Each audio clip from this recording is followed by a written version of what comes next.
Good evening, Seer. Good to see you, and welcome to another installment this Saturday evening. How are you guys doing? I just got back home.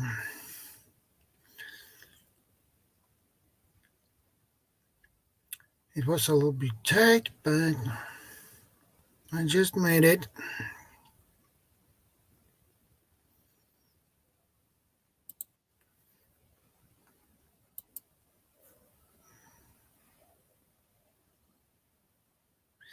Okay, Seer, no problem.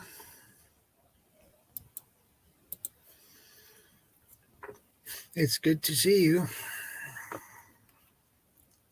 Anyway, but I appreciate that. You let the ad run.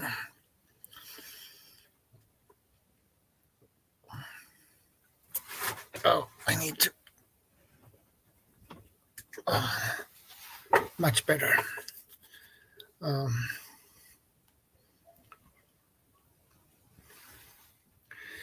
So, I hope your week has been great, Seer.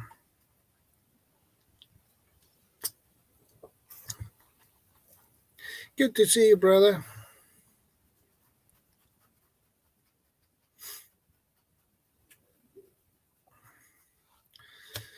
Well, we have an interesting topic for today. Know your area.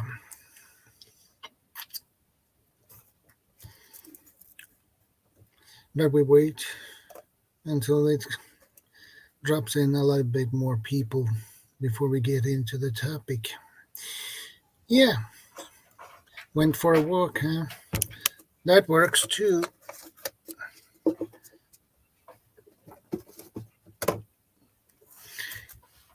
Hey, preparedness veteran, good to see you, brother. How are you doing? Another Saturday evening.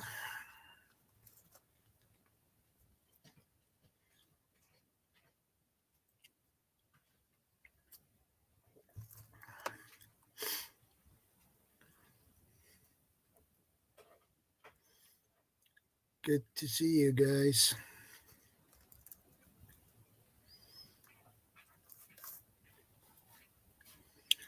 And I pinned the StreamYard link. Yeah, I know, preparedness veteran. I was invited to my parents-in-law's house for dinner, so I just got back home from them. So that's why I'm a little bit late today, but no, our clocks has not changed. They will change that March 26th, if I remember it correctly.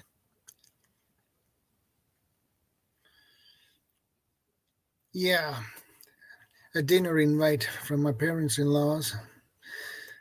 That was a little bit unexpected, so I had to change the time to 9:15, so I had some space.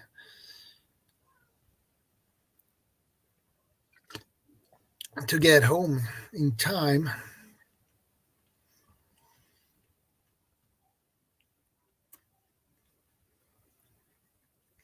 But anyway, it's good to see you. And hey, Shift Kicker, good to see you. How are you doing?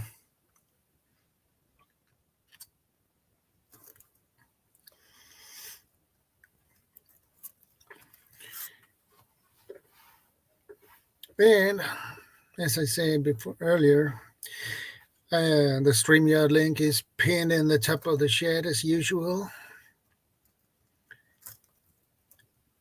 So feel free to join me up here, my friends.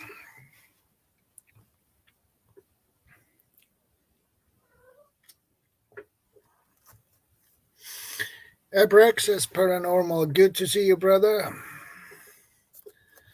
Well, Abraxas, I have been pretty busy lately. a lot of things to do at work and other things when I get back home. So it's still moving on, my friend. It's good to see you. Hey, Gil, good to see you, brother. Hey, I just got done with my first channel members only training live stream. Okay, that's cool. I was teaching them how to use, I was teaching some of the things you can use with on an Excel spreadsheet for setting up budgets, tracking your supplies and everything else. Yeah. That's awesome. Yeah. For how long did that one last? That one an hour and 15 minutes. Yeah. And if they were asking questions, I would still be doing it.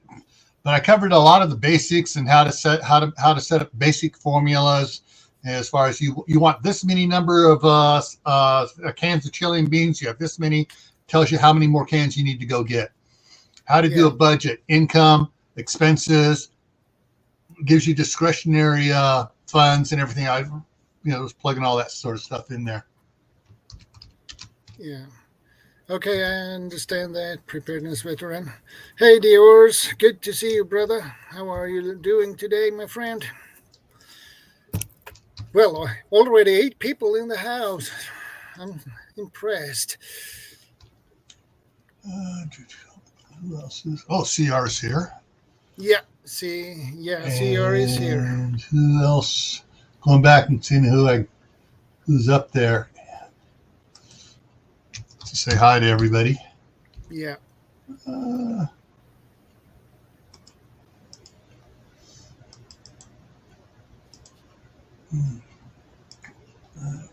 guess that one's not coming up, so.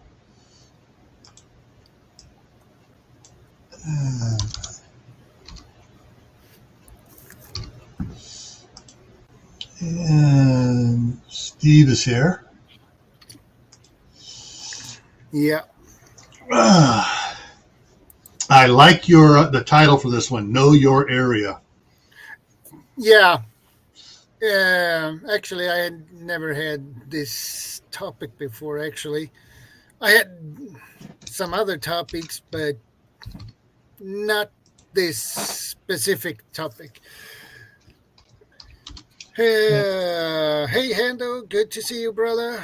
Hey, Leonard Land, good to see you. RG Arizona Homestead, good to see you too. This is tied into a couple of videos I've done, and I got another one coming up here for a live stream.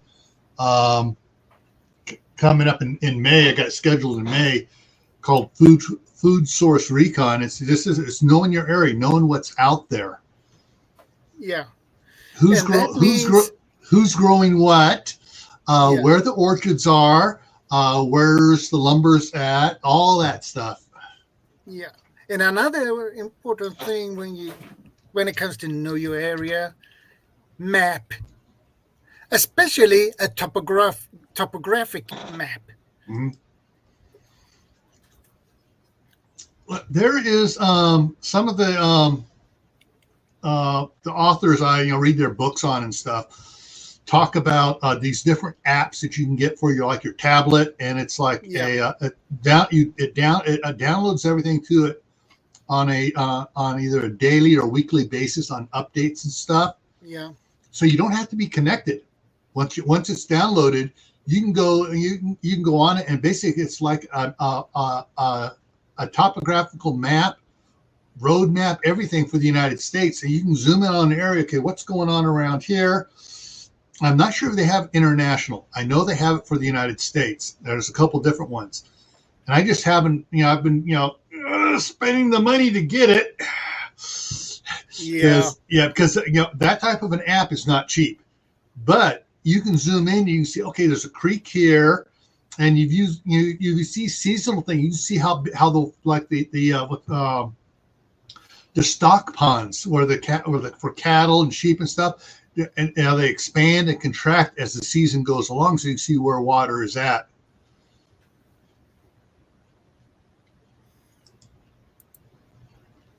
But yeah, that's one of the things that's on my wish list to buy. How much do you have to pay for an app like that? Anywhere from $300 to $1,500. Oh, But if you have like I have like a Kindle, Kindle Fire, it's all in color, and you can zoom in. Pros, you can zoom in anywhere. You can say, you can go in. Okay, I want to go check out the Grand Canyon, and you can go look at the different things going on in there. And it's basically like satellite images. So you can okay. There's a lot of trees around here. Oh, there's a bunch of cows out there. You can see what's going on. Yeah, that's awesome to have a map like that. But I agree, it's very, very pricey. Yeah, it is very pricey. But if you happen to have one of those, you download it just before the poop hits the fan and everything collapses, you're good. You know what's out there and stuff as far as getting around. He's like, oh, I know where all the farmers are at. I know who to go make friends with. Yeah.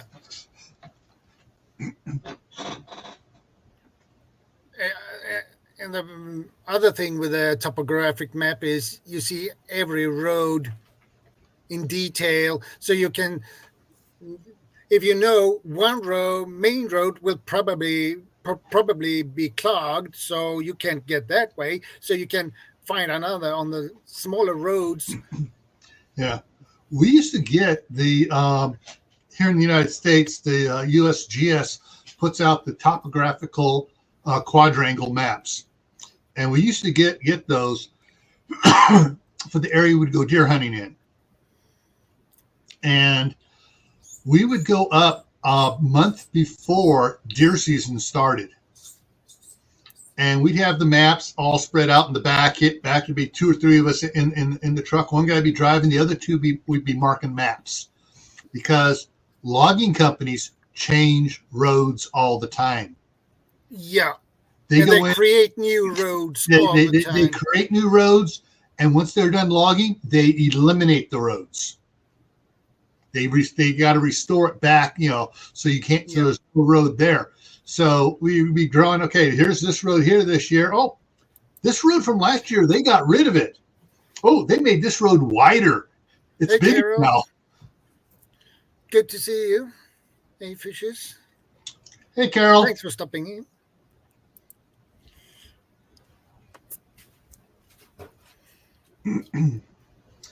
But yeah, there's I used to do stuff old school. I used to have the Thomas Brothers guides for each of the Western states, and then I had the big metropolitan ones for book maps for San Francisco, Los Angeles. That's awesome. Yeah, but it's like the next time I'm going to San Francisco. Never. I don't think I'll ever return to San Francisco again. It's just that it's gone downhill so bad, and it's just so unsafe. I mean, when I was still working for Homeland Security, I tapped into the San Francisco PD their log database for their crimes and stuff, and it's like, oh hell no, the number of muggings going on there is just ridiculous. How much have the muggings increased in San Francisco? I mean, it was like, daily, there was like 20 or 30 muggings a day being reported.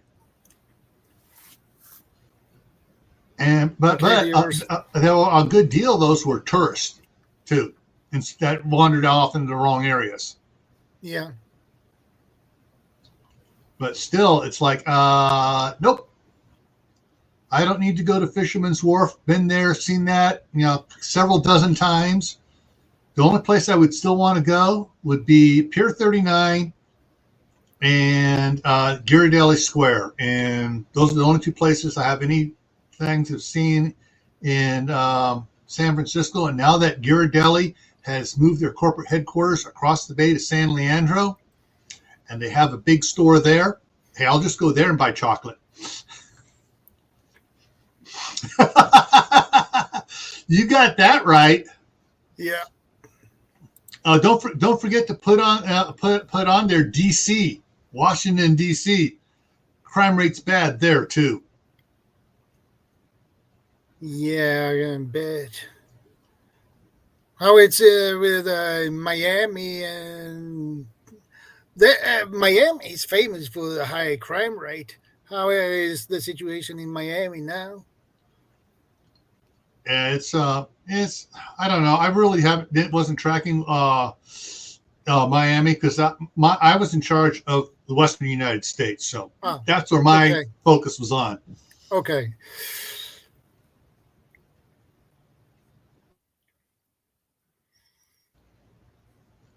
Yeah. Yeah, maps are very useful no matter what. You need to know how the roads goes, what direction.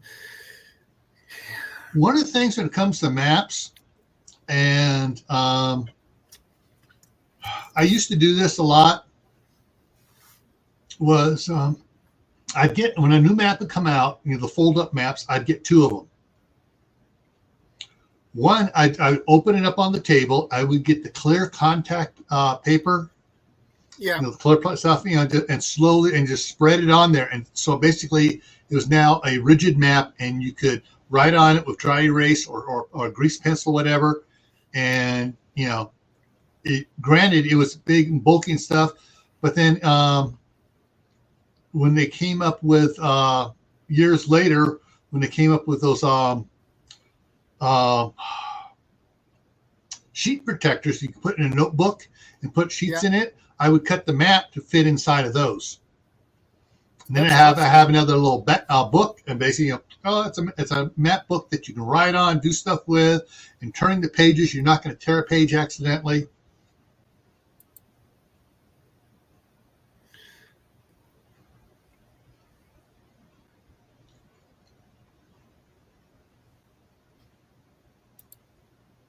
Learn how to read them. Basics. Yeah. Mm-hmm. Miami is too dangerous on the roads for me to get to, honestly. Hate driving down there. Is it that bad, huh? Yeah. One of the things too about the about learning to read the map books, the street map books and maps and stuff have a you got to learn the legend on it and what symbols mean what throughout it. The thing when you're reading a topographical, it's a whole nother language that it's similar language, but it's a different language of what all right, this type dotted line means it's a trail. This dot dash means it's a fire service road. There's different things, different types of roads to learn how to read what things are. Yeah, and then that specific type of line is a power line. That's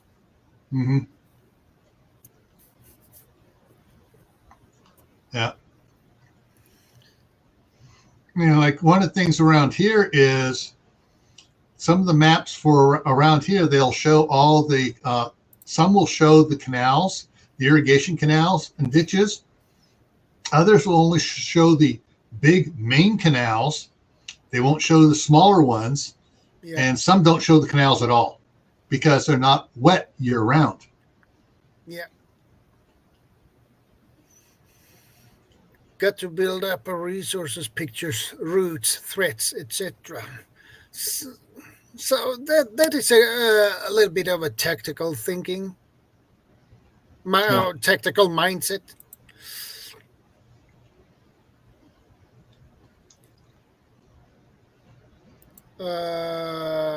Preparedness veteran says, can't beat an OS map, some of the best in the world. Never heard of that type of map before. I think the OS is an abbreviation. What would be the full name of it?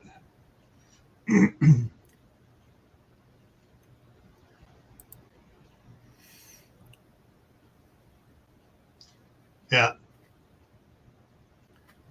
Oh boy. Some of some of the scariest roads I've been on was in the San Francisco Bay. Hey, there's Bob. Ordnance Bob. Survey Maps. Okay. Some of the scariest roads I've been on are the San Francisco Bay Area interstate freeways. Interstate 880 going from up in Richmond down through Oakland, Fremont down to San Jose, especially in Oakland. That those people do not know how to drive. They think they've been watching too many of the Fast and Furious movies. Yeah, probably. Yeah, I mean, you're driving. You got speed limit 55 miles an hour. People are driving along, trying to do 55 miles an hour, and then you get this idiot who's trying to do 80 miles an hour, getting on the shoulder. Hey, Steve. Good to see you, brother. Hey. Yeah. Bob's on his phone right now. Yeah. I was going to say, I kind of did some of the same things that you talked about there, Gil, about buying additional maps. Unfortunately, my area, like my specific area where I live in, because the town's small enough, they still don't have a map available, at least not in the truck stops.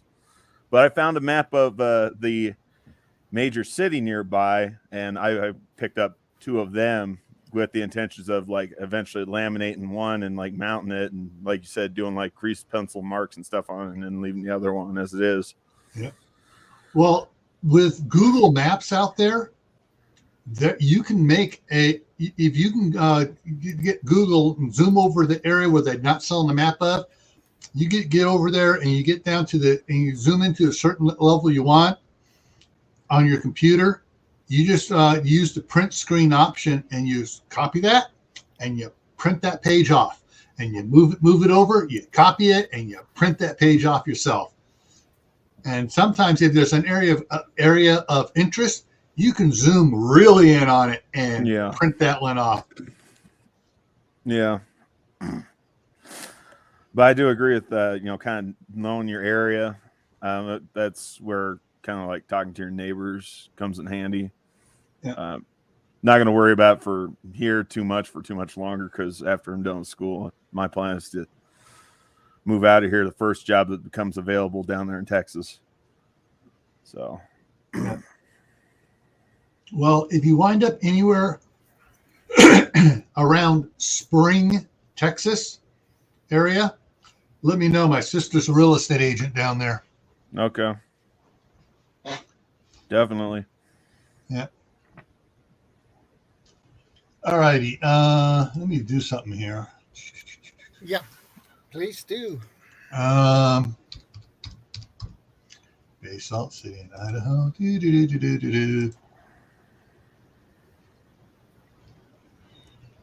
All right, so I'm going to go ahead and clear that across.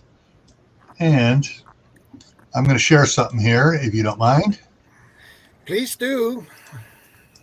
Okay. All right, so Google Maps here.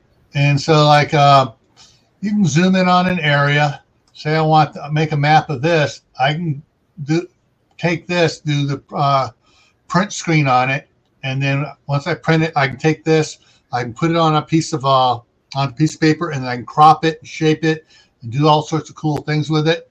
I can do it this way, or I can zoom in so I can see where houses are. I can see where farmland is around it, and I can do stuff like that with it. And it's really easy to work with on it. And if I see something here, well, okay, so I got this printed off. I got the map of the city of Basalt here. And it's like, oh, wait a minute. And you move over here. I'm going to do the section next to it. Oh, I'm going to move down here. And, oh, here's Firth. I can do a section of Firth on this side and section over there.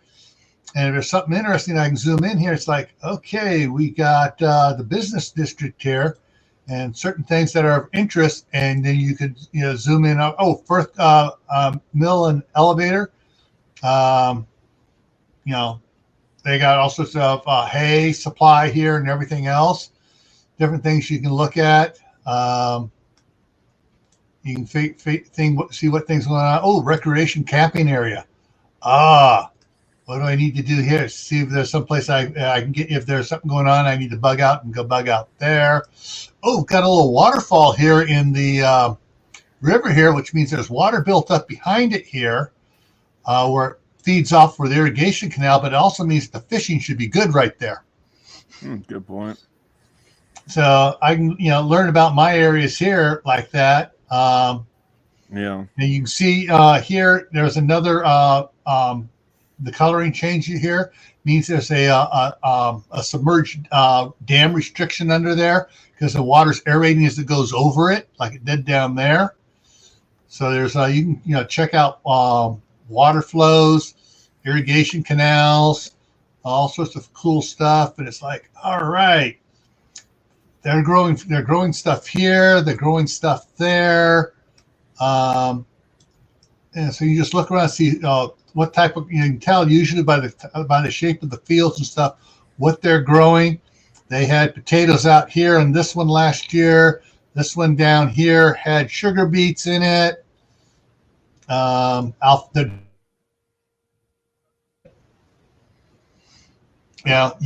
learn stuff like that about your area. Ooh, there's a machine shop here. Ooh, we got a machine shop up here. Kits, Foundry, and Machine. Cool. Oh, they got a lot of scrap iron out back here too. Yeah, if I need scrap iron, if after the balloon's gone up and everything's gone to poop,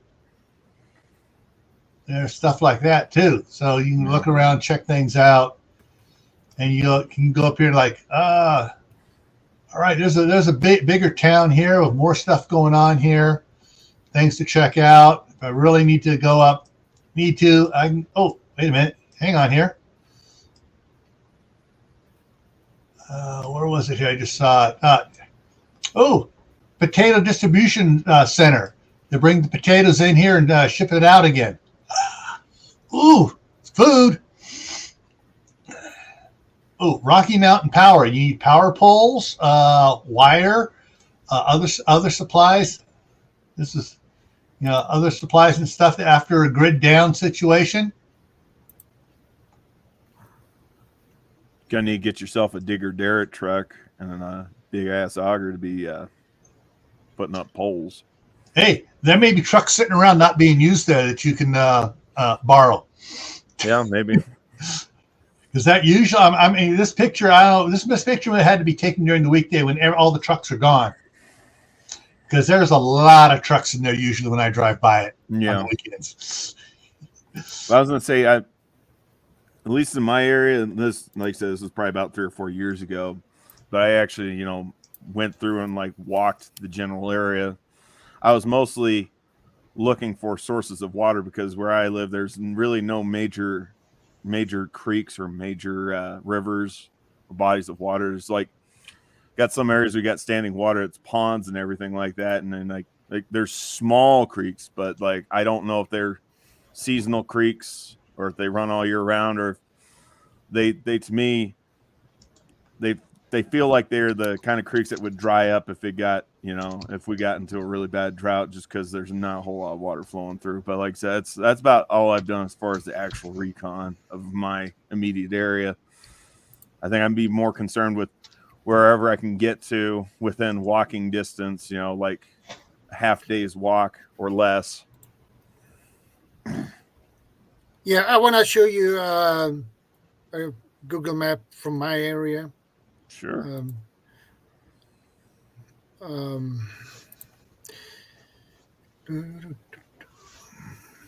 There we have it. Okay. Now it's everything on Swedish. So Yeah. here is the main road, this yellow line. Mm-hmm. And Is there a road number associated with that?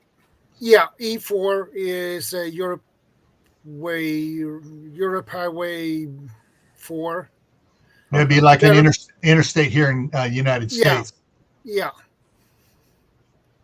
So here is a satellite picture. And correct me if I'm wrong, but I think there is a topographic view you can put on the map, for Google Maps. Yeah. I've never looked for one, but it might have one. I'm pretty certain there is a topographic view. Yeah. Here is basically downtown. Zoom in on that because I can barely see it from my view.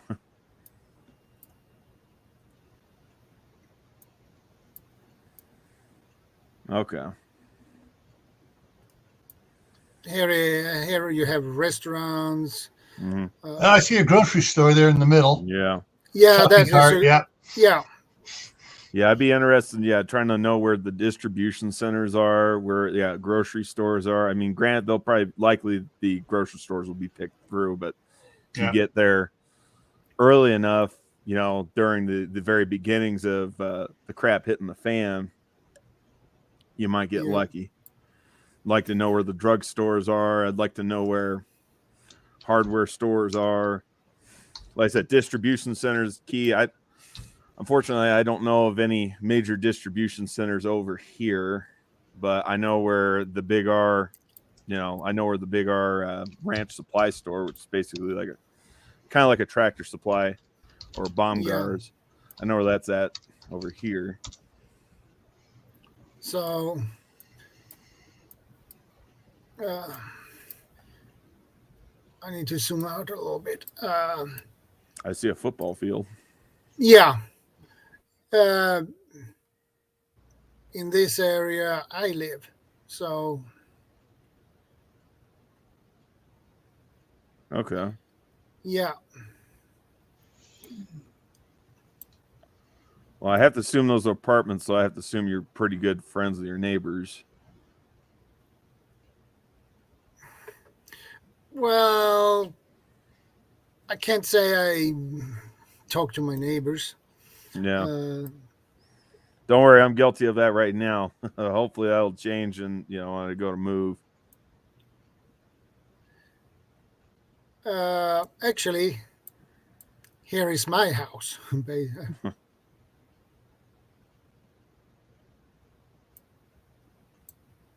This house here. So if I zoom out, you have a lot of nature around. Yeah. A lot of different roads. Is that a reservoir right there, or is that like a natural lake? This is a natural lake. Okay. Yeah. And here you have farmlands.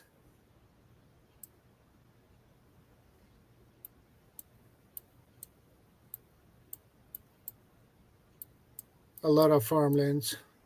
Mm-hmm. And unlike Gil's place, they don't have that. What the hell they call those? What do they call those? Rotational irrigation or whatever. Those sprinklers those pivots. They don't have those. So you guys are obviously getting enough annual rainfall, so you guys don't need that. Yeah, we are a high desert area. Same. That has very fertile soil, but not a lot of rainwater. Yeah, we're a high desert area, but the soil isn't really that fertile. Like the best I've been able to grow out here is potatoes. Hey, Bob. Hey, Bob. Hey, guys. What's up? King Bob. Yay!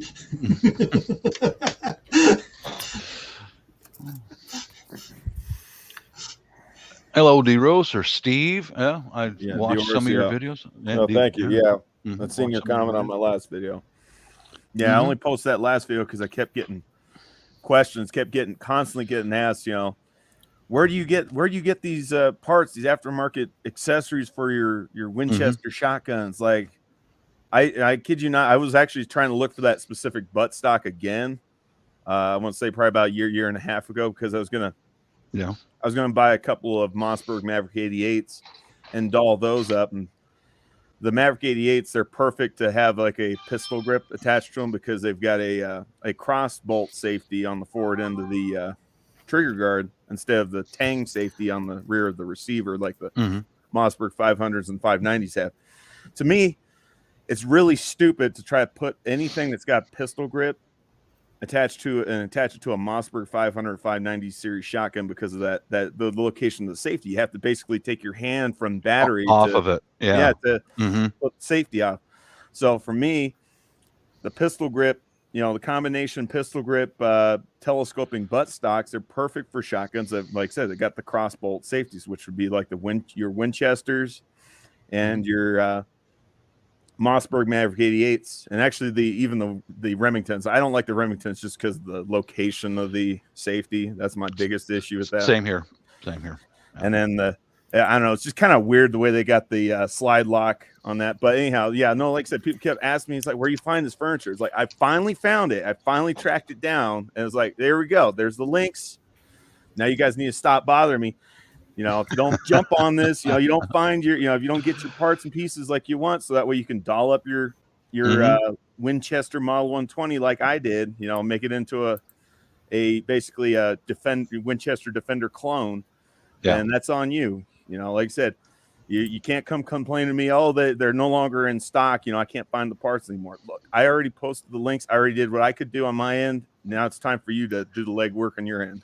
In other words, get your thumb out of your mouth and take it and do it yourself. Yeah. And like I said, I've already had a couple people ask me, hey, can you give me a parts list? I really can't give you a parts list, because a lot of those parts that are on that particular shotgun, some of them are just generic parts, shotgun accessories that you can literally buy off of Amazon for less than $100. Like the flashlight mount. I think I spent like not even $70 for that. Yeah. So, yeah, I know. I've been asked some of the stuff I've done. Can you send me part number or whatever? Just search Amazon. Yeah. Come on. Well, like I said, I'm not going to do it for you. Yeah. And the biggest thing was trying to find that foregrip, and then trying to find the combination buttstock pistol grip. I even went through the trouble of listing the actual SKU numbers for those particular accessories. So, like I said, there's no excuse now. Nobody can say I can't find these parts. I'm just going to refer you back to this video. You're going to have to click through those links, and if the links aren't available, I'm sorry. I did what I could do. Do your own research. It's kind of hard. And it's kind of hard. It's going to be harder to find aftermarket accessories for these particular shotguns that I'm talking about, because Winchester got bought out by U.S. Arms, and U.S. Arms went defunct back in 2006. So any of the 1200 series, 1300 series shotguns, any of the clone, I shouldn't say clones, I should say the other variants like the Model 120s, all that was discontinued in 2006, all of them. And then like the Winchester Ranger and Winchester Ranger Model 120, those hadn't been produced since 1986. So they're kind of oddball shotguns, but they're not popular. They're not rare. They're just kind of out there. People find them. I've seen them at gun shows. People find them. They're not popular, not collectible per se, but they're not bad shotguns. They're better than some of these newer shotguns that these companies are coming out with now. Better quality. Yeah, that's why I stuck with Mossy's. I've got the 500 with the extended magazine right out of the box. Iron sights only. That's all I use. That's the way all my guns are, iron sights. The 590 behind me, that's my wife's. I took the factory stock off and put a shorter stock on it. Is it a Magpul? Yes. Yep. Magpul. Yep, I've seen them. And then I had to add a little more cushion on it. Dude, she's only like 4'10". Yeah, and you said she's Filipino. She's tiny. Yeah, but dude, she can handle and that thing. and I was gonna say one of the biggest detractors for women and small statured people to want to use a shotgun is the recoil. Even if you're just using low brass birch, that still kicks like an MF, you know what I mean? It does. So like my Mossberg, my Mossberg 500. Like I said, I've got a Mossberg Maverick 88, I've got a Mossberg 500, and then I've got the Winchester. Right on. But I've got that recoil reducing pad that just slips onto any factory stock, and it's supposed to reduce the felt recoil up to 70%, which makes a noticeable difference, especially if I'm shooting magnum loads. Sorry, I didn't mean to hijack your streaming again. It's good info though. Yeah. Hello, Shadow. Hey, Bob. I hate to say it, but you got even uglier from last week. I'm just. What are you talking about? He ages like a fine wine. Two old GIs messing with each other. Yeah. You guys reminded me one of the common routines from Jeff Dunham, and he's got Walter, the curmudgeon puppet up there, and he goes, "Oh, my wife doesn't age like a fine wine; she ages more like a fine milk." Curdles with age. Oh boy. I saw you guys were talking about maps and things like that. Yeah, I know your area, and for that you need a map. Yeah, I need to know my new area more than I do now, be honest with you. Yeah. I know it pretty well, but I need to walk it more, Thanks, Vanessa. Hello, CR. Good to see you here. Yeah. And Vanessa. Who else we got with us today? It's just saying hello to everyone. Well, right Arizona on, AG right on. was in here. Hendo. Grumpy old man. Thanks, Hendo. I am an old man. See all that gray hair? That's called wisdom, brother. That's wisdom right there. I'm smarter than the dead ones. Yeah, you're still alive. I'm still alive, yes, sir. Yeah, know your area. That is important. Yeah. Got to meet more of the neighbors today. Bingo. Real important. Real important. Know your neighbors. I'm finally in a neighborhood now where we're all pretty tight. Yeah. That's really good. Important.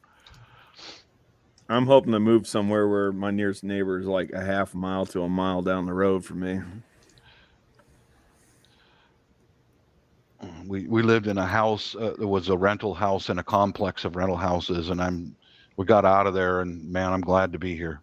Yeah, was that the one where you're describing all these guys that did the 19 attempted home invasions? Yes. Yeah. It's all on my channel. I document everything. As soon as one of them, I got a couple of them on video, and as soon as one of them walks away, I got to stand there and sack up and stand my ground and run them off. And as soon as one of them walks away, I go right to my camera. And I'm going to say this much. Yeah. In my opinion, what you were describing last week, and I think what you did was right anyway, because bad guys, they only respect force. That's correct. It. You got to meet their force with your force. That's correct. They don't respect weakness. So I mean, in my opinion, you having a hammer and a freaking can of bear spray out there ready to freaking beat somebody's butt, or even coming out there, like I said, having a handgun on your hip or a shotgun nearby. I do that a lot myself because I hear all these stories, like the stories that I hear that are pretty popular, and that, like I said, seems to be kind of nationwide thing where they will fake, being delivery drivers or being door-to-door salesmen, or looking for a friend. Yeah. Is Jimmy here? He's not, motherfucker. I know what you're doing, No, there is no Jimmy here. Yeah. The only tips I can give for you guys is when you have to run one of them off, don't talk to them. Don't engage in conversation. Just a few words. Don't break into my house. Move on. And just stand there. Go find yourself an easier target. This ain't it. Yeah. Well, you're right, Hendo. Psychos do not respect weakness. They will prey upon that. Yeah. Mm-hmm. What reason why I say don't engage in conversation with them is because they want to be friendly with you. So when they come back to let another your time, guard down. when they come back and you find him outside your garage, you're standing on your front porch. Oh, hi, Bob. Remember me, Jimmy, from last week? Yeah, that's what they do, man. Well, like whenever we get the doorbell ring, you know, usually it's UPS or Amazon dropping stuff off. But every time I go up to that door, I've always got a 357 tucked in my waistline. Yep. Little 357, because them guys they ain't expecting, you know, somebody to be armed to answer the door. Yeah. Starting next month, if you live in the northern climate, April is D-Day, when all of the addicted leave Arizona, New Mexico, California, and they move back north to Washington, Oregon, Idaho, all those areas, because they can live outside in the spring and the summer. And I've seen it myself, man. April is when they all flood up north.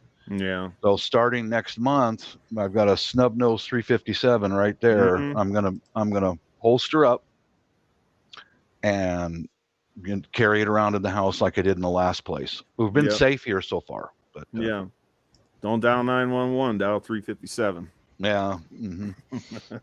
When seconds count, the cops are minutes away. Yep, that's true. Yeah. I talked to some of my other neighbors today, and I told them, you know, you guys see all the cameras, all that. This is my experience living not far away. You know, so don't think that I'm just some old paranoid vet. I'm doing this for a reason. Yeah. And one of the young men over there, two of them were standing there talking to me about some of this topic. And they said, oh, I should do. And I looked at the young man. I said, yes, you should. You're the man of the house. Why aren't you doing anything? Yeah, you should. It's up to you. You're the man of the house. Put up more cameras. It's like, what was it? I think Gil. I think what was it? You said that you're your first responder. Was it somebody? No, that was Steve. Steve Force Air's trainers. Mm-hmm. You're your first responders. Yep. I've said it too, but yeah, Steve was really talking about that on a couple of his videos. Yeah, he was talking about it on his hamster wheel video. Yeah. Let me see if I can put this over here. One of the channels I follow is TFB TV, and their TFB TV Showtime, where the Showtime is where they go around to all the gun shows. He was just over there in Germany for the big gun show over there, and he had something there that just basically it's a 870 shorty pistol. They can't import it into the U.S., but they're selling it all over Europe. 12 gauge pistol. Is it like a Cebu super shorty? I'll tell you what. Here, let me present.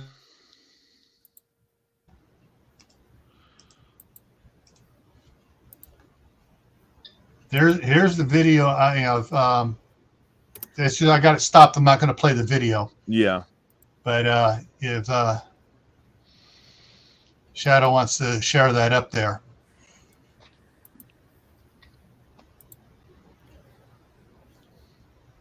Yeah. So yeah, that's it's a little pump shotgun, and it has a magazine in it. Yeah, it comes with a 5-shot magazine. Yeah. That was a really small shotgun. Mm-hmm. So let's kind of all right, you guys are probably familiar, you guys that live in the US, you guys are familiar with the Shockwave. They've got the Shockwave, I believe they got the Shockwave 590M. Mm-hmm. It's also a box fed detachable magazine. Yeah. But it's not it's just classified as firearms, not even classified as a handgun or legally classified as a long gun or shotgun. But they've got something similar to that, but probably not the same style pistol grips. Probably gonna be more of a dovetail. Yeah. Yeah, I mean, the thing is, the guy says, yeah, we're not there. we're not allowed to import it into the U.S. But yeah, I mean, that's something that's like, it's just, to me, that was, zoom in on that? Hang on here. Let's zoom in on that foregrip if we can. Yeah, hang on. Let me see if I can bring into there we go. Okay, so no, that's not a Serbu Super Shorty. I was thinking like, because the Serbu Super Shorties, the foregrips, they got like a vertical pistol grip that can completely fold over, and you can rack it like a regular pump shotgun, or you can have it folded out. But yeah, so this is a that's pump a here. Yeah, that's a Remington 870. That's for certain. Yeah, and so it's an 870 that's been it had been modified overseas there, and by a German company, and the ATF won't allow it to be imported into the U.S. Yeah, because they're arbitrary SBS gun laws. Yeah. I'm actually surprised they're even allowed to have anything like that in Germany, because like I know Germany's gun laws are much more strict than ours. It is, they were saying on the video, it's good for most European countries. France does not like shotguns at all because France had bad experience during World War I, World War II during the trenches and stuff. So they just banned shotgun, pump shotguns at all, period. So, but yeah. Guarantee you can't have anything like that in England. Guaranteed. Yeah. That kind of shotgun is illegal here, probably in Sweden. Yeah. Are you guys even allowed to have firearms over there, Shadow Scout? Because I've been wanting to know that. We are allowed to have for hunting, yes, but it's for hunting and sport. Yeah. Not hunting in your driveway. Was interesting this was on the gun show he was just at. He did put out about 20 videos of the one gun show in Germany there. But the one was interesting is they have a 12 gauge shotgun suppressor from JK Armament over there. And the other thing, which Bob might be interested in, a silent 9mm revolver rifle. What'd you grab there, Bob? Let me finish. Yeah, I'll finish my cigarette here, and I'll show you what I'm going to be carrying around the house and how. I don't go too much for that gimmicky stuff. This and that, little tiny or whatever. Give me a weapon as much as I can right out of the box, because they've got teams of engineers and research and development who work on this stuff. So iron sights only for 99% of my rifles and all that, I'm the same way. I'm the same way, because iron sights, they're less likely to fail, less likely to break. Now, granted, it's a little bit more difficult to sight in your target at longer distances, and you're not going to get as clear of a sight picture with an iron sight like you would with an RMR with a magnifier. But there's no batteries with an iron sight. Yeah, and if you drop it, it doesn't break. It's not susceptible to an EMP blast, frying it, so it's useless. What was it? I think that trying to think back to the days of Buffalo Bill and some of the other guys out there with the 4570s and the 45 110 rifles, the Sharps, and the one to the bunch of the Indians out there, and they were staying out of range of most of the rifles. One guy had a 45 110, and so he was waiting to see and the Indians were lining up, and he saw one of the chiefs lined up. He goes, "Okay, I'll take care of this." And he sat there and he got up his adjustable iron sight and he's adjusting in, and he took the chief off the horse. The Indians left. They realized, crap, they're hitting his way out there, and he just took out the chief. One shot, just like that. You're making me think of that Tom Selleck movie, Quigley Down Under. Yeah, I think I'm not sure if he had a rolling block rifle or if that was a trapdoor rifle. It was like a Sharps. It was the Sharps rolling block. Mm-hmm. Now here's some reality stuff. Here I'll show you here if you want to learn from me, Steve, or anyone else out there. I'm going to be carrying a short barreled. It's a 357, but I'm going to put in 38 special SPs. A plus Ps. Okay. Because the blast from a 357 is just freaking crazy, man. Oh yeah. I want to get right back on target, but I hope I never use it. But here's how I carry my. This is what I'm going to start carrying in. Knife April. on there too. Nice. Yeah, this is a Jukemo belt. It's on Amazon. They're affordable. They clasp together. Okay. And you can tell I've got more than one pistol. This is how I handle my holsters. That's the 357, and on the top is RG for Ruger 357. Okay. So quickly, I've got them racked. Quickly, I can just grab that one, and I know what pistol goes in there immediately. I don't have to fumble around with which shorty goes in this one, which one. Bam, I've got it right there. And these are 2 speed loaders, and those are Mark 357 also. And then I carry a knife on here like this. What do you call it? Horizontally underneath the magazine, underneath the speed loaders. Yeah. This is a Kershaw boot knife. And dagger is against the law in Washington State, if I'm not mistaken, but this is not a dagger. It's a boot knife. It's not sharp on one side, but the other side is sharp. And that's what classifies as a dagger, huh? Right, double edge. Yeah, that was a definition of dagger in Washington State. This is not a double edge, but I hand worked. This is polished. I hand worked it until there's no machine marks in it, and I polished it to a high sheen. Then I've got one of those Workmate knife sharpeners, and this is what I carry underneath my speed loaders right there. Yeah. I can grab it left hand or right hand, sitting down. It doesn't matter. It's right there. That's what I'm going to be carrying coming up starting April all the way through the summer. Yeah, and for those of you who aren't familiar, there is a rule out there, general rule of thumb. Like I said, I'm going off of training from back when I was in the Navy. Mm-hmm. It's called the 21-foot rule. If somebody has a knife out and they are within 21 feet of you, they will have that knife stuck in you long before you get your weapon drawn on them to put a couple rounds in self-defense. Mm-hmm. Yeah. Unless you're a Lucky Luke. Yeah. I don't. Yeah, there's, like I said, I don't know. That's how it's stored, just like that's how dangerous it is with knife. I don't deal with knife fighting. I don't, like I said, don't practice it. I probably should, but I'm lucky I married a Filipino. Yeah.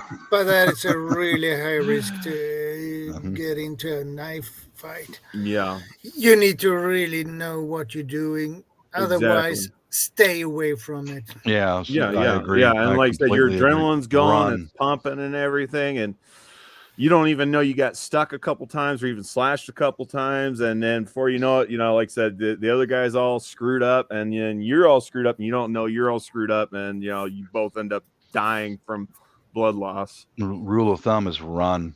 Yeah. Run. I mean, no matter how much knife fighting, run. Get away from it. And don't run in an alley that are blocked with a huge wall. Don't do that because you're screwed. Yeah. So that is another way. Know your area, know your streets. That's right. Mm-hmm. Yeah, and I asked the best thing for a knife fight, a lot of ammunition. Run and shoot over your shoulder. I'm not shooting over my shoulder. I'm just going to run. I want to know where my bullets are going. Yeah. I asked my wife years ago when she was teaching me harness, and I asked, what happens? Okay, I run, and what happens if I'm trapped? She goes, find something longer. That's the only chance you've got. Find something longer, whatever it is, an umbrella, whatever. Find something longer. That's the only chance you've got, because otherwise he's going to kill you. If somebody is intent. Unless he has a machete, because you need to find something even longer than that. So. Yeah. Mm-hmm. Yeah. That's where something that's illegal in most states, a sword cane, comes in handy. Because then once you draw it, you got two weapons now. You got the sword, and you got the cane sheath that you can, Yeah. There was something that I think Cold Steel was making. It's legally classified as a machete, but it looks like a gladius sword. And I think you can buy them off of Amazon. They're like, the last time I looked at them, mine just was like probably about 6 or 7 years ago. I think they were about $70 or $80. Yeah, CR, know your exits. Yeah, exactly. Yeah, I just wanted to show you how I label stuff and how I carry it. And I've been doing this stuff for years and years and years, guys. I got a lot of experience, and label it openly and easily. And yeah, I just keep it hanging up on a hook right there. Yeah. Luckily for me, I've only got just the one revolver. And like I said, I've only got, one Beretta and one Springfield, one 1911. So it's, I kind of know which holster's which just by glancing at it. But does your wife know? I don't have a wife. Okay. Yeah. It's just me. So. All right. Okay. Yeah. That way I got them all labeled. That way, if wife, daughter, son, me wants one of them, they know exactly which one to select. I will label. I will keep that in mind for future, because I don't plan on being a bachelor for the rest of my life. But if it ends up being that way, it ends up being that way. But that would be an excellent idea for, especially somebody who's not as familiar with firearms as you are.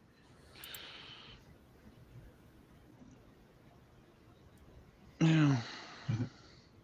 Well, you can always find some nice, cute lady who's done a short term in the Marines or in the Army. Hey, Wes, good to see you, brother. Hey, Wes. I have a cat, and the cat doesn't know how to use firearms. No, but the cat has claws. Yeah. Throw the cat in the guy's face. There's some cats out there that are complete total bamfs. You know what I mean? Like I've seen a video of a pit bull trying to attack and maul a child, and this cat came out of nowhere, freaking lunged at the dog with all four paws, all claws, everything, and just gave the dog everything that cat got, and that cat had, and that cat ran that dog off. Like, I saw there's some mean kitty cats out there. Yeah, that cat was probably one of those cats that adopted that child as her own, most likely. Some cats are like that. They're a one-person cat, and she's like, you ain't doing that. Yeah. That's my kid. No, you ain't doing that. But ran a pit bull off, bro. Cats are notorious for going for the eyes. Yeah. And if it jumped on the back of a pit bull, where's it's going to try to grab? It's going to try to grab the eyes. Oh, this cat, didn't jump from the pit bull's back. It lunged at the pit bull's face. His face, yeah. Oh, brave cat. Yes, that's what I meant. Like, I mean, that cat was a total BA cat. Badass. Yeah, she was. I bet you that was a girl cat. Those little mama cats are very protective. TK is beating up my new pit. I wish you didn't get rid of Shiloh there, Wes. I like Shiloh.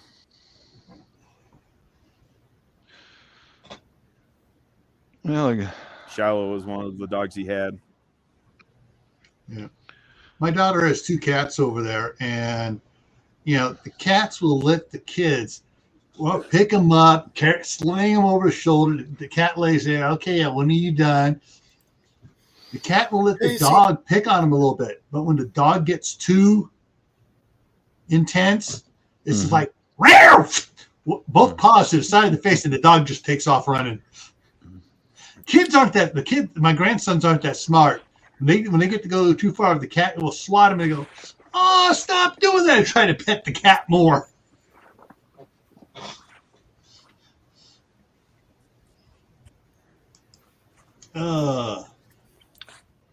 Hello, everyone.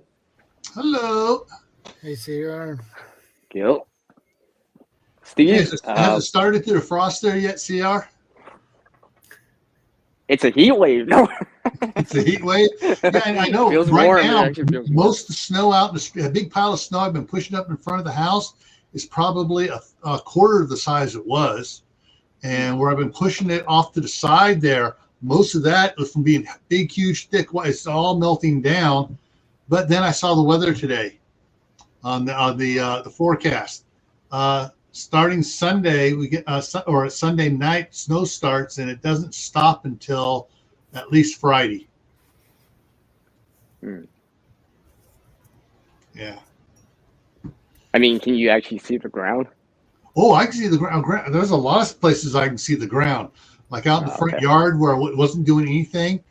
It melted down to where some of the long blades of grass are sticking up. Once the blade of grass broke free, the heat, it started absorbing heat and radiating down. And it just started melting around all the grass and stuff. And most of the snow in the back has melted down.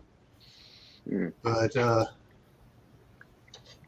it's but here we're getting, it's only middle of March and we got another at least a full week of snow. Most of the days are saying 60 to 80% chance of snow. Well, even here for me, I know that it's possible to snow here even in April. May too, technically. I mean, it's probably not gonna melt away. Usually it's like it'll be quick. But yeah. So everyone, area, right? I was thinking about this. I was actually kind of thinking about this on my walk. I was saying this earlier in the side chat that I went for a walk before the stream, and I was just kind of thinking about this, kind of, thinking like for everyone. I mean, we all start from like a little area, right? When we're growing up and all this stuff, right? For some people out there, right? We're adults now, and and such. So we venture to other places. We've seen more, and it's like, ooh, I never knew there was a lake over here.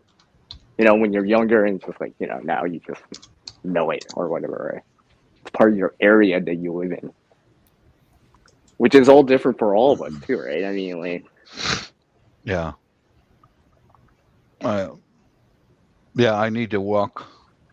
I've driven around several times in my area here. I have a vague familiarity, and then I went to Google Maps and looked around quite a bit, and I know where all the flowing water is at, and places to be able to get out of the sight if I have to. That's what I was looking for. Well, and I see Wes is in the chat. Wes, how's it going, man? And everyone else, of course. I was just thinking, I'm like, for me and Gil, there's snow on the ground, so it's a little bit different when you're kind of actually seeing there. It's one thing to a top down view, but to actually see the area when you're actually in it, that's another thing. Where is it here?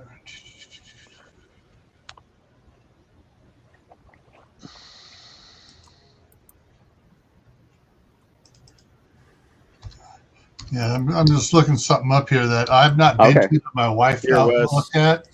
There's a place around here called 21 Horse Cave. It's east of us here in the hills here. 40 Horse Cave. I was looking at 40 Horse Cave is the one that's near us. And it's most people don't know about it unless they live down here. If they're up in Idaho Falls, they don't know about it. If they're down in Blackfoot, they don't know about it. But they're here, or in Firth, which is across the highway. Up in Shelley, some of them know about it in Shelley. But because it's from Basalt, you head east on Goshen Road, and it takes you up there to it. And it's a fairly nice little cave thing up in there. And but she said, my wife, when she and my daughter went up there, she said it's a heck of a hike. Yeah. So just to piggyback on that, if you haven't even done that, it's like you know it's gonna be difficult, but actually doing it, right? Because you actually haven't seen the area too, right? It's one thing to see it, but it's one thing to walk it and actually go through the space, right? to actually physically go through that space.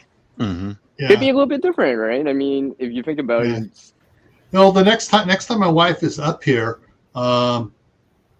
she wants to go. She wants to take me up there, so I'm going to wait till she's here so she can take me up here and not ruin her showing me the way. Yeah, exactly. Hey, you got sometimes when you're married, you got to give a little, to get a little, Okay. I'll remember that. I'm noting that. Yeah. Note to journal. Yeah. So if it's something they want to show you, you let them show you.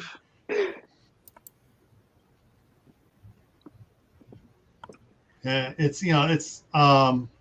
says here the cave is only 50 feet deep, but the thief hid 40 horses that he stole up there, and he was up there for a while before they finally caught him.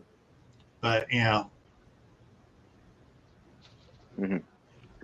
I'll just throw poop at anybody who tries to anything. I'll just throw poop. Like a freaking monkey in a tree. All right, you heard that. Bob is he dropped the hint there. He's actually buying pet monkeys to throw poop. Yeah, he's going to train them to throw poop. No, I'm going to poop in my hand, and then I'll throw my poop at them. No, there's no secrets involved. There's no secrets involved in this. You can buy a pet there's like a freaking monkey. Monkey's doing it. Goddamn monkey does. He craps in his hand and throws his shit at you. That's what I'm going to do. I hope you're wearing like dish gloves or something when you're doing that. Man up. Come on, goddammit. Yeah, but when you're going to you want to have a pet monkey to do that. That way the pet monkey's throwing the poop while you grab your pistol.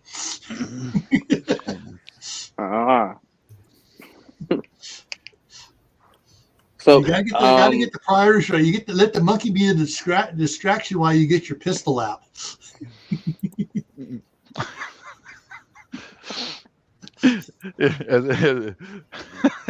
As I reach into a bag and CR, you want a cookie? No. Shadow, you want a cookie? No, You want one of my cookies? No, I don't want your wrong with you homemade guys? cookie. God damn. I don't know where it's been. Your homemade. They're called butt nuggets. Come on, man. They're edible. They're biodegradable. I'm not nuts over that. And they come with real natural peanuts and corn. Yeah. All organic butt nuggets. Get yours today. For $5.55. Available in dark brown, light brown, and green. Special discount for you. CR is going to be giving a class on knife fighting later this week. Yeah, I would see that. I was just thinking about something a little bit more serious. And, based on something I've seen and kind of experienced indirectly to a certain degree, it's just travel, right? When you're traveling, I think we've all traveled, seen different places, maybe even for the first time, right? I think we can all agree on that. For most people, we travel to a certain degree, right? Some of us, we see our places and stuff like that. Yeah, and I was always thinking.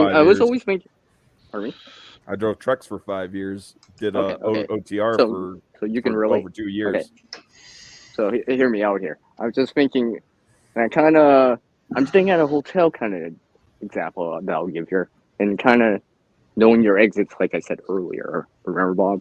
Something I said earlier, and just thinking, because just so whatever, right? So you just know. Even if you never have to use it, at least now you know beforehand, right? It's like, oh, there's one, there's two, the stairwells, for example, right? And kind of like actually taking a look for yourself, right? So, especially important if you're traveling, right? Just that peace of mind of knowing, at least. Where if you're staying in a hotel, know where the stairwell is at. That's the first thing I look for. Stairwell. Yeah. Yeah, recently, my wife came up with a Trump idea for that, because I got 3 bulging discs. I got a disability placard. I used when my back's really acting up. she makes reservations. She goes, we need a ground floor because we have easy access and stuff because a person with bad back, bad knees, bad and they So the last several times we've stayed in a hotel, we've had one really close to an exit and on the ground floor. That way I don't have to walk a long way and everything else, and it works great. It's like, okay, exit here, exit there, thing there. Trucks parked right outside the door, outside the thing door there. So it's like, I was just, like I said, I was thinking about this when I was going for this walk. I'm just like, from our own personal areas, like very, very localized, right? From like a home, apartment, hotel, and so forth, right? Outward. Yeah, I was gonna say, preparedness veteran. He did a video. Oh, what the heck happened? Said that. Look at his channel right now. But like he did a video not too long ago where he's just showing this simple measure that you could do when you're staying at a hotel, where you basically put a wooden wedge, a block of wood, just right there under your door to keep it from getting kicked down as easily.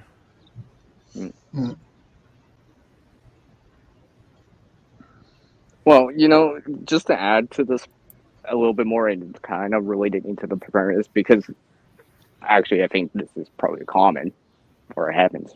Well, you see it happen anyways. In terms of like, if you know it, then at least, even if you can't see it, let's say some sort of power outage or whatever smoke, right? So you can't see it at all. At least you've actually walked it beforehand. Yeah. So nothing's, you kind of know. Okay. Nothing's a surprise. Well, you know how many doors down, this stairwell is. For example, you were at a hotel and just kind of, okay. I mean, you still wouldn't know exactly, but at least, well, there's supposed to be something around this corner. Should be right about here. Yeah. It can be very, very important because then you can at least you can gauge your movement to that at least. So you're not kind of like, well, I think it's 2 or 3. I don't know. I didn't walk it. I don't know. Yeah. I'm trying to figure that out. What my wife and I usually do is, like, we had an incident over in Davao, and it was we just both of us got out of the shower early morning, and we got hit with an earthquake. And you got to keep your passport locked up when you're overseas, guys. You got to. You keep it locked up in your hotel room or at the safe in the front entrance. But we keep ours in our right next to our beds at night. We'll unlock them, put them next to our bed, and we both felt the earthquake and both went for our passports, because you don't want to leave that behind if you're overseas. It takes a long time to get another passport. Yeah. Especially when Manila is probably 1,000 miles away. And we just grabbed our passports, and then the earthquake stopped. Okay, baby, let's get dried off, and let's go get in the elevator and get out of here, because we're like up on the 15th floor or something like that, Understandable. That's another travel tip, is keep your passport unlocked and next to you when you sleep, so in case you got to grab that thing and get out of there, it's available. But I was going to say, did you hear, I think it was like a month ago, they had some students from overseas, from England, I guess I'm not sure if there was like here for a tournament or competition or whatever, and there's scheduled to go back to England, and I guess their hotel burned down, so everybody lost their passports, and it's been a complete cluster F over there for the teachers and the students trying to get replacement passports. Well, if England tried to get some sort of identification passport, it could be very tough without stuff to use, right? Like a birth certificate, whatever, right? So something like that. Yeah, right? like that. I'm not trying to scare nobody about but your passports. I'm just kind of putting that out there because it kind of reminded me of that story. No, because the preventative measure where, hey, you know what? I fought ahead on it. Yeah. So at least if it does happen, I'm not gonna be like, now I got to deal with this passport. I can't get back without, right? Can't leave that country or whatever, right? I'm Yeah, gonna read Wes's comment The real big quick. hassle, even if you had the money. the first challenge you're faced with is getting to your embassy. Like we're all the way down in the south by Indonesia and Malaysia. So then our U.S. embassy is up in Manila, up in the north. So that would be one of the first challenges, just getting there. But there are satellites around, like I think there's one in Cebu and a couple others, but they're not the proper embassy. But yeah, that's why I put that passport in your hand, man. I don't carry my passport with me when I'm overseas. That's just no, I don't do that. There's too much chance of getting pickpocket or something like that, and they can. Well, sell you don't that want to thing for a drop it high randomly value. too. It's like, oh, what? Well, They sell it all for I a can high say value. is I don't have to worry about that. I don't have a passport. Yeah, I don't But- have one either. But we all do travel though for the most part. Yeah. So it's that But, kind of knowing that yeah, area. And that's some of the same stuff kind of applies whether you go from different province to different province or different state to different state. Yeah, exactly. Or you're traveling because for business or for pleasure, or it could even apply even on like a river, a lake, or an ocean or whatever, right? In your area, it's not just on land. I was Wherever gonna go you back are, to that right? whole exit conversation. Wes Okay. brought up a point, saying that he said that when we stay when we travel, we stay in single-story motels, even if we have to sleep in shifts. Nobody blows up single-story 1970s motels. That's something I'd never thought Motel of. But that's 6. true. Mm-hmm. That's something I had never thought of, but that's true. He's got a point there. Yeah, and another thing I was thinking about is I have been living in a hotel. It happens not that often. It's very rare, but sometimes it happens. And the thing here is I never pick up my stuff. I never do that. I just take what I need and put it back and close the bag. And the reason for that is if something happens, a fire or anything, you can I can just grab the bag, and I have everything packed already, so I don't need to do it. Pack the bag again. And I never really That takes thought so much for grab and go there, ShadowScoutSwede. That was a good point, but when I've stayed at a hotel, I've never put anything in the drawers or any of the dressers. Not so much because I'm thinking I got to grab and go. It's just I keep thinking I don't want to accidentally forget something. Yeah, exactly. Mm-hmm. And I don't want to pick up something from something that was left in the drawer there. Yep. Some critters or something. Bed bugs, cocaine residue, dead hookers. Where did this come from? Ooh, you would have been nice when you were alive, but not now. Yeah, when my wife and I were coming up to Idaho at first, we were buying the place. We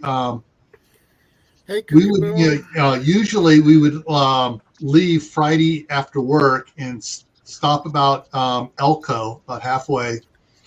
Spend the night in a hotel there and then drive the rest of the way up. After 20 or so times of doing that, it got to the point of screw this.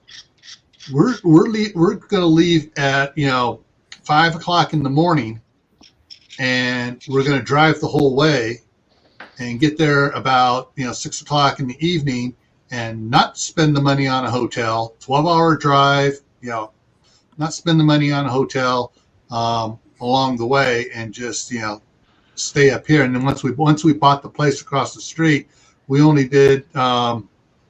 I think we've only done twice, and all the trips coming up stopped halfway. And the one time we stopped was because my mother-in-law was with us, and she wouldn't let me drive, and she only wanted to do 60 miles an hour in the 80-mile-an-hour zone, and we got to Reno an hour too late before they shut down the road going over Donner Pass. Where if I'd been driving, we would have been long gone over Donner Pass before the snow started. Wes, you are indeed a pervert. Can you come up on the panel? You read what he said. Dead hook. Oh yeah, yeah. Yard, I saw no. that. I saw that. I saw that. Dude. I saw that. I saw that. I saw that. Oh my God, I like that. I like that. Oh my God, what a pervert! I like that kind of stuff. I But see anyway- West knows his area. Can I bring something up actually? Because I was just thinking about this also. But About anyway, That was go my ahead. inner Dahmer coming out. Oh God. I can say I made the time I were at a hotel. I actually did a mistake, but I didn't I didn't know the area or anything. What I should done before is check the area around the hotel, so you know which way and everything which direction you can go. So that was I realized that now that was a big mistake. So please don't do that mistake. Check the area beforehand on Google Maps or whatever, and see which hotel, from the hotel, and see how the streets go and everything like that. Yeah, have a better idea about it. At least Oh. something better you can gauge it on versus. Yeah. Well, I've never seen it. I don't know what's there. That doesn't help anymore. Also know Well, 'cause once you get there where food and water is at, in case you got to go out on foot. You know, 7-Eleven is over there, grocery store is over there. For example, yeah. The Walmart be an everyday Supercenters down there. Yeah, that could be, right now. You could still be doing that now, and just knowing that area. Mm-hmm. And indirectly be like, oh, but if possible, if necessary, something like that. That's one of the things we've always checked when we're traveling back and forth from California to Idaho. Where are the McDonald's? Where are the Walmarts? Where is the Flying J truck stops and the Love truck stops? And so we know where all the truck stops are. We know where all the McDonald's are, and Rest stops. Yeah. Oh, and where all the Costco's are. Like knowing where the diner is, for example, because I kind of here's a diner, a mile up. Okay. Or something like that. There's been a couple times if you stopped at a Costco, gone in, used the bathroom, grabbed a slice of pizza or one of the hot dogs with a soda on the way out. Mm-hmm. Yeah. Just kind of knowing, well, because I was always thinking this kind of, I'm leaving because, for example, some hurricane. I'm not going to hotel at this place. Have you actually seen this hotel? It's just kind of, if you were picking, right? If you were having to choose that as your option, right? And just kind of, have you actually seen this place? Kind of knowing the route too, right? If you were to actually attempt that, if you haven't already, right? Kind of working through that, actually going through the pace of doing it. That right there, back when I drove trucks over the road, that was what I kept in the truck with me. It's a Mossberg Maverick 88 with top folding stock, 5-round, 2 magazine capacity. I custom load my own 2 3/4. Well, actually, I made 2 3/4 inch shells, but I also made 2 1/4 inch shells. Those 2 1/4 inch shells would actually allow me to fit like an additional round into the 2 magazine. And then there's my little snub nose 357s, European American Armory. But those were, like I said, those were my truck companions, and those were also my hotel companions. I kept those nearby, even in states where they didn't allow you to have a firearm in your hotel rooms. Like, screw the laws. I'd rather be judged by a jury of 12 than carried out by 6. But hotel invasions are kind of a thing. Anyhow, that's about all I'm going to share as far as that screen goes. All right, Wes. Idaho Garden Girl, in Winnemucca, we always stop we used to stop at the McDonald's with the pilot truck stop there at the on the west side of town. We actually found out it's a lot better. The next 2 exits farther is where the heading west at, I think it's exit 172, is the bigger pilot with the subway inside, and the gas is cheaper. And the lines are, I mean, I rarely get stuck having to wait to be able to pull up to get gas. And so like they have enough pumps there, just pull in, get gas, Greater West. boom. Take care, boys. Tortilla factory though, we haven't seen the tortilla factory in Winnemucca though. I have to look that one up.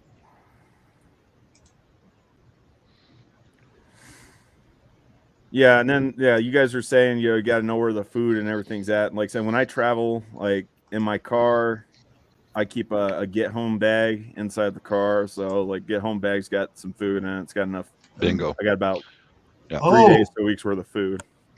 Mhm. Hey, Steph, I just searched it. It says permanently closed for the La Tortilla factory. They closed it. I guess it didn't survive the Red Dragon.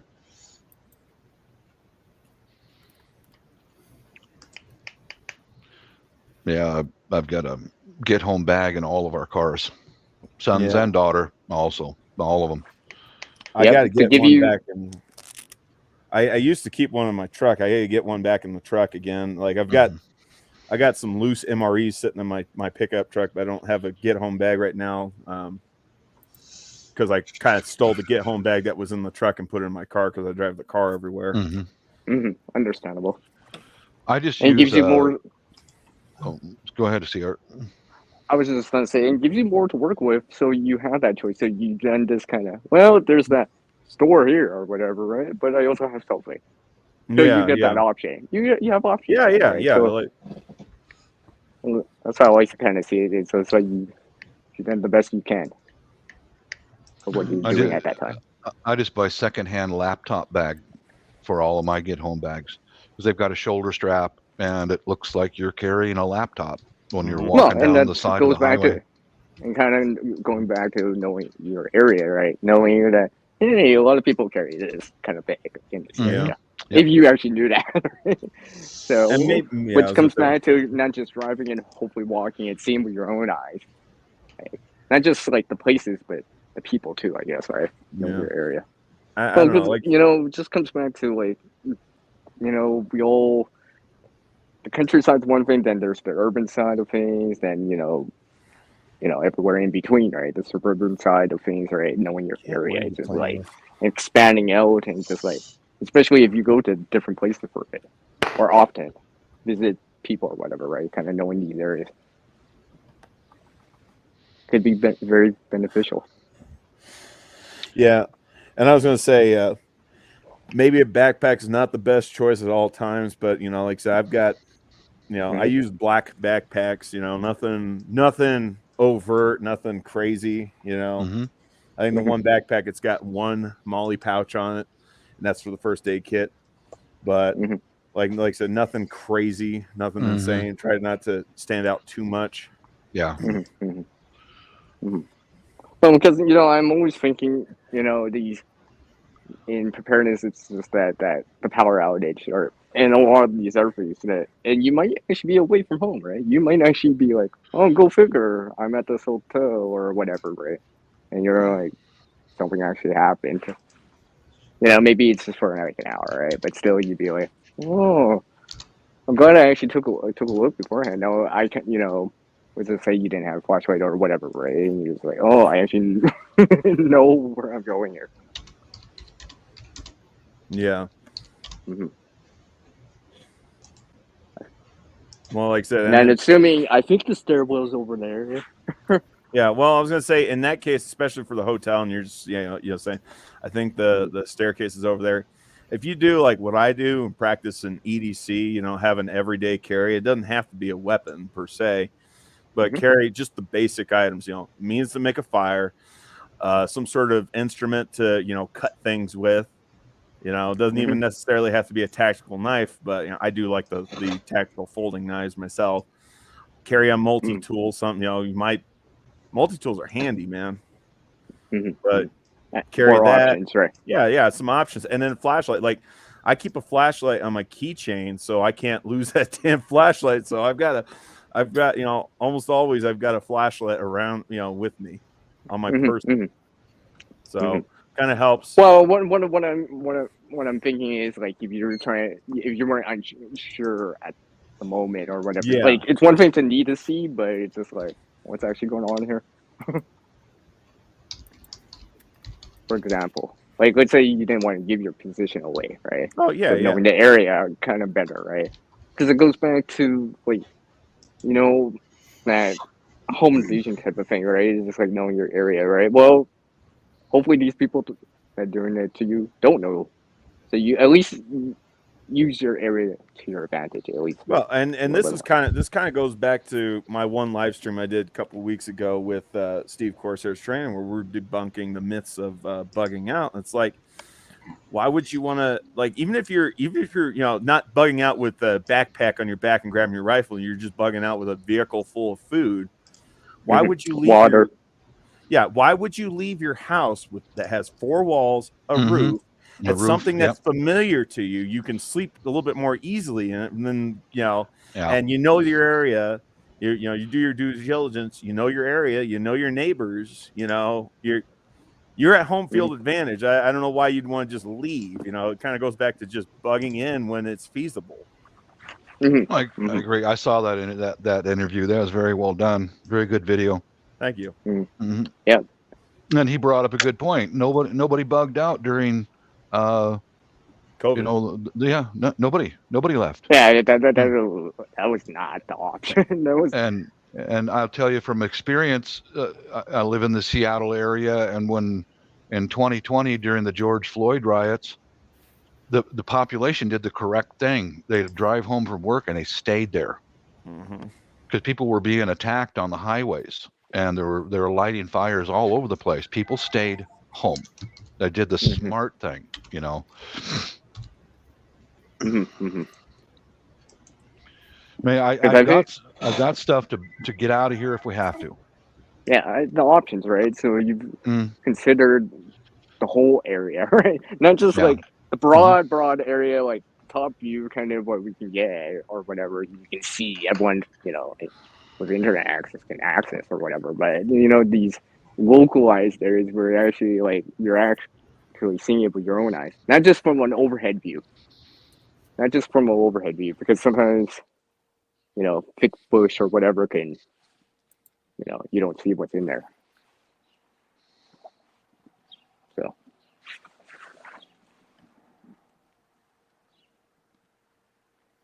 Oh, well.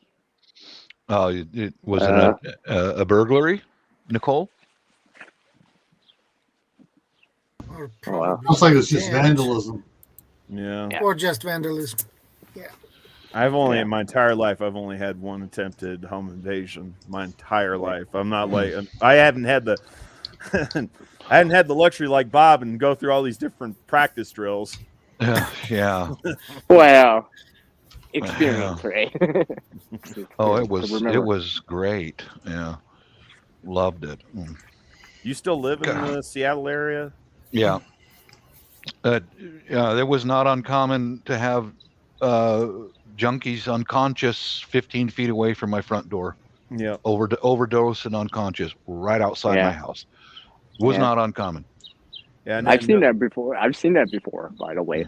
At least once too, where it's just like, but I think they were drunk, to be honest. But anyways, I didn't same go thing over, kind of deal, right? It's just like.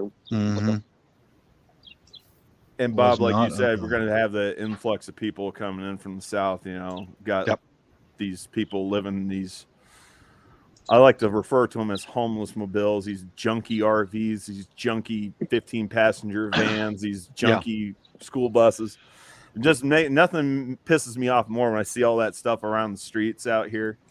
Not in my particular town, but I would imagine it won't be long before we start seeing that, because we're already starting to see homeless people out here. Yeah. But I see that everywhere when I'm in the city and everything. I see them Oh. all over the place, and just Yeah. takes a lot out of me. I keep road flares and I keep gasoline in all my vehicles, and it takes a lot out of me to not want to, utilize those to just, I hear you. burn those pieces of crap to the ground. Where do you live, Steve? So I live in El Paso County, Colorado. The nearest major Okay. city is Colorado Springs, but even 15 years ago, it was unheard of to see Absolutely. homeless people out here, and it's because of the whole legalization of marijuana. And if you had seen my video that I finally got around to posting, because I wasn't sure if I would really wanted to post it, was me doing a rant back when I was driving for FedEx, how I was getting pissed off with the politics of the state.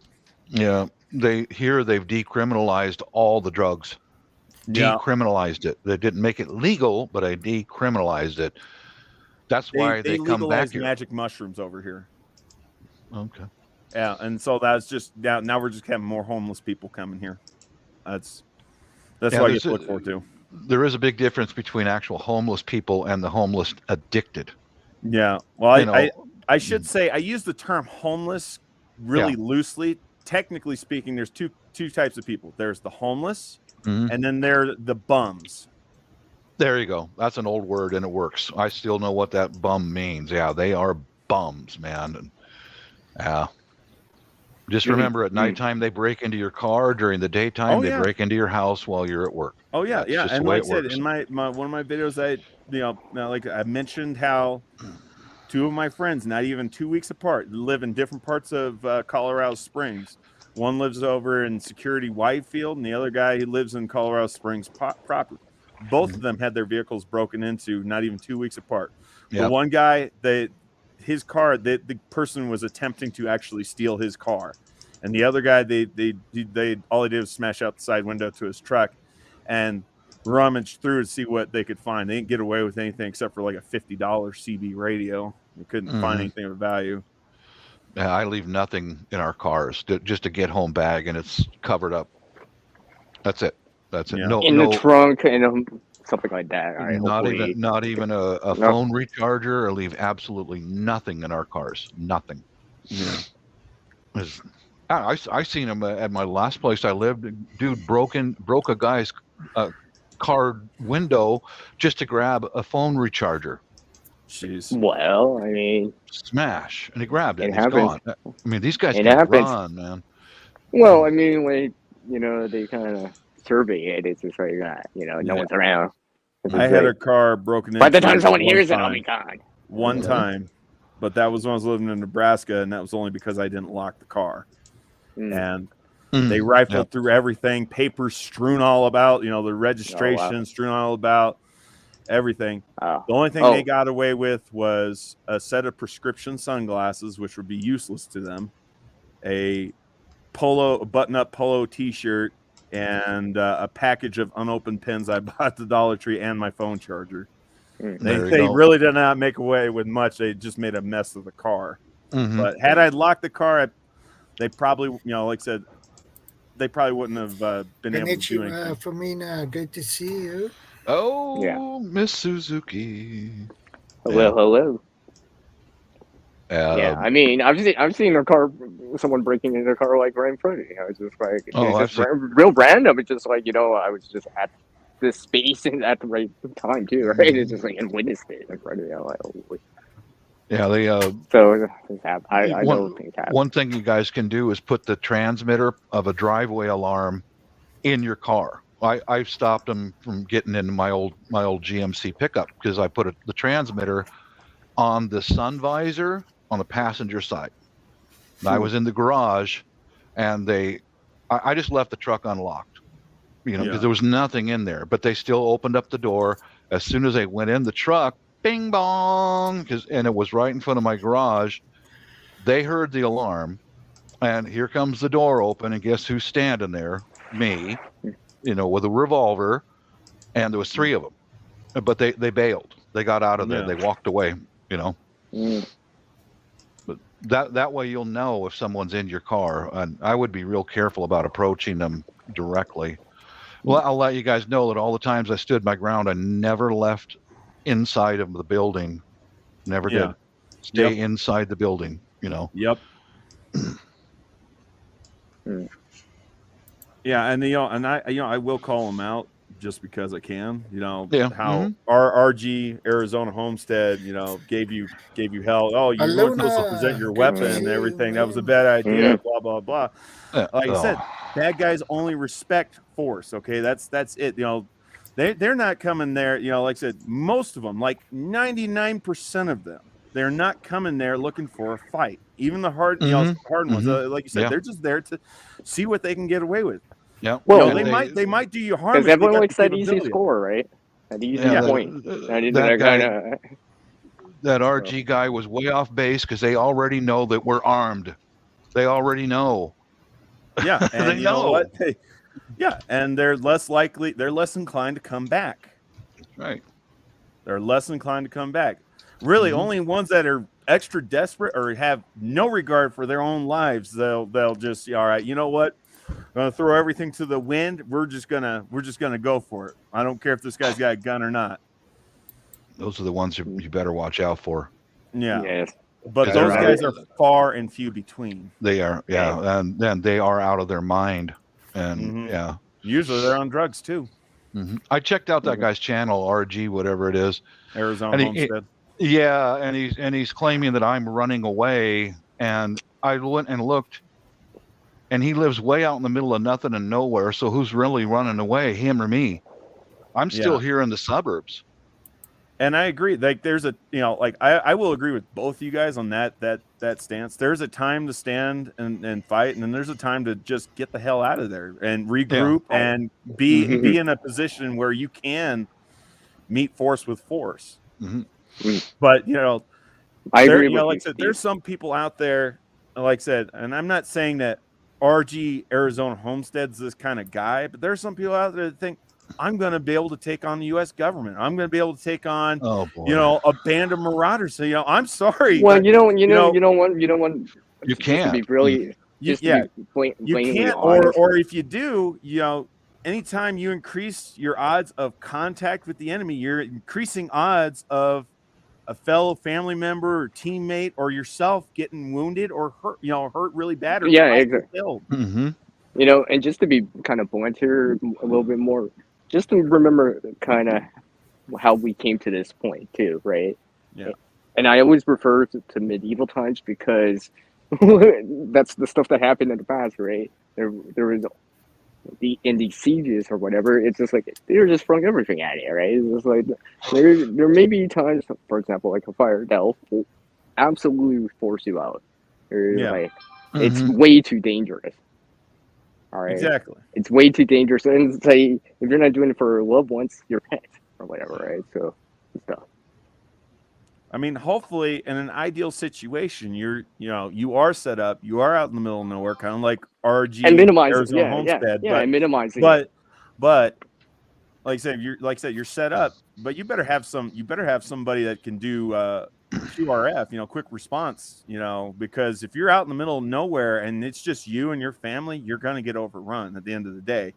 But hopefully, you've networked enough, you've got enough barriers in place. Options. At least some options. I want to point out something, barriers. When I say barriers, I'm talking about digging trenches, setting up fences, setting up kill zones, concertina wire, the prickly bushes with thorns and everything. They're barriers, but they are not designed to keep people out. If somebody is determined and hell bent on getting in there, they're going to get in. All it's just like a levee, right? Down. You are to slow them down. Hopefully, it's enough time that you can get some QRF out there to kick some butt. You know what I mean? Or escape. Or escape. Yeah, exactly. But like I said, not all of us are. Like I said, I will be the first one to admit I'm not trained in QRF. I'm not. I'm sure I could get some training, some basic entry-level SWAT team civilian-based training, but I'm not. Like I said, I'm not a tactical BA. That's why I've got on the title beneath me just a regular guy, non-combat experience related. And like you said, there's a lot of people out there that they like to claim I'm ex-special forces. I'm combat veteran. As far as Arizona Homestead goes, I don't. I kind of have my doubts he's ex-special forces, and I have my doubts he's law enforcement. I can't confirm one way or the other whether or not he was ex-combat vet, because he might actually be combat vet. You know, there's a lot of combat vets, but you know, there's different varying degrees of, you know, how much combat, you know, one person's had versus the other. You know, there's some guys that, okay, we're behind a sandbag, Okay. you know, cover or whatever, and we were laying down suppressive fire, and then there were the guys that were literally in the thick of it, you know. Yeah. Can I add something in here real quick here? Yeah, please do. Okay, because you know, the preparedness side, you're kind of minimizing that the best you can, right? Yeah. You know, avoiding it as best as you can. Now, with that said, there is things that are happening, and people are forced to leave, kind of leave an area, and I think it's pretty obvious lately, a little bit at times, right? You kind of hear it on the grapevine, as they say, right? It's just like, you know, and you're checking it out, like, oh wow, this actually did happen, you know.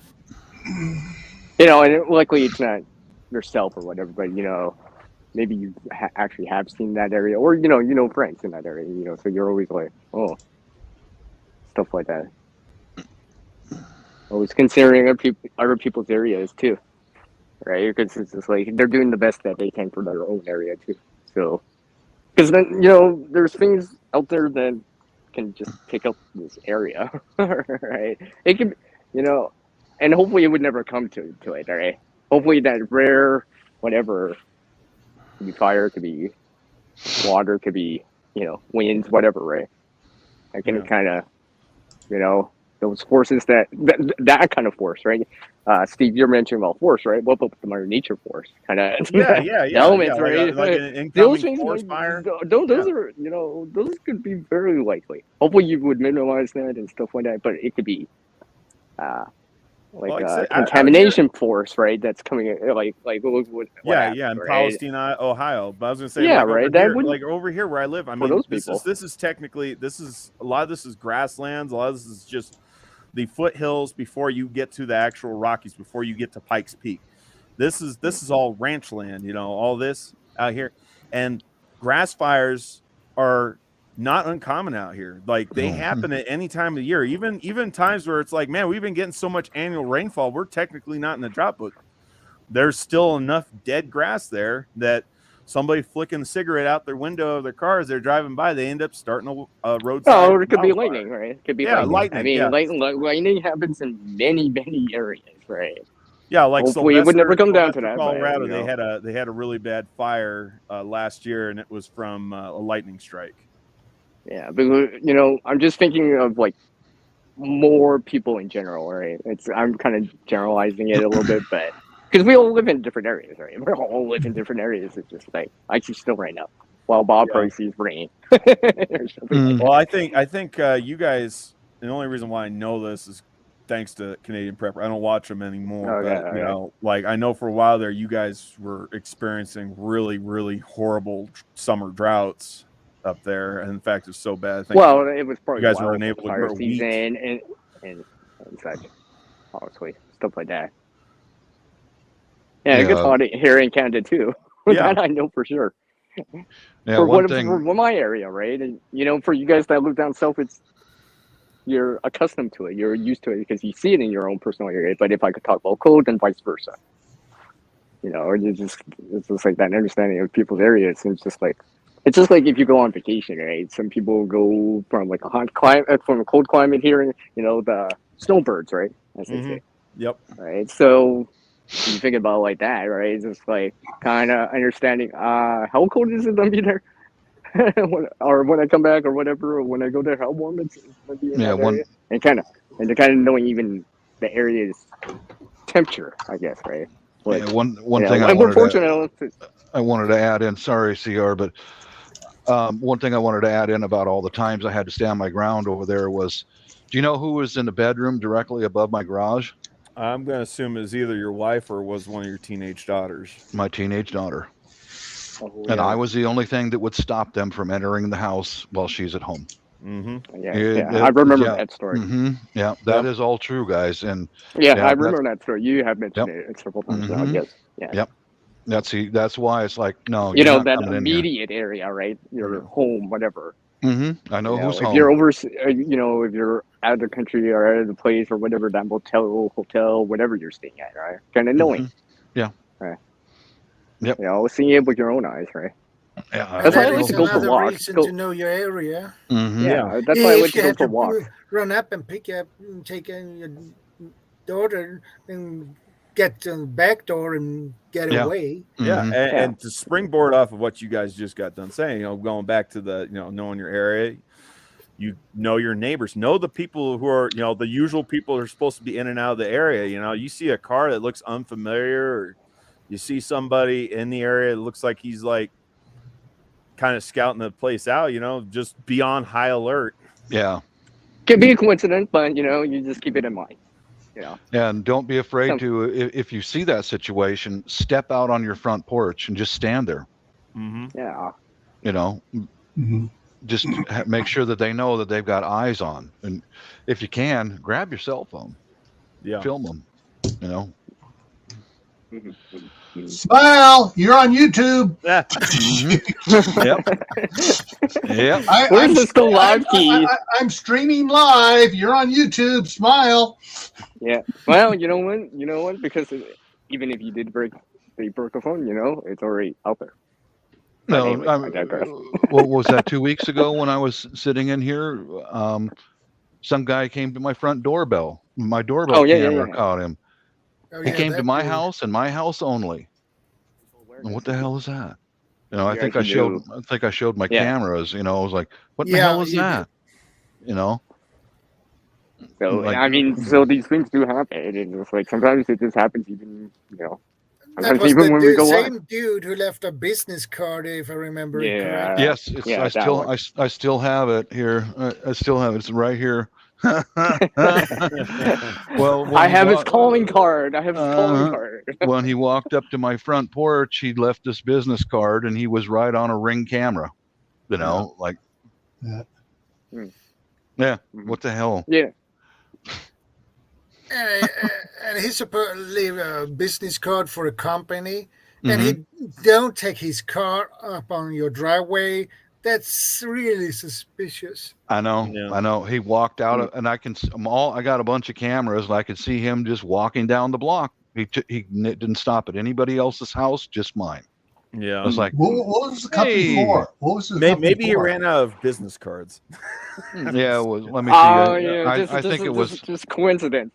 I think it was for like home improvements or something like that. Yeah. Well, he sees you're doing a lot of work there, and that's probably why he dropped the card off, thinking, because I've seen sometimes they'll do that. They'll drop cards off where those that are doing work. One card only. Yeah, I know, but they won't drop it off at other houses that aren't doing home improvement. They only hit the ones that are. No, I know the other day we had. Oh, this guy was out scouting, dude. That's what he was doing. He was out scouting. He could have dropped him off at all the houses. If that's they won't. They won't do that. They'll only drop them off at places that are actually doing work. Dude, no. They do that. Well, they do that, Bob. Hopefully, so the legitimate guys will do that. Yes, they will. No. They will drop stuff off at houses that are actually doing work. No, he was scouting my house. He only came to, and how can you tell I'm doing all this work on my house? You can't see nothing from the front yard. Well, you said you cleaned up the front yard and you've done some work out there. That was the end of last summer.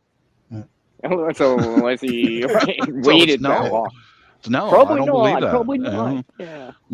But just to add, hopefully it would be that, but consider maybe it's not. So keep your eye out, right? Still. Definitely, maybe it's not. Yeah, I think that no company car, no ID badge, no company shirt, no company ball cap, nothing. He just came.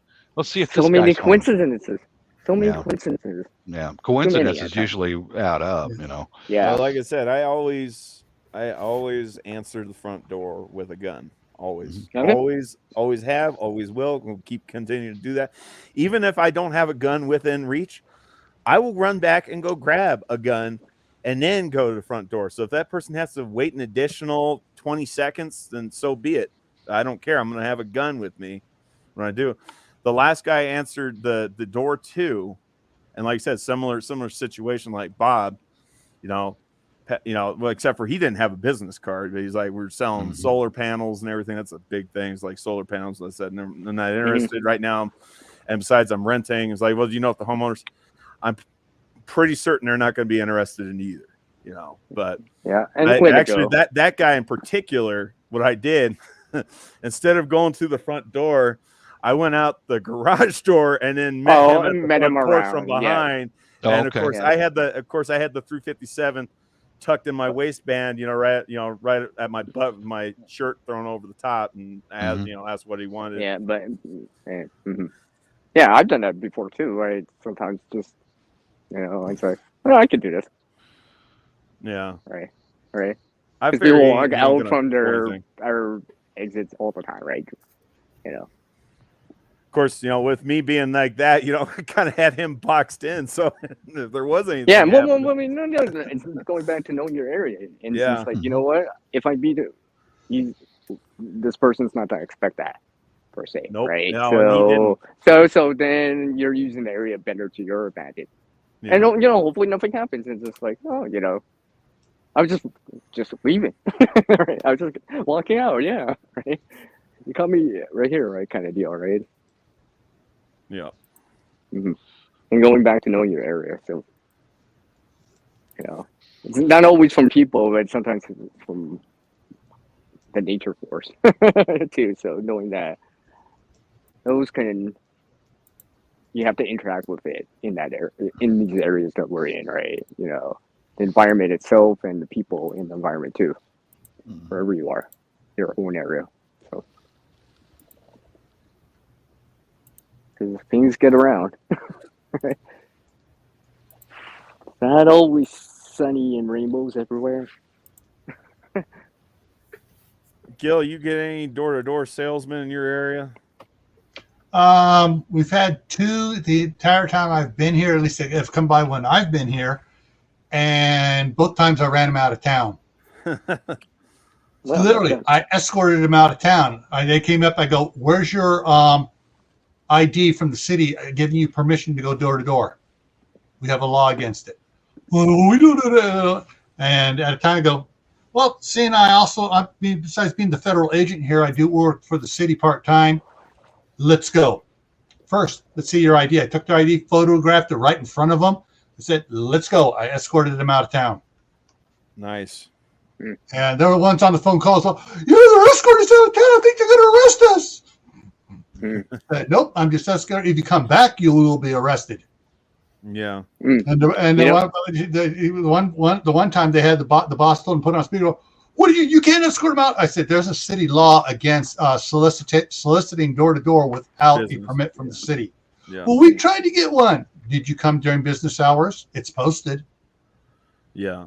Dead silence from him.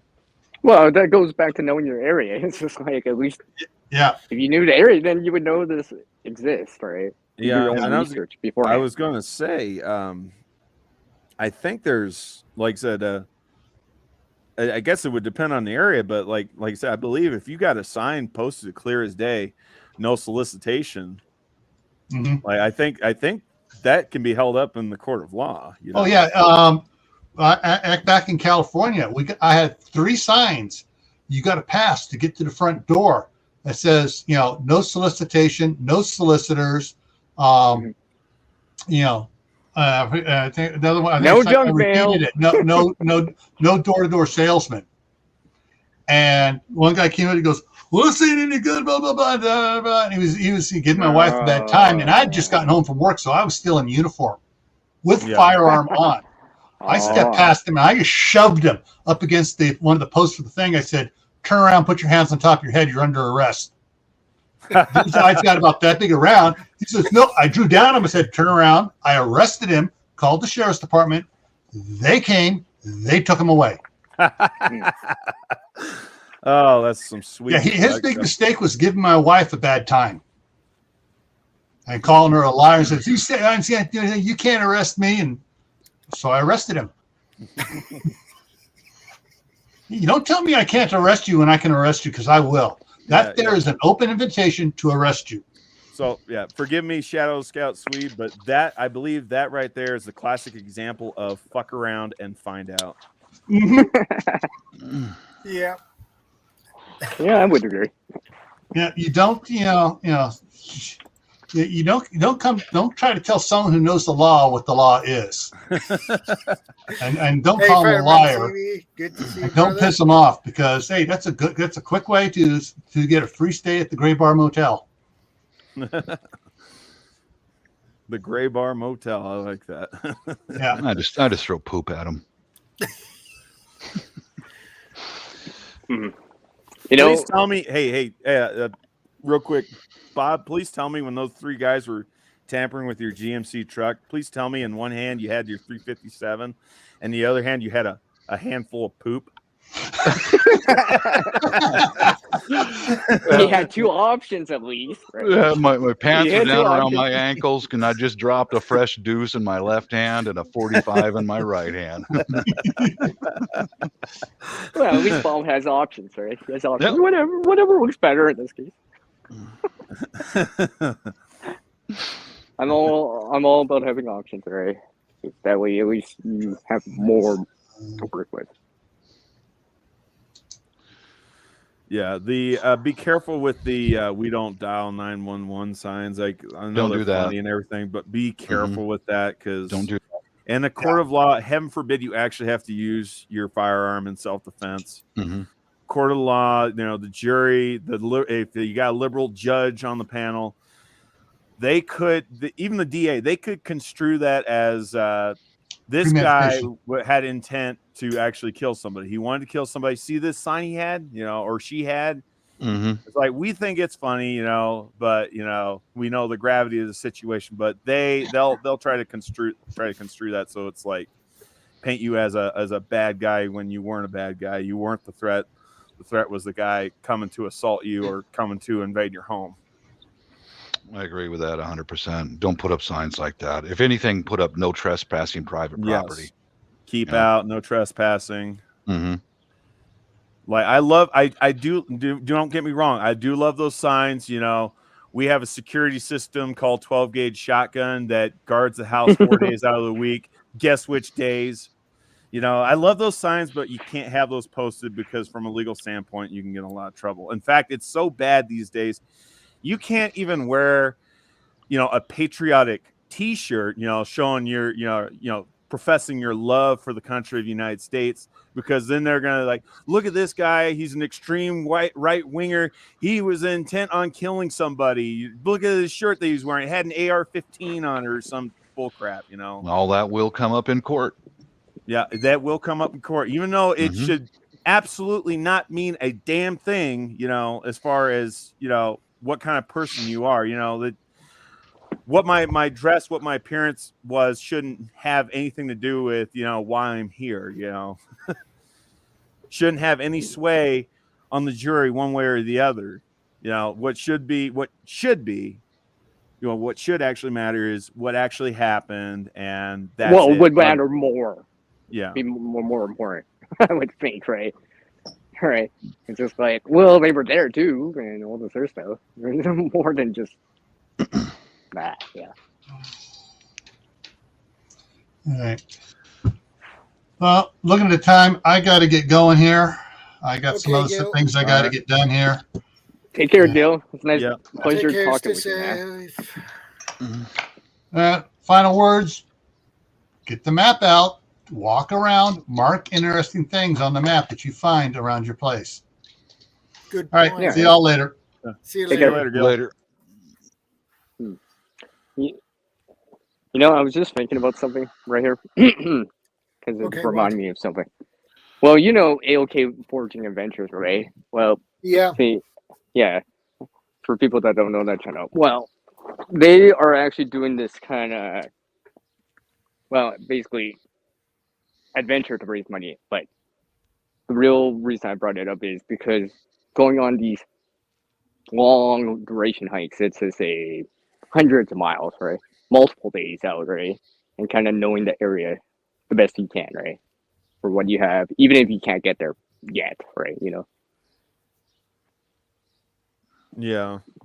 Yeah, because I was just kind of thinking about something too. You guys were talking about maps and all that stuff. Just even seeing it in video, especially people that record or it's like, oh, so this is kind of what it looks like. Obviously, seeing it in person would be different, or the scale of things, but it's like, well, there's this big landmark. Landmarks, right? It's just like always considering landmarks when you're traveling, right? Yeah. Points Yeah. where it's just like, this is on the north facing side. I know that for sure, right? Because I was just thinking again, because these stories, people getting lost. Then you don't know the area because now you don't know exactly where you are, right? You might know the immediate area, but you don't know, well, where's that trail, this area where the trail leads back to, per se, quote, civilization, right? Knowing that too. That could be very important. I mean, and that stuff happens. People get lost or whatever. And I even kind of read something about a story more recently back a couple of years ago, and it's just like, they had to call, search and rescue or whatever, and stuff like that. And I was just thinking, knowing your area, if you come in heading east, right, to get back, you eventually have to come back west, for example, right? So if you had that compass with you or something to gauge the direction, hopefully you would be able to do that. If it's sunny here, so I kind of know a general direction, right? Even without whatever, right? But it could be, hey, it's clear out, stars are out, right? That navigation, knowing your area too. It's just like, it's not knowing about always knowing how much time or whatever the direction you come in or the direction you have to go back out or whatever, but kind of knowing where you are in that area. I hope that makes sense, right? That orientation, right? Because when you're lost, you actually don't know you're actually that lost. Right? Or you're trying to retrace the steps to something, a known area, right? It's like, I don't know this area. Maybe I should go back instead of trekking more, right? That's kind of cliche, where it's like, well, I shouldn't say cliche, but it's just like, well, if you get lost, don't go get more lost. I know it's I wish around Gil the didn't leave right yet. Yeah. I wish Gil hadn't left already, because I found I'm looking at Google Maps on my computer right now, and yes, they do have a terrain option on the map. See, now, yeah. So now at least now you know that too, right? And for everyone else, right? So we all know. I wish they would do on the default mode on Google Maps. They've got basically like the building silhouettes of the different buildings that are there. I wish they would include the building silhouettes layer over the top of the terrain map, because that would be pretty neat. But anyhow, sorry, back to what you were saying. Well, I mean, you can manipulate that to achieve that effect, but it's not a default thing. Yeah, I understand what you mean. It's just kind of giving more to work with. I mean, nowadays, I guess internet access kind of, you get to see more, right? And you can actually see areas, even in a virtual environment. So it's like, well, unless it's changed dramatically, I still know there's this convenience store on this corner, for example, whatever. Yeah. Right? Or, for example, right? And you call ahead or whatever, and it's like, oh yeah, the place is still there. Okay. I know for sure. Well, because I always come back to traveling, right? Because when you travel, you're leaving generally a familiar area for a less familiar area, right? Because you're visiting, right? And people, all of us visit people, right? Loved ones, whatever, right? We all go somewhere eventually. Eventually, I say eventually. Most people, I say most people, right? Yeah. So knowing your area, right? Just like, oh, okay. No. Because I've done that before, where I'm going traveling. I've never been to this area, right? And it's just like let's say for people that go on vacation or whatever, right? Let's just say, or business meeting, let's just say, right? People that go for these conferences, right? A lot of people here on YouTube go for these conferences. You hear about it, right, and stuff like that. Yeah, there's a bushcrafting conference or whatever, something along the lines of that, or you're attending something, right, and knowing the area. Prepper meetup as another one. or the meetups too. I should have mentioned that too, right? A meetup, right? A lot of the times if you're meeting up with someone, a public area, for example, right? Hopefully, and you pick this area because it's it's open and there's, public, and you kind of, whatever, right? Especially if you're just trying to, on the safe side of things, right? A public area of exchange, for example. I was going to say this, and like I said, I'm probably getting a little bit off track, but one of the things that I did a lot when I drove trucks over the road, and heck, even when I go on vacations and stuff like that, you're talking about using the landmark. So I love old trucks. I love looking at old equipment, even stuff that's a little bit rusted. It's been sitting out there. It's overgrown. So in some cases, those end up being my landmarks. It's like, oh yeah. That would work too, right? Because because it's been there for a bit. I don't necessarily pay attention to what highways I'm on or what exit I need to take to get to this county road or whatever. Like most of the time, it's just like, oh, there's this landmark, so I know I'm this far away. I'm like another hour's drive away or something like that where I need to be. For example, you might not know the exact address, but you know where it is.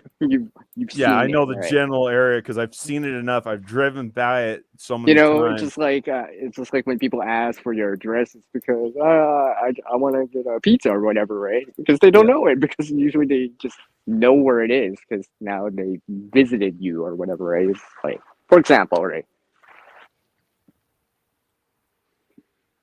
Yeah.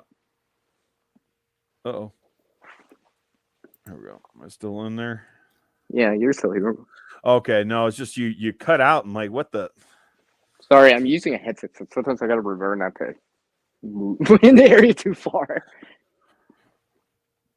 So yes, yeah.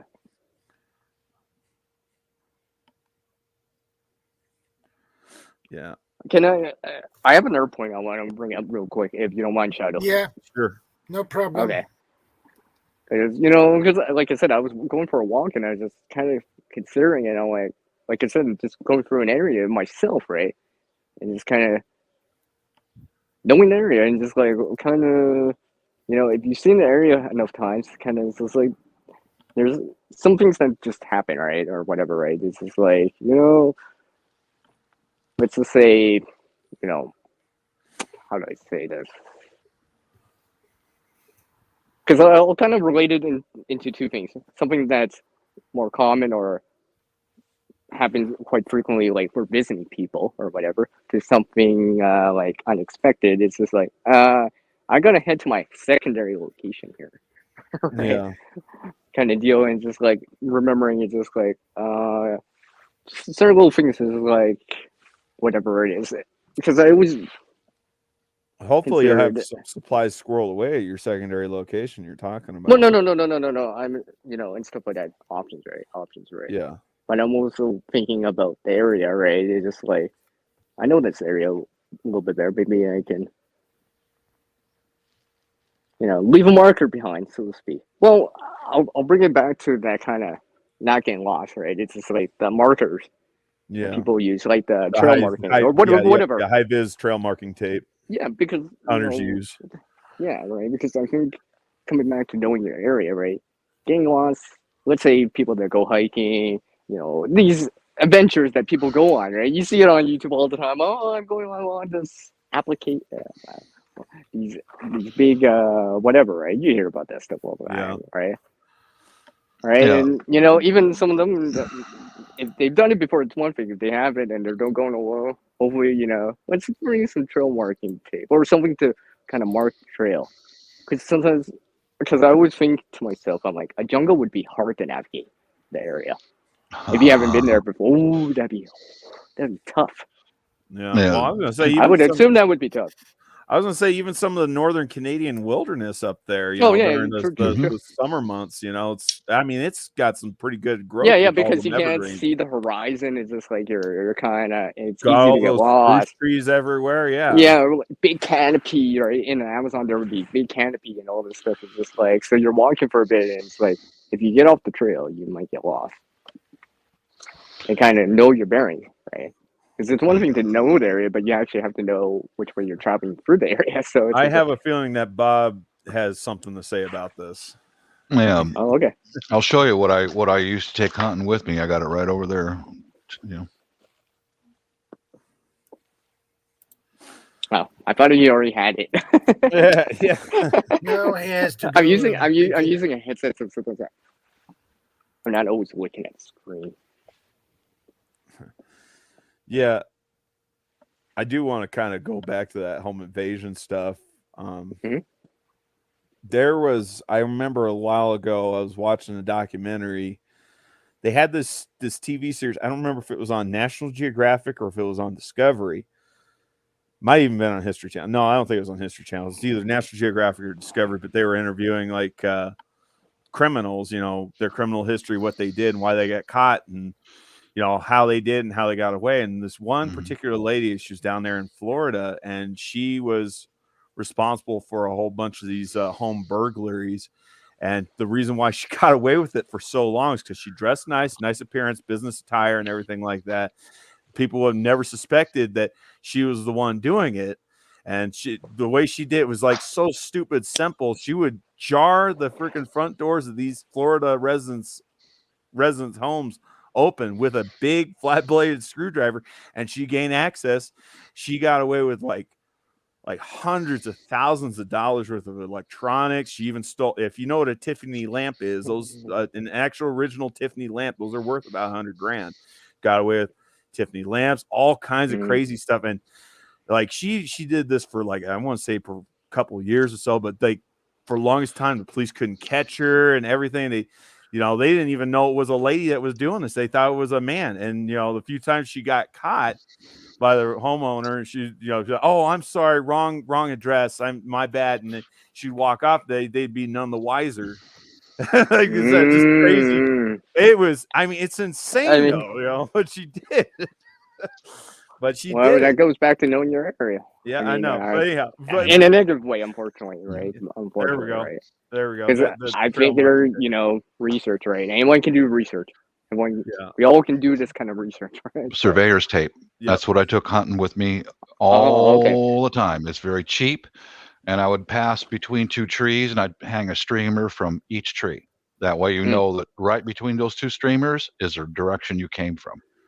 You won't get lost if you use this stuff. You won't, because you're going to be able to see the direction you just came from. Unless somebody's actively ripping those down. Yeah. Well, or the wind. Hopefully, hopefully it wouldn't be like that, right? Well, hopefully you're the only one going through the trail. Yeah, you're the only one going through. Yeah, you're the only one going through the trail. It's not windy. It's like, nah, I'm pretty sure this one would just blow over. Yeah. Blow away, right? And just marking. And just, I mean, we're not talking about bug out. We're talking about hunting. Yeah. But I got to kiss your. These might be the day-to-day activities, right? That we do. I got to kiss your ass for a second, Steve, because I saw you speaking with Corsair's trainer.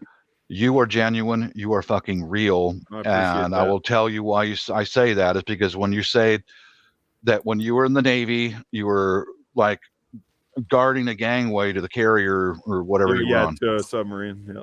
Yeah. That's honesty. That's honesty. It's like I was an Air Force airman.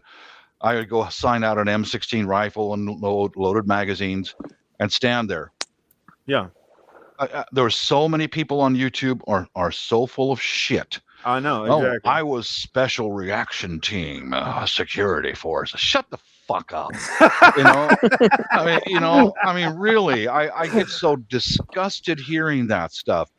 Because now, if you were in the Army infantry or the Marine Corps, the Marines guard the Navy facilities. With the Navy facilities that have nuclear material, like Class Echo, Tomahawk cruise missiles, Trident missiles, anything that's ballistic, they're going to guard that. Or anything where there's like an excessive amount of ordnance, the Marine Corps, kind of augment the Navy security and help guard that stuff. And it was like us in the Air Force. We've got our own infantry. In the 80s, they were called SP, Security Police. Yeah, they call them security forces now. Okay. Yeah. They guarded the facility, and they'd grab me, an airman, go get your rifle, go stand. I had to stand next to a pallet full of ballistic missiles. I didn't even know what kind of missiles they were. I mean, I'd never seen them before, but just go sign out a rifle and go stand here. Okay. Yeah. And like I said, my hat's off to you too. And like I said, my dad was Air Force, and he told me some stories of when he was stationed up in Ramstein Air Force Base back literally just after they had I don't remember what the hell that terrorist organization was called, not sure if they call it Red Brigade or whatever, but they had detonated some pipe bombs on the base, and when he first got there, he's like, "Oh my God, did I make a mistake and everything?" Yeah. They issued him an M16. They had him guarding the 1836 compound. The 1836 compound was a communications compound. Yep. And he was like, "What did I get myself into?" It's like, he said he had nightmares from the whole deal, because it's like, I'm supposed to be a comm guy. I'm not supposed to be on the front lines. Not supposed to be like, he's like, every day I prayed to God that I didn't ever have to use that, ever have to shoot that M16, ever have to discharge my weapon, and I'd be thanking God every for night a real I got to go home, situation. it's a real situation. Not But, just training, right, or target practice, but actually like, oh my gosh, I actually have to use all right, I will say this much: my hat is off to anybody who is special forces. My hat is off to anybody who actually seen action, actually served on the front lines. But people have disrespect for the they just kind of poo-poo the guys who were part of support. Anybody that was part of logistics, anybody who was a cook. It's like, I'm sorry, but an army does not move on empty stomachs. An army doesn't move without boots. Team.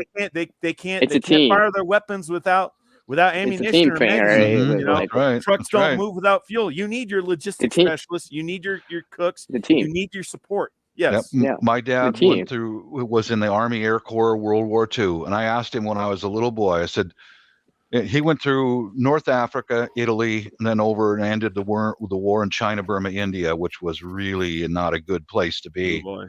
And I asked him, who are the most important people in the Air Force, Dad? And he said, the cooks. Really? He goes, yeah, the cooks are the most important people. And the supply people. Don't forget the cook, right? Because if you don't have someone serving out food, it's over. It's over. Yeah. If the logistics break down, it's over. Yeah, and food is morale. Food, like, it's not just the energy aspect; it's morale. If you don't have a good hot meal in your belly, and that's really, and in some cases, right? for the people that been in the thick of it, and actually been in the shit, actually seen the shit, they will tell you about the only thing I got to look forward to was eating a hot meal. A hot meal, yeah. And I see that's another indication of some of the YouTubers that I've heard a lot of shit-stained comments about being in the Air Force and stuff like that. And well, yeah, I'm not a rifleman in the infantry. Yeah, I'm not. I wasn't either. Yeah. Yeah. I signed up for the Navy because I didn't want to have to deal with that crap. Yeah. And well, who do you think is going to fly out your wounded men? Exactly. It's going to be a bunch of Air Force nurses and a cargo plane. You're going to take them to the nearest hospital and get treatment. Yeah. And who's supplying Medical you with evac. food? Like, look at Afghanistan, dude. Everything that came into Afghanistan was flown in by the U.S. Air Force. Yeah. Everything. The HESCOs, the food, the Band-Aids, the people, everything. Dude, the logistics of that, and they pulled it off without, and they get no recognition at all. Yeah. None. Nope. Like I said, I will every day. I will give credit to those guys, because, like I said, I've even had to deal with civilians. At my previous job, Bailey's moving the storage. We had one guy say, talk crap. He's a civilian. He talked crap. Oh, that guy, when he was in the Army, he was just supply. Dude, supply is freaking important. It's most important. He's one of your top two like you said, two most important people that you got to take care of. Doesn't matter which branch of the military you're in. Two most important people you got to take care of: your cooks and your supply guys, because they get shit. Yeah, they take care of you. My dad gives a perfect example of that. When he went to India, it was right around the time when he was on the invasion force of Burma. But they went across the Himalayas multiple times, and one of the times when they went up into China, which the Chinese had nothing for us.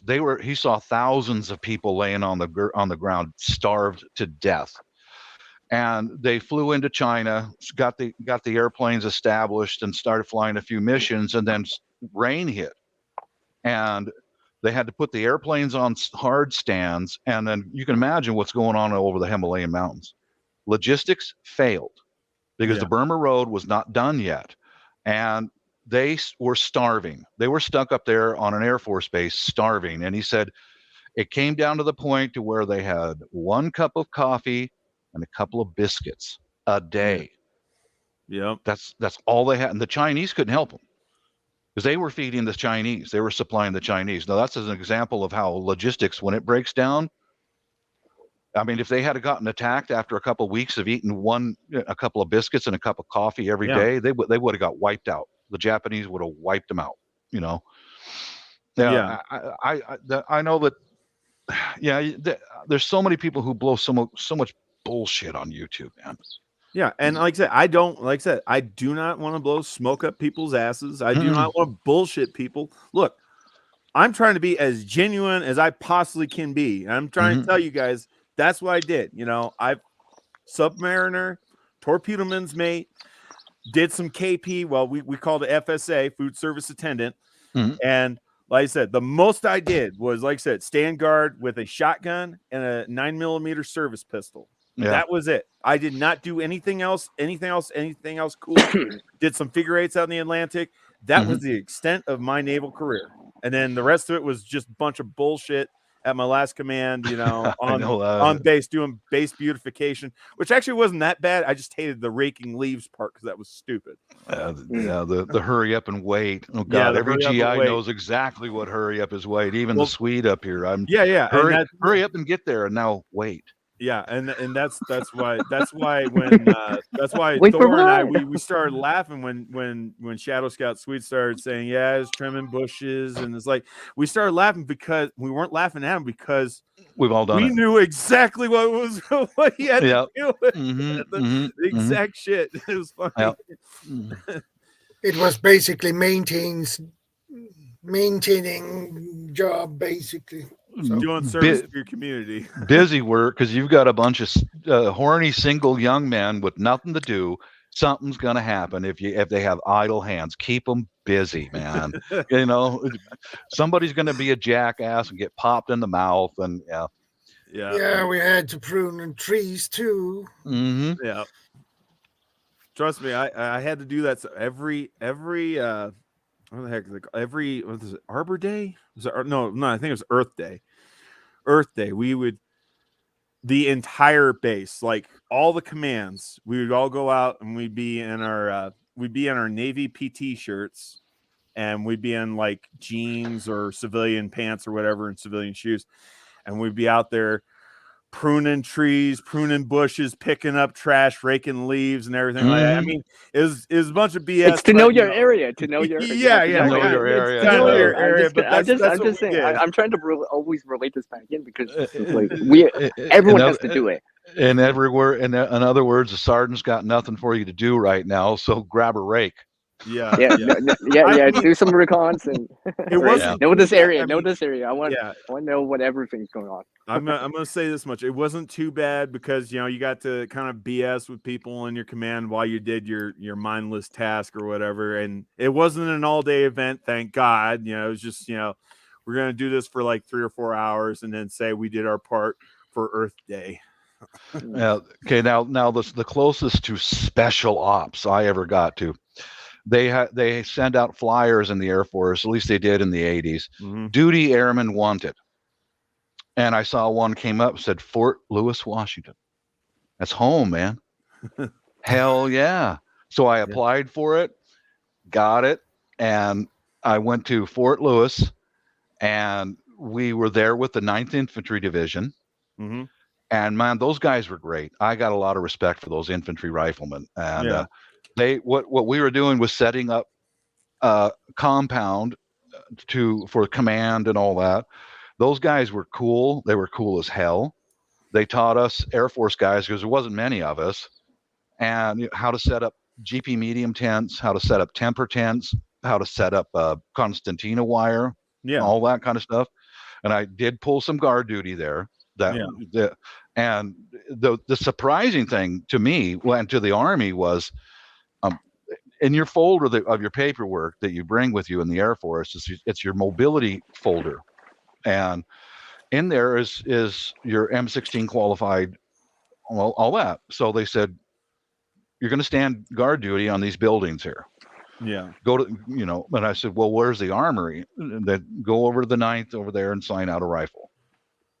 Okay, they gave me an M16 with 7. That was our normal loadout was 7 30-round magazines. Yep, that's pretty standard. And so I showed up like that. I got a Y harness, all that. It's like issued out to me for temporary. And the soldiers that I was supposed to be standing guard with, you know what they issued to them? What? You wouldn't believe it, dude. They issued them guys out a wooden baton. And they saw me and the other airmen kitted out, and they, well, what are you guys doing? Well, we're going to stand guard duty. Well, where'd you get the? You know, I said, that's what we do.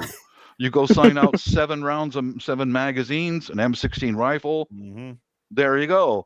So, and and we're teasing the infantry guys a little bit. And I said, well, it's because they trust us.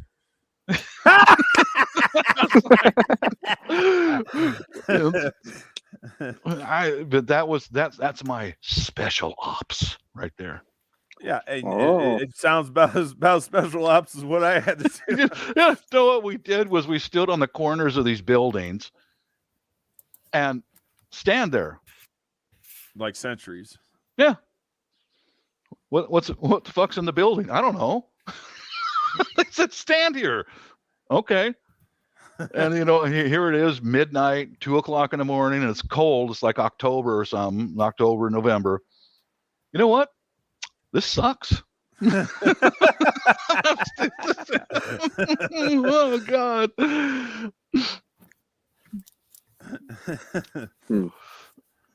Yeah, I really enjoyed that TDY. That was a good one. Yeah, I remember one of. Oh yeah, sorry. Go ahead.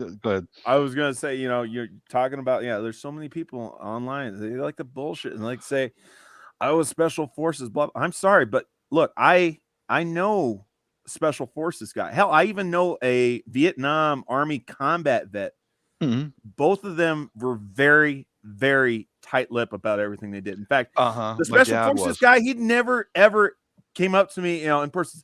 I was special force. He never did it. You know how I found out? Yeah, I found out through his son that he was special forces, because when he was talking to me, everything he did. Like as far as kind of like being a liaison and educating these third world armies, militaries, how to properly conduct combat, contact with the enemy, breaking contact with the enemy, and everything like that. And I get to reading these different books that talk about special forces, what they do.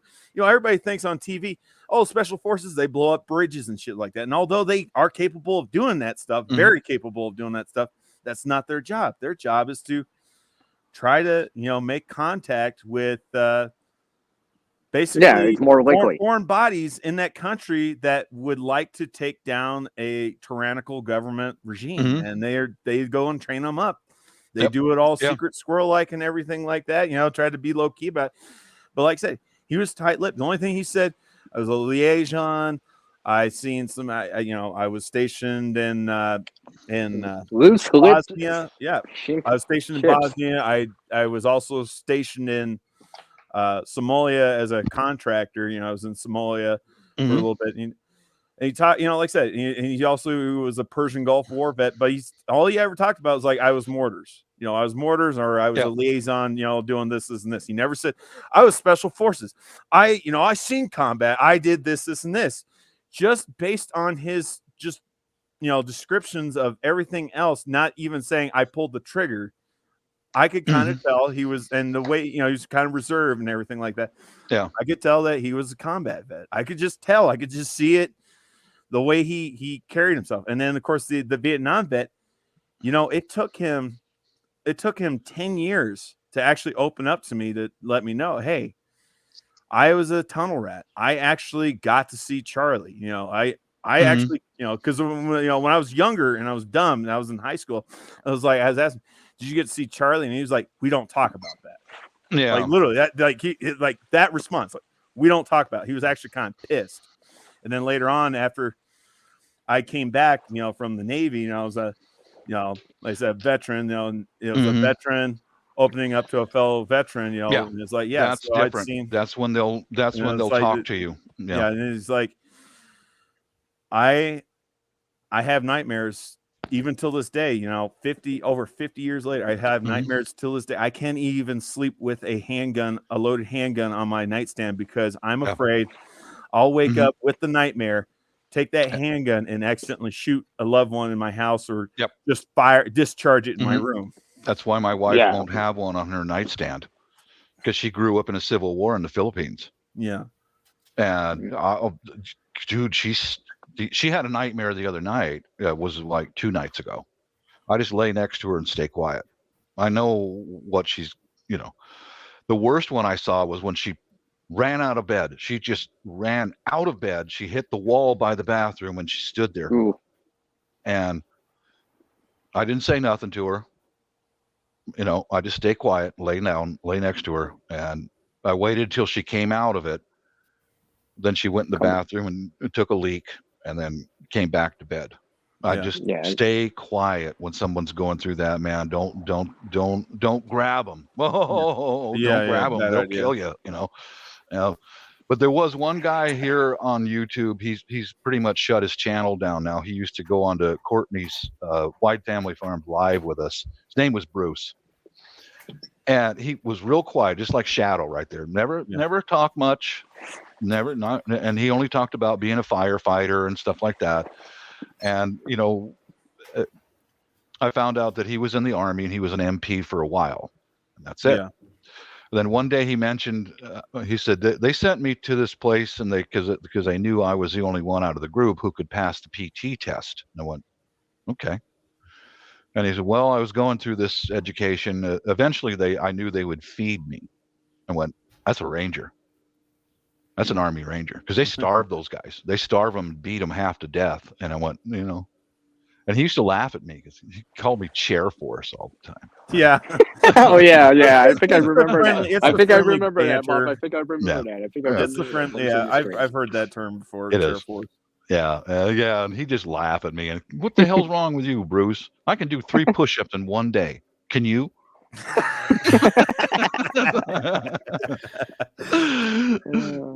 But I knew that, and I believe he went up the next level from Ranger, and I'm pretty sure he was Delta, because he was a senior Ranger, and they elevate to Delta Force, and those guys are really fucking scary, Yeah. I was told those Green Berets are pretty scary too. Yeah.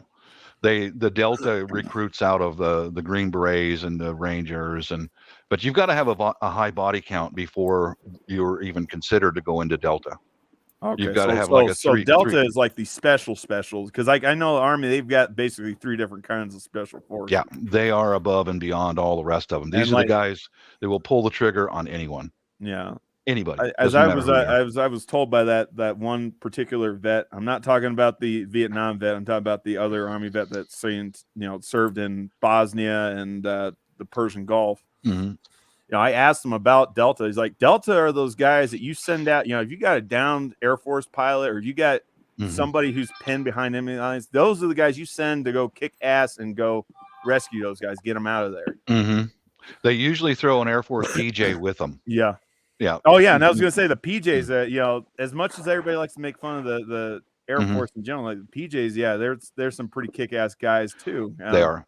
And the Air Force, they've got some of the strictest physical fitness requirements in all the branches. The only one that I could think that would top them would be the Marine Corps. But just to even get considered to get recruited in, you have to. You got to be at a certain. You got to be at what, like 10% body fat or something like that, like just crazy BMI. Yeah, in the 80s, just to be considered for the PJs, you had to be able to put baskets in your hand and swim for 2 miles with baskets in your hand just to be considered. That's just it's part of the entry exam if you can physically handle it. Yeah. Because you would have to probably bring supplies to one way or another. Well, what they are is I'll give you an example of there's fewer PJs than there is anybody else. Fewer of them. Yeah. And if you remember a few years ago, there was a cave in Thailand that had a soccer team stranded, a bunch of kids stranded way inside that cave. The monsoon hit and it started flooding. Do you know who the guys who went in the furthest? and administered medication, where they called in the U.S. Air Force pararescue guys. I'll be damned. Yeah, they were the guys who actually went in there and put hands on those kids with a Thai doctor, and they anesthetized all those kids. PJ's got them an oxygen mask that fit all across their faces, the children, and put them unconscious. And the PJs fashioned a kind of like a hammock that was, and they slung load those guys out of there. You know, yeah, that's the kind of stuff that the pararescue guys do. But for the physical fitness for those guys, that ain't half of it, dude. The education that they receive, they receive like a 4-year education in medicine in just a few months. I mean, they're like outstanding human beings. And you know, my first sergeant, when I left all my training and I wound up in the 474th Tactical Fighter Wing, come on, you know, we're gonna go. You go meet the first shirt. That's what we call him, first sergeant, first shirt. Okay, so I go in this guy's office, and here's this guy built like a brick shithouse, starting to get a little gray, you know. And I looked at all his ribbons, and I looked on the wall.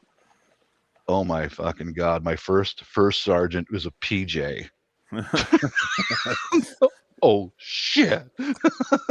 I promise, Sergeant, I'll be a good airman.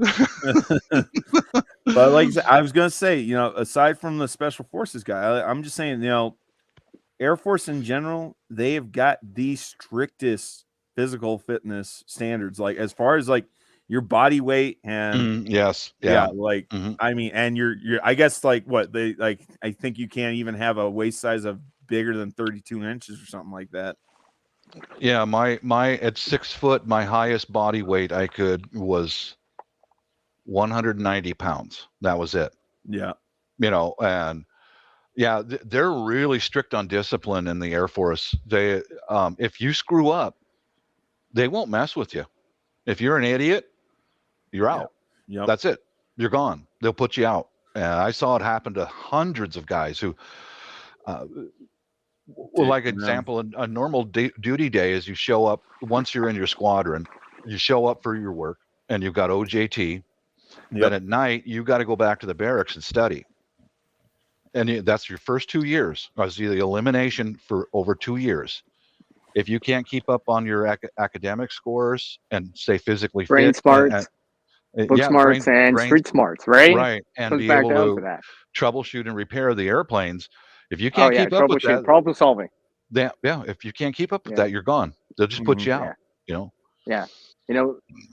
Just to piggyback on that, you know, I don't know if you guys know Modern Refugee. He kind of mentioned this video. I won't go into details, so I want you guys to see, everyone to see the video. But you know, kind of paraphrasing there, and you know, that problem solving thing too. It's important too, and it's kind of this is like a specific task, right? Right. Yeah. My specialist improvising and you know, you might not know everything about an area per se, quote unquote, but hopefully you can get the work out somehow. Right. My specialty was hydraulics pneumatic system specialist, and to get a 5 level in that, you've got to be they got to take you and your tools and send you out to an airplane. Go. You're on. Well, that's like knowing the area, right? Just specifically this area of the plane, and knowing the area, right? Knowing your job, you know your duties and responsibility. Yeah. CR. Back to knowing that. Yes. Modern Refugee is his icon, like a pile of logs on fire. You know, I'm trying to remember. I'm trying to remember it at the moment. Does that look like him? I was not looking at it. Well, look at the screen, dang it. Oh yeah. No. Sorry. Yeah, that was him. Okay, that's him. Yeah. Yeah, I'm on his. Sorry, channel. I'll check him out. I'm using Bluetooth, so I was in. Okay, sorry about that, man. I was just like, it's all good. A regular non-tactical, non-combat expert guy. I like that. That's it's not really supposed to be abbreviation for expert. It's supposed to be experienced. Okay, I got you. Yeah. Okay. There's just not enough room for letters. I admire the honesty, though. I respect the hell out of that. You know. Yeah. Like I said, my specialty is more or less logistics. Even though I was a torpedo man's mate, I've got more experience in logistics just because of truck driving. You know, I know the ins and outs of just-in-time inventory pretty well, from the different, different career fields from truck driving, everything from driving garbage trucks, concrete trucks, FedEx trucks, moving trucks, refrigerated trucks with 53-foot trailers. I get that. Yeah. Probably U-Haul somewhere new. Well, I told you my dad's experience when logistics failed because they hadn't opened the Burma Road yet, and they were flying everything across the Himalaya Mountains. Bad weather hit, and they were way inside of China. I'm sorry, bad weather, you can't fly aircraft. You get what they call, if the weather's bad enough, you get what people don't understand. You get what's called impact ice. Impact ice is those ice crystals that build up on the wings and the fuselage of the aircraft as it's flying through, and it builds up more and more and more, and the aircraft gets heavier and heavier and heavier, and then you're you don't have the weight ratio. Yeah, you just boom, hit the ground. You're going down, unfortunately. Yeah, and my dad's squadron during World War II, they had a B-24 Liberator. I don't remember what it was called, but it wasn't a bomber. It was a cargo plane. Yeah. And one of those was full of the men from my dad's squadron, the 427th Night Fighter Squadron. It didn't make it across the Himalayas. It's still up there, full of those guys. Jeez. They didn't make it. They went down, and that's it. And Can I chime in on something, because I've been hearing you guys out, right? And kind of relating this back to the preparedness part, general for everyone, right? Yeah. Like, I know about the tactical stuff, and I respect your guys' opinions and stories behind it, experience, right? Obviously, it goes real which thick, mine is none. Okay. No. But with that said, and going, because I know I keep using the hotel as a metaphor here because it's a secondary location and stuff like that, right? It's just like, if you bug out or whatever, have you actually been to this location that you're supposedly going to or whatever? And I'm metaphorically speaking, like, it could be a hotel or whatever, right? Friend's place, whatever, right? Knowing that area too, right?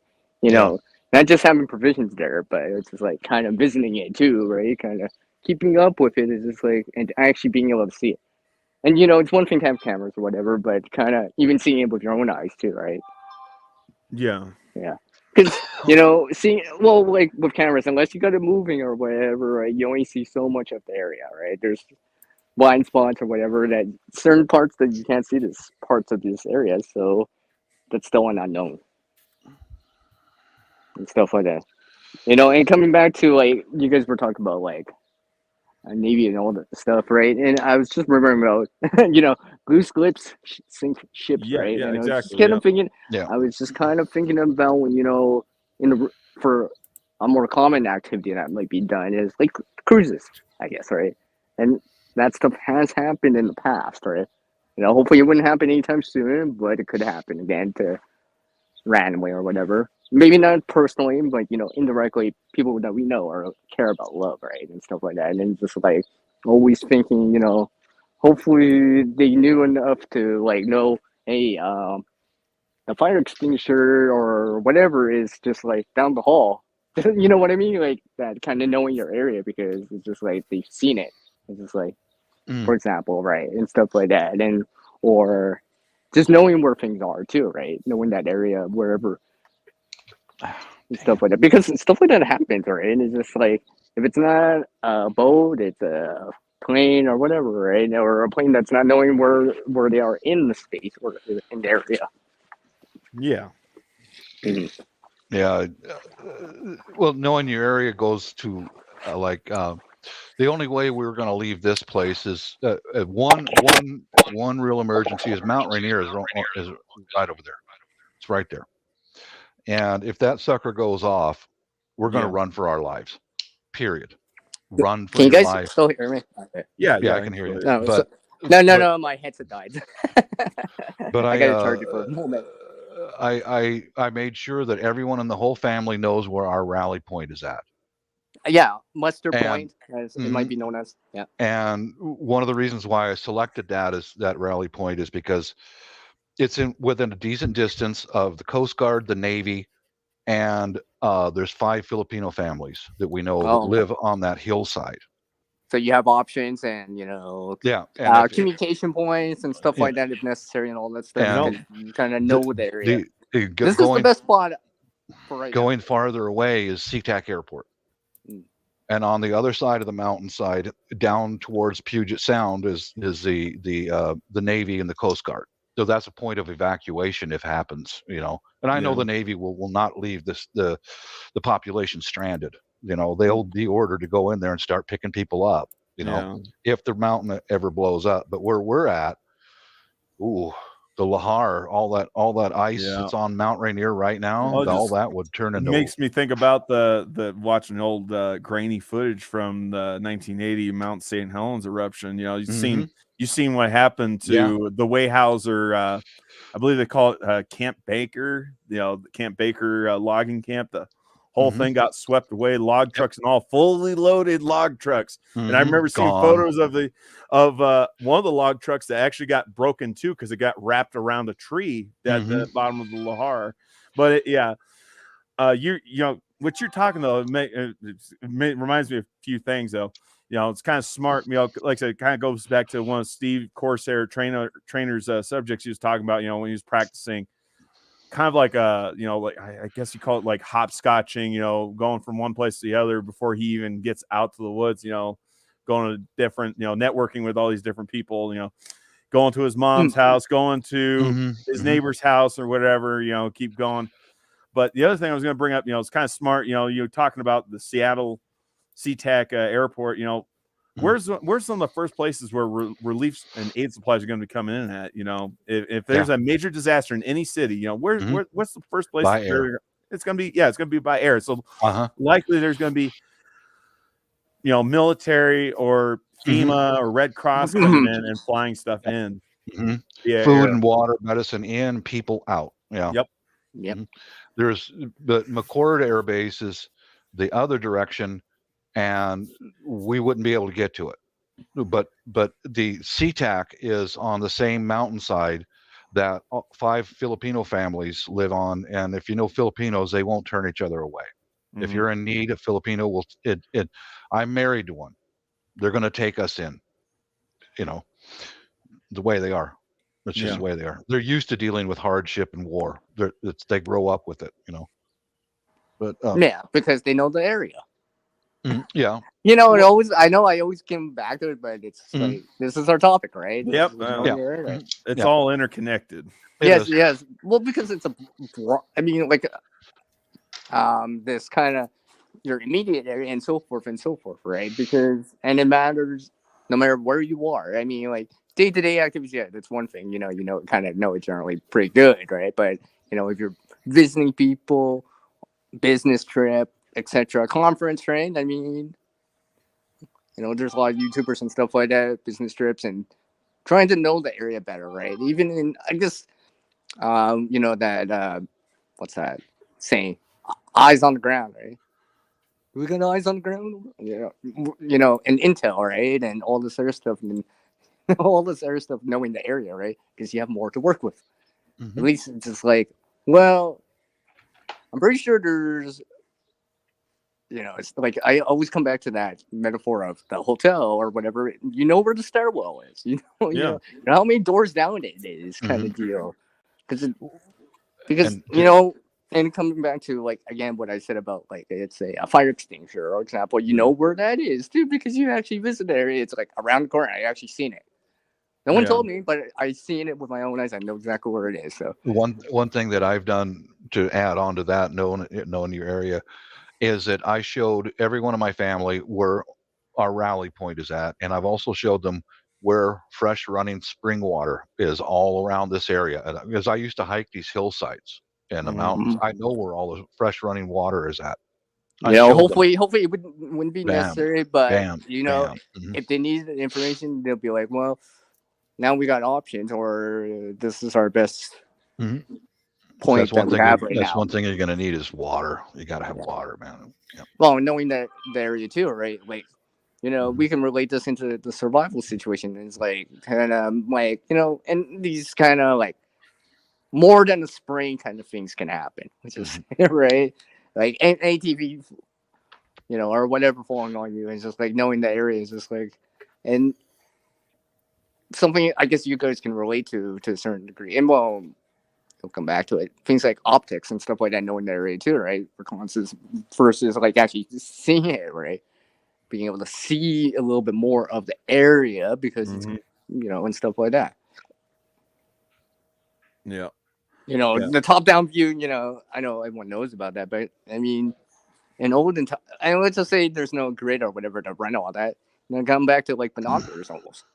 Yeah, that's one. To know an area, right? Because that doesn't rely on electricity. I've got a vest with my medication, my wife's medication, a few other things, and a beat-up looking handbag if we got to get out of here. And in that vest is a small fold-up pair of binoculars, so we can. Yeah, where you can see, it's like, I could see that coming in this area, right? Maybe give you a little bit more time because now you could see more further away in this area. Yeah. Than normally with the human eye, right? It's just there's an advantage to that. Yeah. I made up to me, it's worth the wait.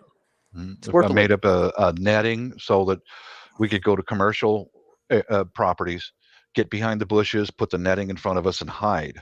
And then the binoculars are for if we can return to our home or not. Yeah, kind of. It's like hopefully they won't spot us, but I can see more. And I was gonna say I had a pretty extensive get home bag when I drove over the road. I kept that in the truck. I also kept a pair of binoculars in there because I wasn't so much thinking, can I get to my house? It's just I have no idea where I'm going to be in the country. If at that time, if the balloon had gone up, my biggest fear, and it still is probably one of my biggest fears till this day, is that an EMP weapon being used in a modern day country, used against a modern day country like the United States or Canada.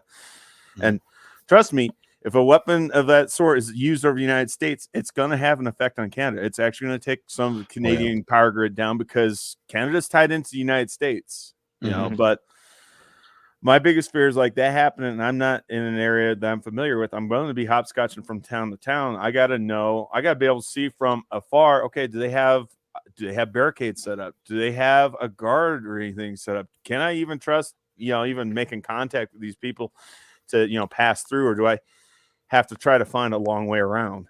Well, yeah, because there's certain things like if you're not familiar with the area as much or whatever. There's certain things you can't see with the naked eye, but it's like when you have optics, it's just like, wow, there's actually a body of water over there. It's not a mirage, in the desert, right? Imagine if you were in the desert, how useful that could be. Yeah. You're not, it's not a mirage. I am actually seeing water because I can actually see it really looks like it. Yeah, but I mean, that's all of this kind of stuff is like, I've been doing this stuff for years, and my wife's got experience in Civil War, so she made sure the funding was there no matter what I needed or okay. So I'm lucky in that way. But take your time. Yep. Take your time doing this stuff. Don't be in a rush. Yeah, that's important. Don't be too influenced by people on YouTube because that's why I shut off Canadian Prepper and Dabu 7 because both those guys that's all they do. Freaking they panic. That's all they're doing is causing panic. And in Canadian Prepper's case, I will give him credit. He's got some high quality stuff that he's selling, but that's all he's trying to do is trying to get people to buy his stuff. Yeah. Stay away from those guys. Well, yep. They're if these guys are really passionate about what they're talking about, likely they're trying to sell you something. That's why I get pissed off with these ads, like for Patriots, they're trying to push their freeze-dried food on everybody, and then I'm hearing the reviews about their food, and it's not even all that good anyway. So it's like, I store away what we eat every day. Yeah. That reminds me of something right now about knowing your area. It's like knowing wild edibles in your area. For example, for people that do foraging, right? So they know that kind of niche of like knowing where wild edibles are in an area, wherever it is, right? Yeah. It's just like knowing, let's just say, where the wild apple tree is. I don't know, or something like that. For example, what you're describing is basically horticulture orchard or something like that. Yeah, horticulture is what I understand it is. because you're aware of that, right? Yeah. And stuff like that, and knowing just stuff like that is just like it's like, hey, heaven forbid you wouldn't run out of gas, but hey, I know for sure it's only a half a mile away because I've seen it or I've been on this road before. I can walk it. It's not. Yeah, a big deal. you're very confident about it versus kind of. I think it's about. I've never walked it. I never saw it on a map. I'm new to this area, right? And aim like to be new to an area, right? We visit different areas, some areas you've never seen before, right? It's just like I've never been here before, kind of deal. Like for example, like vacation, right? For example, you're visiting. People do that, right? People conferences or whatever, right? This is my first time attending this conference or whatever. Yeah. Yeah, paper maps are really important because they don't rely on batteries or GPS. No. Yeah. Mm-hmm. And I had a Randy McNally trucker's road atlas, which I didn't really have to use it that much, but heaven forbid, satellites go down or the electronic navigation system, on my truck, went down, the electronic logs went down and all that. Well, I mean, I got this road atlas, and luckily for me, I was actually traveling to a lot of areas where I'd been to so many times, and it kind of goes back to what CR was talking about, knowing your area, and it's like I kind of, can kind of navigate based on, like I said, landmarks or areas I've been to so many times. There are some areas where I've been to so many times I didn't even have to worry about pulling up my electronic maps because I knew how to drive straight from the Denver FedEx hub straight over to the Billings, Montana hub. No problem. Like the back of my hands. I knew which way was the quickest way to go. Yeah. Paper maps. When I hunted, and I've got one paper map on some of my kit. Metzger's maps are very detailed. They show elevation, and they show, and what I've done and have done with mine is mark on it freshwater spring, or a stream, seasonal stream. And keep it in a Ziploc bag. You're good. You're pretty good. Yeah. I'll be right back. I'm gonna grab some. All right.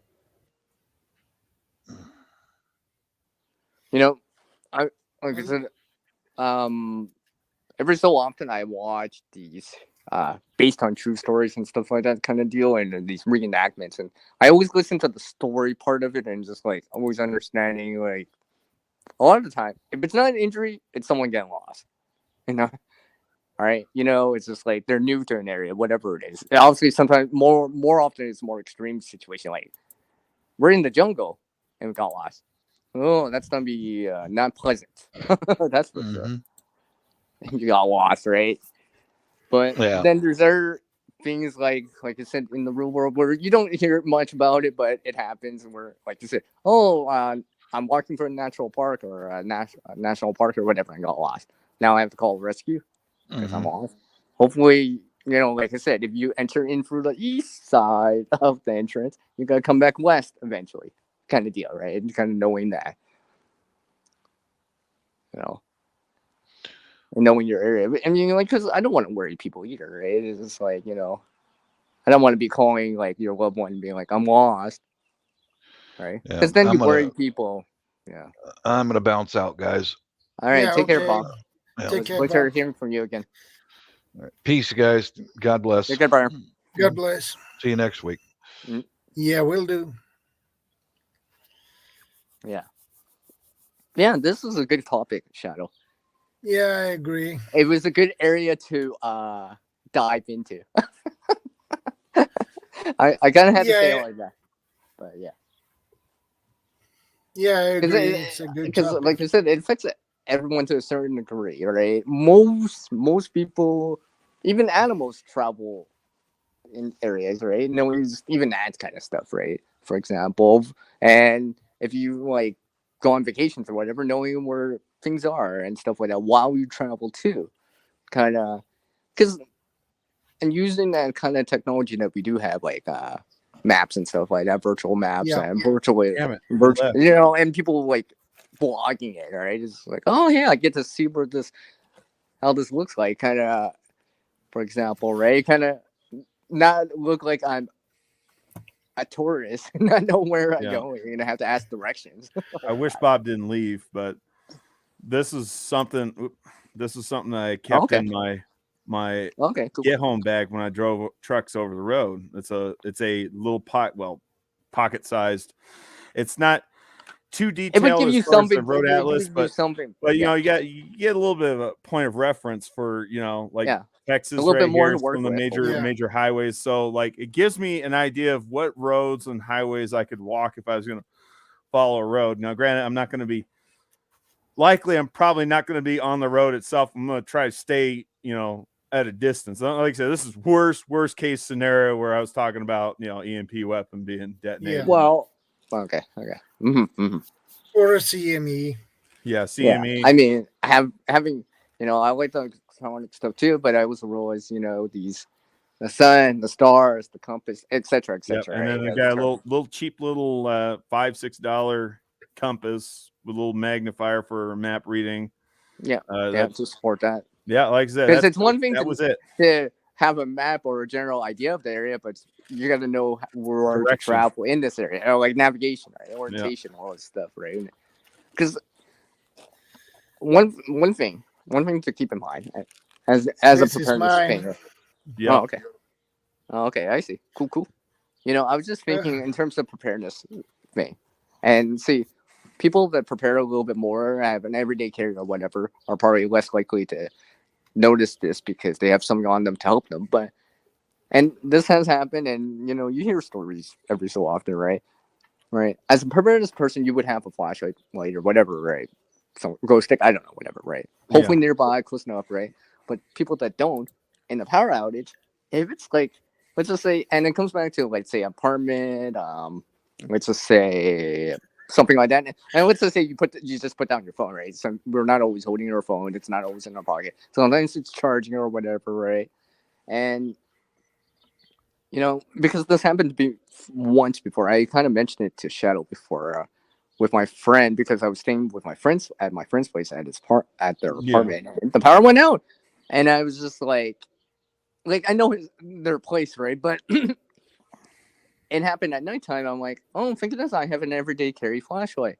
I don't have to stumble in the dark in this area right now and just be like, oh, you know, knocking glasses over or whatever. And just like making it worse, right? Just like nothing more fun than walking around barefoot and you stub your toe because you're trying to find a light switch or something. Yeah, right. Because I don't want that just makes it worse, right?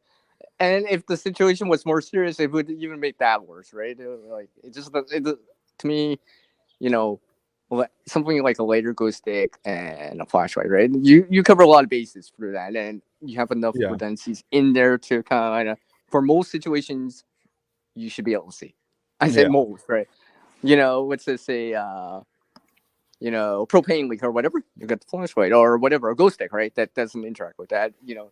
EMP, you know, you got a lighter or whatever, right? And you know, your battery dies on your flashlight, you got a glow stick or a lighter or whatever, right? I have a glow stick here. Yep. Got those chem lights like that. I'm actually are those hey, put that up again, ShadowScoutSwede. Are those Siloom? Are those Siloom brand? They say Siloom? Yeah, those are Siloom, dude. Those are I didn't know you guys had Siloom. Sorry, that's something that the U.S. military uses. Now you know his area better. It's like, I never knew you had that in your area. Yeah, see, we were talking about. Yeah, that's Siloom. We use those all the time on the Navy ship. Believe it or not, yes, the Navy ship used a lot of chem lights, glow sticks. You know. I've never been on a ship or whatever, as in like big, anyways. But I think one of the things I would do is like I want to go around and like see, walk around the ship, right? Yeah. I want to see that that was area. one thing. That was one of the things that we did. You know, not just to see the sights, but I'm always like, oh, there's a stairwell over here. There's a fire extinguisher over here. You know, and that was part of the cross training for us. Is like we had to know the ship. You had to know where everything was. You had to know where the hydraulic power plant was, if in case, heaven forbid, there was a fire on the hydraulic power plant. You know, and you can relate that in terms of for service and stuff like that versus a civilian type of scenario, like on a ship, cruise, or whatever, right? Same principle, right? It's just different things, different areas. But your responsibilities are going to be a lot less on a cruise ship if you're of course, passenger. But I mean, it would behoove you to know, hey, it'd be nice to know where the fire plug was, where the fire hose is, and where the fire extinguishers are. But your responsibility is going to be a hell of a lot less on as a passenger. Now, if you're a crewman, you better know your job inside and out. But just as important because it could help you. Yeah, it could help you in a situation that you're more technically ready for, and maybe you do have gear with you, but you're also having that situation awareness to be like, I always come back to the hotel metaphor. It's like, I know it's 3 doors down. I know there's 3 doors down. I know the stairwell's to this side. If I leave my door, it's to the right. Yeah, and then I know this general rule of thumb too with modern construction hotels. When I say modern construction, I'm basically talking about the hotels that were constructed within the last 25 to 30 years, at the oldest as far as the hotels go. Most of them, general thumb is the fire escapes, at least here in the United States, the fire escapes are going to be located on one end of the hallway, and the other fire escapes are going to be located on the other end of the hallway. Generally speaking, exact opposite, like on the very ends. Very few that you might have a few that'll have some in the middle of the hallway, but that's general rule of thumb. If you don't know where you're at, just keep going until you get to the end of the hallway. Generally, there's going to be an exit sign with backup power because that's legal. That's the law. At least in the U.S., got to have backup power lighted signs that illuminate for a minimum of no less than 4 hours each. Oh yeah, I see. Got to avail. Like I said, those signs will at least be illuminated, and there'll be some emergency backup lighting that will illuminate the halls. Not that you can necessarily depend on that per se in every situation, but just general rule of thumb. At least know where the exit signs are, and no general rule of thumb. Hey, the exits are down on either end of the hallway. I know it's about 20 feet. I'm pretty sure, right? Exactly. That kind of deal. You're a little bit more sure about it. Well, coming back to my real world example of a power outage, right? And the thing is about those signs of emergency lighting, I know at that point in time, my friends left that place since, but these lights only last so long. Yeah. It's like now, at least, I mean, I don't want, and hopefully it would never come down to it. It's like, I don't want to run into someone in the hallway because I'm leaving at that same time. It's just like, when you don't have a light on and we just ran into her, right? I mean, I hope it wouldn't come down to it, right? Hopefully I would be prepared to have something with me, but knowing the area, right, and all this stuff, and just like, it's just like knowing how many flights of stairs is not just down, but kind of like, for example, let's just say it's 10 steps on every floor or whatever, something like that. Then for sure. So it's just like you can count that. So in theory, you could do that if you held the railing, couldn't see as easily, whatever. Let's say do the smoke or whatever, right? Yeah. Or something like that, or a power outage. You wouldn't be like, it's 10 steps. I counted this. Not because you know the area better, right? It's just, and this just could be something trivial, not trivial, but it's something you just put on the back of your mind, hopefully never use. This is like, as you're walking up to the hotel or, you're taking the steps, it's just like, okay, I know how many steps there is. Because I always figure, like, the worst thing to navigate in an area is not knowing certain things, like you can't see it, you can't hear it, or whatever, right? Because now you have less to work with. And you might be prone to accidents or get injured or stumbling or tripping and all this other stuff. Is Sure. I hope that makes sense because I'm trying to relate this into the real world too, for things that people might experience. And I do too. And like I said, and I try, like I said, most of preparedness, like at least for the real people that actually do this stuff. I'm not talking about the tactical douches that like to, talk about shooting zombies. For a lot of us, it's just practical things, make sure you keep your gas tank full, make sure you have some stuff in place, make sure you know your area, know your neighbors, know what's around you, know what resources are in the area that might be of use to you. And so we can talk and fantasize all day long about the 1%, or actually I should say less than 1% chance of the what ifs that happen. I still lump in the EMP in the 1% category, potentially happening or happening in my time. CME, same deal. I mean, it's still still it can happen, but a lot of these everyday it's not zero, right? It's not zero. Yeah, these everyday general preparedness things can still come in handy even in a situation like that. Granted, there's gonna be some stuff it's not gonna apply, or it's not gonna apply the same, but or the scale or magnitude. Right? Like the favorite thing, at least for the American preppers, the favorite thing is to get talking about guns and talking about kits and plate carriers and ammunition. And don't get me wrong, that stuff is cool. But the reality is, even in the absolute worst case scenario, the likelihood you're going to be using that stuff or you're going to be needing to use that stuff, very, very small. The likelihood of you needing to eat a meal that day or, needing to take a bath, it's going to be a heck of a lot higher. Yeah, needing water, for example, right? It's just like, because that's going to be, because you'll probably need that in those situations anyways. Yeah. In time too, right? The situation's it's not really changed a whole lot other than, okay, security is going to get a little bit more difficult because exactly. Now we're not I still need the water. I still need to drink something, and hopefully 911 is no longer going to be available, or in sparse, or like kind of they're going to be overwhelmed. They're going to be overwhelmed. Well, it's not just that, or like a lot of times it's just very sparse, right? Overwhelmed and stuff like that. You live far enough away from society that in most optimal best case scenario, you're still looking at between a half hour to an hour. Cell towers, till an ambulance arrives, or till a brush fire truck can arrive to put out that wildfire.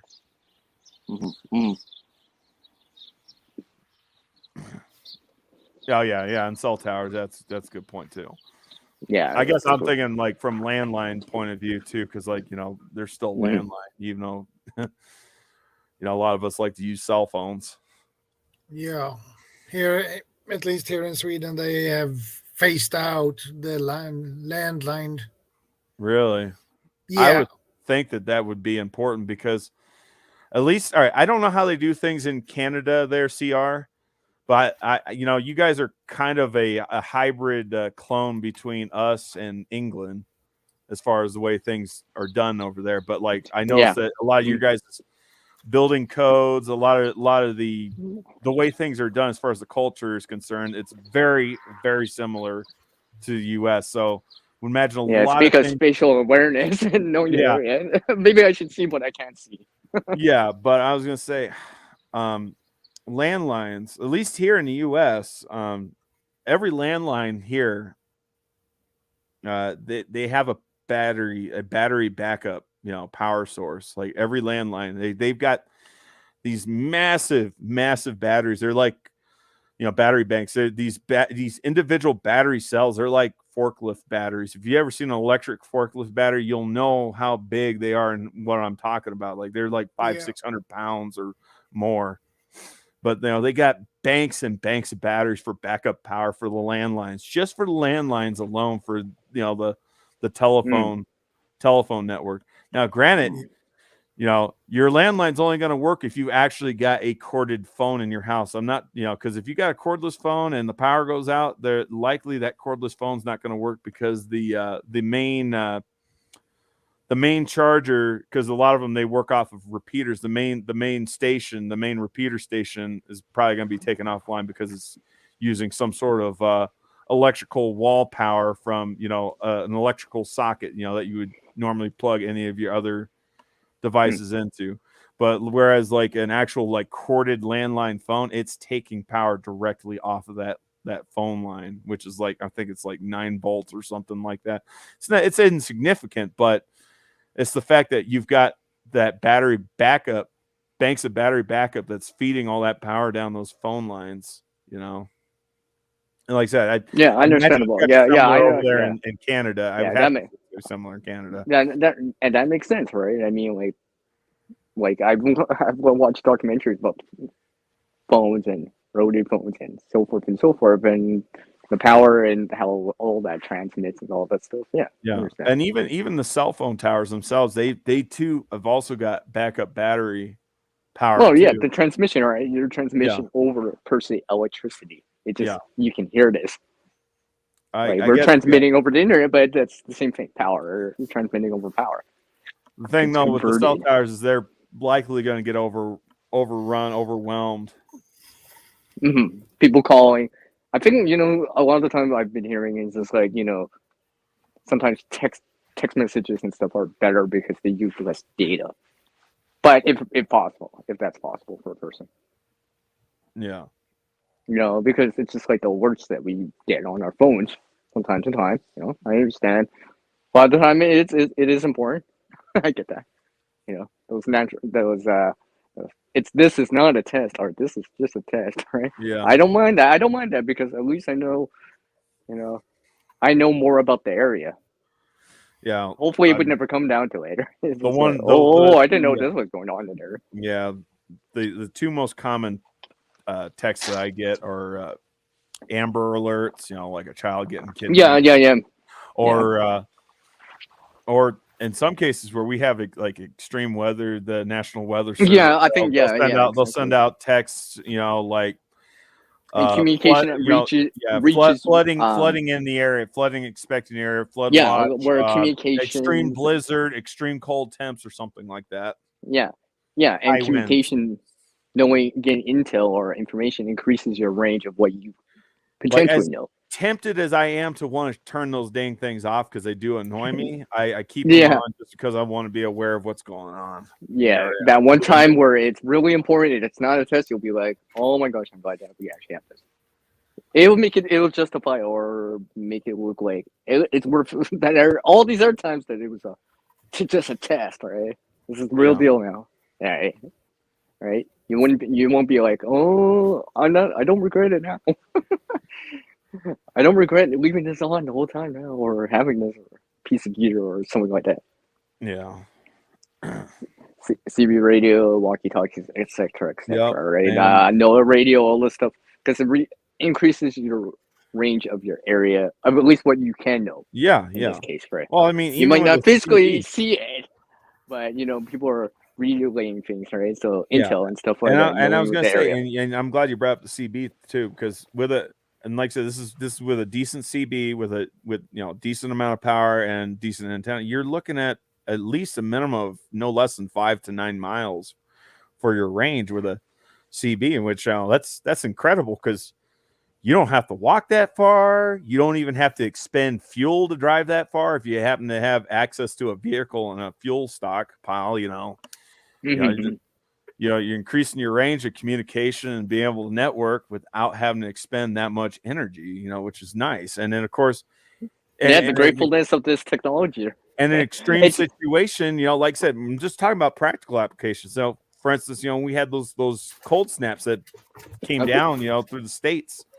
Like Texas, they were affected by that, and in 2021. Oh yeah, let's think about that. People, the phone lines and everything, they were in 911 network, they were overwhelmed, So or snow or ice bends the towers, the lines, and all that stuff. A lot of the people that that were smart, that powers down thought ahead of time, they had CBs and they had ham radio. They were able to establish communication and everything. So get some intel, right? Yeah, and of course maybe like NOAA radios and wideband and all this other stuff with the communication part, right? Yeah. Right. So more options, right? More options, exactly. Right? Yeah. Goes back NOAA to radio, CB, it all goes this back other stuff. To your title, creative redundancy. Well, because I like options. At least with options, at least I can choose the best. Hopefully, I wouldn't just be down to one option. No, the best option we have, right? Hopefully, I would have still. Yeah. Hopefully, no matter the situation, I have stuff. Yeah. Hopefully, this one option can work. It's the best one right now. Yeah. Out of all 3 or 4 of these. What is the old prepper saying? How's that go? 1 is none, 2 is 1, and 3 is for me, and 4 is more. That's what I call it now. That's what I call it now. 4 is more. It just kind of sounds nice. Takes a slave cable for the military to connect Steve knows. No, I can't say I know what a slave cable is. I can't. That's getting beyond my expertise. I just know that generally speaking, I just know how destructive EMPs. I've got a pretty good idea how destructive they are, at least more than the average bear knows. Let's just say that much. I know there's filters and stuff out there that will try to filter out the destructive radio frequencies that are generated by EMPs and CMEs, but like I said, that's getting, when you start talking about specific stuff like that, it gets beyond my expertise. Like I said, I'm more concerned about, can I get my pickup truck running again, which more than likely I probably will, just because it's got very few electrical components on it. And then fair enough. I just, I need to know, what can I expect, 2 days from now, 3 days from now, a week from now, 3 weeks from now, how bad is the situation going to start to deteriorate? Yeah, knowing what's coming in your area too, right? Yeah, and whether, and like say, going back to the main topic, knowing your area and knowing the people in your area. Can I trust these people, or are these people going to stab me in the back? Or help me out? Yeah, help me out. Can I help them out? Is it going to be worth me expending my energy and resources trying to help goal, or are these people going to be helpless people and they're just going to make the situation worse? Are they freezing versus flight or fight or whatever you want to call that response, right? So make no mistake, I'm not a heartless bastard. I don't want to be either, but and I don't want to be either, but I will only help people. I will only help people who are willing to help me and help themselves. Like I said, help themselves. And when I say help themselves, I don't mean they just come and start taking stuff without asking me. I'm saying like they've got the mental faculties to do something. They done some form of preparedness. It's just not just they're not coming handy. Not just wait, expect me to wait on them hand and foot. Oh, do you need a glass of water? Are you cold? Come up and warm by my fire. It's like, nah, I'm expecting you to know how to chop your own wood and do this, that, and the other in garden, You're expecting them to like just know some basic if you stuff. you want some help, please help us too, right? So I need help too. I can't do it all. I'm not Mr. Miracle Man. I'm not tactical badass. I'm gonna kick down doors and everything. That's not my job. It's not me. And when it comes back to that situation, I guess it really does come back to it, right? Like I always come back to this metaphor. Well, it's not really a metaphor, but on planes or whatever, it's just like, and it says, put on the oxygen mask for yourself first, then you can help other people. Because if you pass out, then you're no help to anyone else now. What do you think about satellite phones? Oh yeah, it would be good to have an emergency. I don't have much experience with them. That reminds me I don't have of much area. experience with them. I don't know what it would take to get a satellite phone. Neither do I. I mean, I know. And secondly, I don't know. Those I know like a lot of those satellites that orbit overhead. Like say if it was a CME, a lot of them are already hardened against all that. Those solar winds and all that. They're shielded, so there's a good chance a lot of them still be in orbit, still be in use. To a certain degree, I don't like I said again. I don't know. I guess the question is like if it's a bad enough situation, okay, you might have a satellite phone, but who else has a satellite phone that you can get in contact with? Oh yeah, just to come back like an Avid beacon, right? It's just like there's a responder, a transmitter, and a receiver, right? Yeah, you can transmit, but someone has to receive it and know that area too, right? Exactly. And it comes back to area again, right? Because now they know where you are. If you experience an avalanche in this situation, whatever, a skeeter, whatever, someone doing that, or a hiker or whatever, right? It's prone to an avalanche area. I mean, right now, in the mountain areas, it'd be kind of prone right now because it's getting warmer, right? Yeah, and the problem with the satellite phones is they are pretty expensive. Yeah. And to make a phone call with them, it's really expensive. So it'd be one of those choices. I know some people are like having to make that choice, but it's there if you really need it. If you have no other options, it's like, well, I don't pay for it, but it's worth it now. whatever the situation is, like you need immediate evac or whatever, like it's that serious. Yeah, I would be like, okay, yeah, this is worth it. Well, I hate to do it, but it's gonna be worth it. I will say this much, when I get to a point where I'm making so much money and I've got everything, I got all my other ducks in a row, got everything else taken care of that I feel needs to be taken care of. Everything else established. I've got my ham radio, got my comms and everything. I've got my gardening going. I got my chickens raised. I got my goats raised. I've got, a network set up. I've networked with other people. I could just see it. It's then I will consider getting that satellite phone. I will consider getting a satellite phone. I will consider going out and, ponying up the 10 or so grand that it costs to go buy night vision, have night vision goggles and stuff like that. But until I have all the other stuff that's way more important established, that is at the more bottom useful of the or barrel, more likely that you list. will use in the situation, right? Yep. A sat phone, okay, Sat phone would be nice, but it's kind of like I don't need to have it. It's one of those. It would be also nice to be able to power it. Yeah. Get a signal out and all this other stuff, and be able to get a message out and all this other stuff. That's important too. But yeah, like I said, there's some things are going to take precedence over others, and food, like I said, shelter, like I said, water, food. Actually, I would say probably put food before the water for me, just because water can be procured and you can always filter it. But, food in some case, in lots of cases, you can't always grow food and you can't always find food. But like I said, for me, shelter, food, water, a means of self-defense. And then maybe, additionally, like generate, power generation, having set a bank of solar panels and a battery bank, even if it doesn't. Well, and hopefully, in time diversify too, right? It's not just solar; it's like multiple options, right? So. Oh yeah. I'm just talking about in general, right? Maybe it's propane, solar. Hey, maybe you're gonna run a stream. I don't know. Maybe you got geothermal. I don't know. Well, right? You got wind. I don't know, right? I'm sure you guys probably know who Ada Near is, right? Ada Near. I was talking to him the other night. Yeah, I was like, eventually, I would like to have everything set up. I'd like to have my. It would be nice. I would like to have my little. If I had it the way I wanted to have it, I'd have my little homestead. It'd be out in the middle of nowhere, but it would be like a tactical fighting homestead, like as in like we are capable of defending it. I've got other families that are staying with me, and they're going to help me pull security and everything. And we're able to produce enough food to take care of ourselves, and hopefully able to take care of other people. But I would hope that I would hope to have a fleet of old 1980s. A fleet.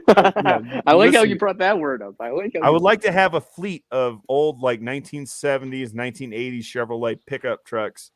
Preferably the military Chevrolet pickup trucks, the CUTVs. Those are diesel powered, okay?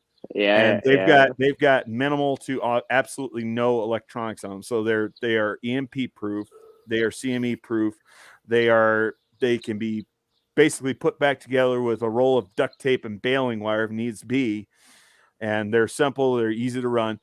And like I said, I got a full set of spares for all 4 tires. And all this other stuff. It's just like, I know it sounds crazy. It sounds crazy, but if you earn enough money, even this blue collar job that I'm looking at eventually starting up, I could earn enough money and actually be able to do that and still comfortably put enough money away from my savings. So I would do that, and I would, like I said, I'd have alternate power sources, diesel generators, some sort of diesel backup generator, or some sort of gasoline, backup generator on site, because some cases solar panels don't produce enough power throughout the day because of cloud cover, or because during the wintertime look at this you didn't get enough sunlight. What is this big snowstorm? You said you live in so you see snow too, right? So it would be for you if in that area specifically, right? If you move somewhere else, that'd be different, or whatever, the desert or whatever, right?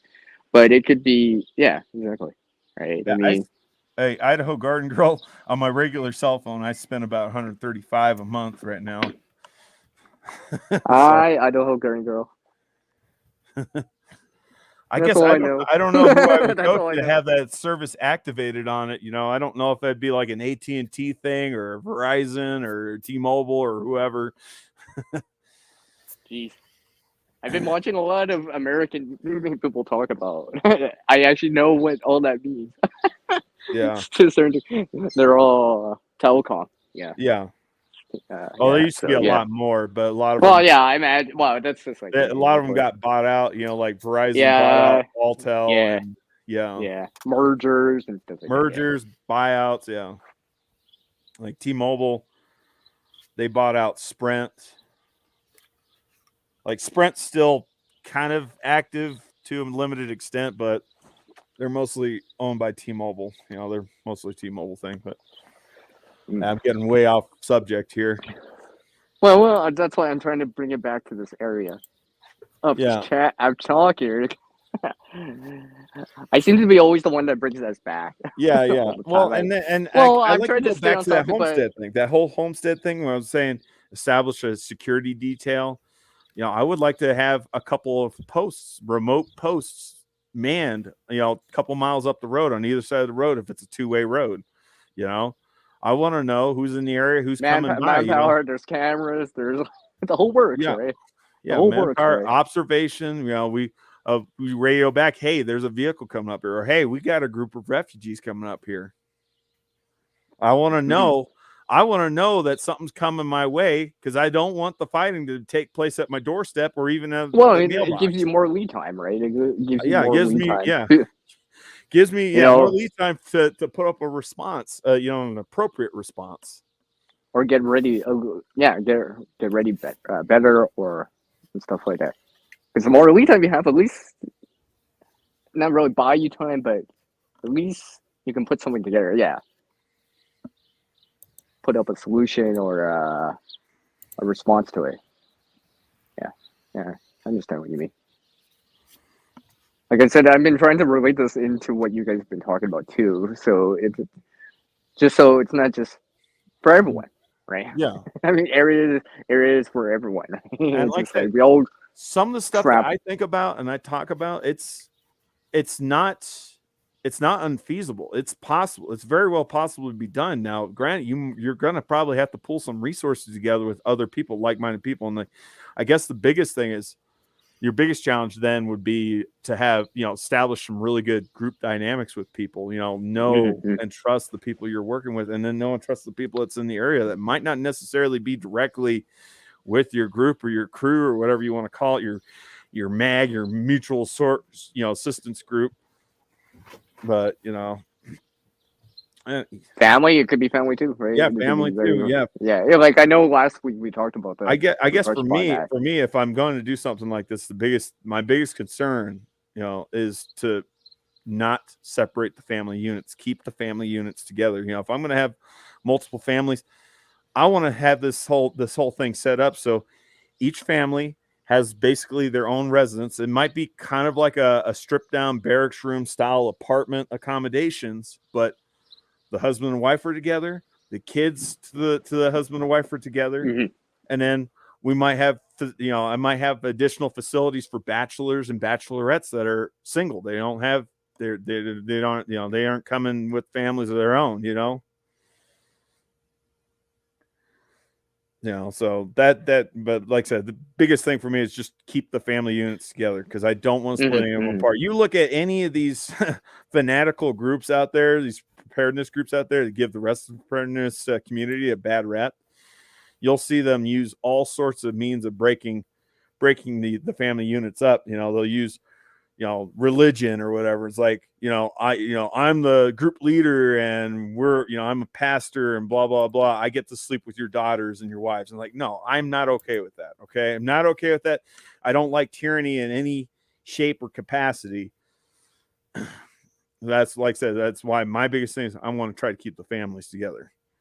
And, heaven forbid, like I said, going kind of back to the group dynamics thing, we got somebody that doesn't want to play ball, doesn't want to do their fair share around the with the community or around the homestead, pull guard duty, split wood and all that stuff like that, then I would like to just tell them, all right, you're going to have to leave. And if you're leaving, your wife and your kids are coming with you. You're taking everything you brought up here is coming with, it's going with you. I don't want anything I don't want any artifacts of you left behind. You're leaving. You got to go. Everybody's got to go. Randomness. Like, I don't care if it's one person who screwed up. You know, you screw up, you screw up for the whole family. And because I don't want to be looked at as a tyrant or a dictator, you know, being said, oh, you know, he did this to my wife and my kids. No, I didn't. No, I told you, you know, you get one chance for everybody. All or none. Everybody, you know, it's all or nothing. It's literally, yeah, exactly. It's all or nothing. Either in that you space, guys cooperate. Yeah. In this case, either you all cooperate or you all have to leave. So here's the deal.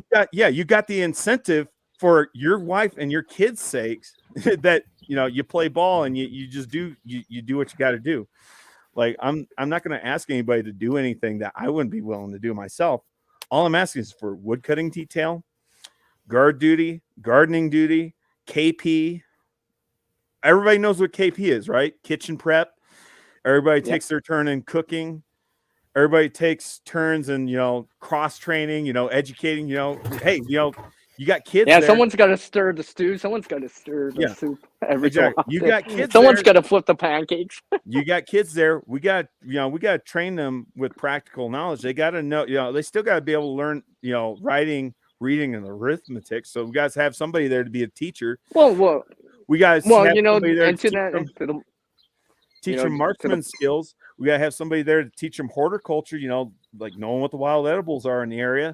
We gotta teach them water purification. You know, like I said, these kids got to know, and navigation comes back to like knowing the distance too. Yeah, land navigation. You know, these kids are probably like knowing the distance. It's just like better education than what the school system gave them.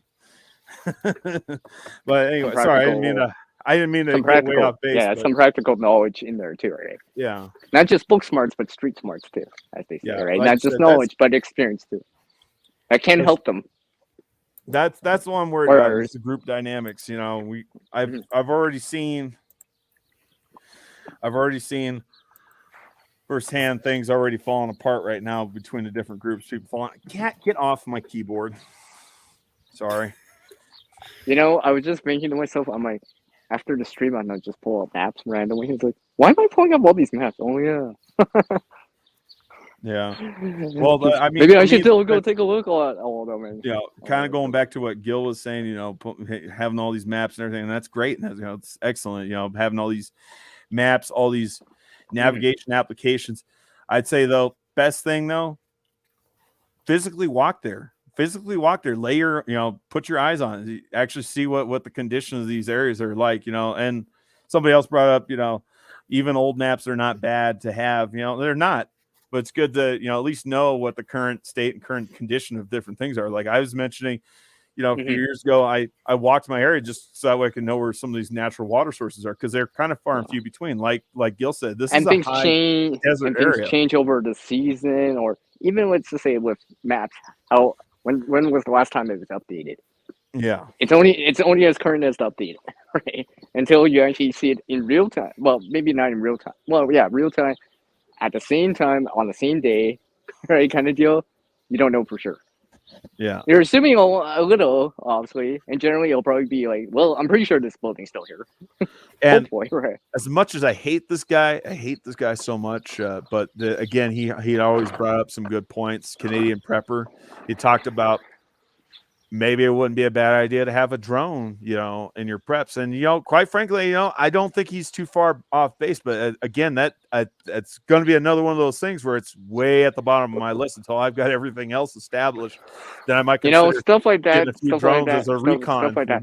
Stuff like that. Area. What's that? Yeah, right. Stuff like that. If you think about it to a certain degree, right?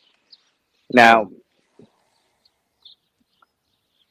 hot air balloons and stuff like that. I'm talking about like really like, you know, old school, right? That's even more old school kind of deal. Because from a hot air balloon, you'd be able to see a lot, or in the sky kind of view, right? Also, you know, problem is you're at a big target. Well, yeah, big target, but I'm saying you're at the mercy of the prevailing winds with the hot air balloon. Yeah, yeah. Whichever direction the winds are blowing, that's the direction your balloon's going to be going. That's what I'm talking about. Yeah. I mean, we could dive. Well, I don't think I want to dive into that. We could dive into that, but that's another. That we're going down the rabbit hole now. Just that. We won't quite. The free sat phone at $100 per month for service would be cheaper. Yeah, that's a good point. I just don't know what the limitations are with the sat phone there, Idaho Garden Girl. And for your area too. Yeah. Right. That's Well, one thing to say for one area, it's not but even necessarily for the area. It's just like, what kind of capabilities, because you understand, I use my regular phone ain't just a phone, I'm using it to browse the internet. I'm using it for uploading, making videos. I'm using it as a calculator for my homework, so here I am messaging mom or something like that. Well points and stuff like that too. yeah. Yeah, I guess we do that day to day. Most people tend to do that. I don't really have much else to add there, ShadowScoutSwede, and I kind of want to hear your perspective, but like I said, I don't really have much else to add. Wait a second. I just realized something. Yeah, he's been quiet. Wait a second. Bob, Steve, me, we've been talking, and Shadow's just like, I'm just polite. You guys go on, just lead the stream. Yeah, but this is your live stream, bro. Yeah, I keep forgetting. Wait, this ain't my live stream. That is what we call Swedish politeness. Oh, okay. Well, see, here's the thing, though. If you have something to say to springboard off, I want to hear it. I need to hear it. Do you understand me? Because there's, I've had people that were sitting off to the sitting off in the shadows, just being quiet and everything. And then they say something, to add to the conversation. It's like, holy crap, I didn't think about it that way. Why didn't you say something earlier? That's what I'm saying. You need to. Well, I was thinking. Speaking of drones, you need to learn to fly them. Yeah. Well, they take a lot of practice because coordination. Yeah, exactly, and takes time. I flew remote control model helicopters, but I've never flew drones. I don't have any drone experience, and I know they can get very expensive. It's one thing, a little toy or whatever, but we're talking about like something a little bit more complex. Oh, we're talking about something that's borderline professional grade, something like that. Like that there's a case. They have a case. Yeah, your minimum. You're looking at somewhere in the neighborhood of around $1,500. Oh, I've seen. I remember this one time I saw this drone. It's just like it makes everything else look like a mosquito, right? Kind of deal. From like these toys or whatever. And it's just like it's like several feet wide, right? And it's just like obviously it's got the thrust that lift it up and all that stuff. And it's just like, wow, I can't even see it in the sky. I mean, and you look at it in front of you, it's just like, it takes two hands to carry it, right? And you put it down and all this stuff, and just like it's loud, right? And stuff like that. I'd seen these little drones. They're probably about 2.5, maybe 3 feet across. From corner to corner. Yeah. They sell at Walmart. Like I said, they're borderline entry level, professional grade drones. They're like I said, they were like going for like $1,700, and they got some pretty decent camera equipment, at least from what I could see on the display models. Mm-hmm. Mm-hmm. So, like I said, but again, that's one of those things where like be way, way down at the bottom of my list. But anyhow, as you're saying, ShadowScoutSwede, you need to know how to pilot those damn things. Hopefully you have some experience one way or my friend has one. My friend has one. Hopefully you have a friend that has one to fly. Yeah. It looks easy when someone who are used to fly them. It looks so easy, but when you try yourself, it's not that easy. Mm-hmm. Well, yeah, it's that coordination, that sensitivity. It's like just enough, right? I know. I get the feel for it, right? You get the feel for it. But as you said, drones is good if you have a pretty decent camera on them. You can use them to patrol your land. You can check the area, so it's good for recon. I agree with that, but they are pretty expensive.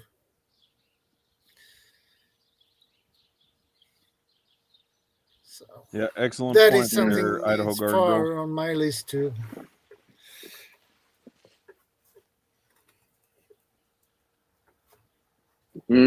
Yeah. I'm just reading her comment right now. Oh yeah.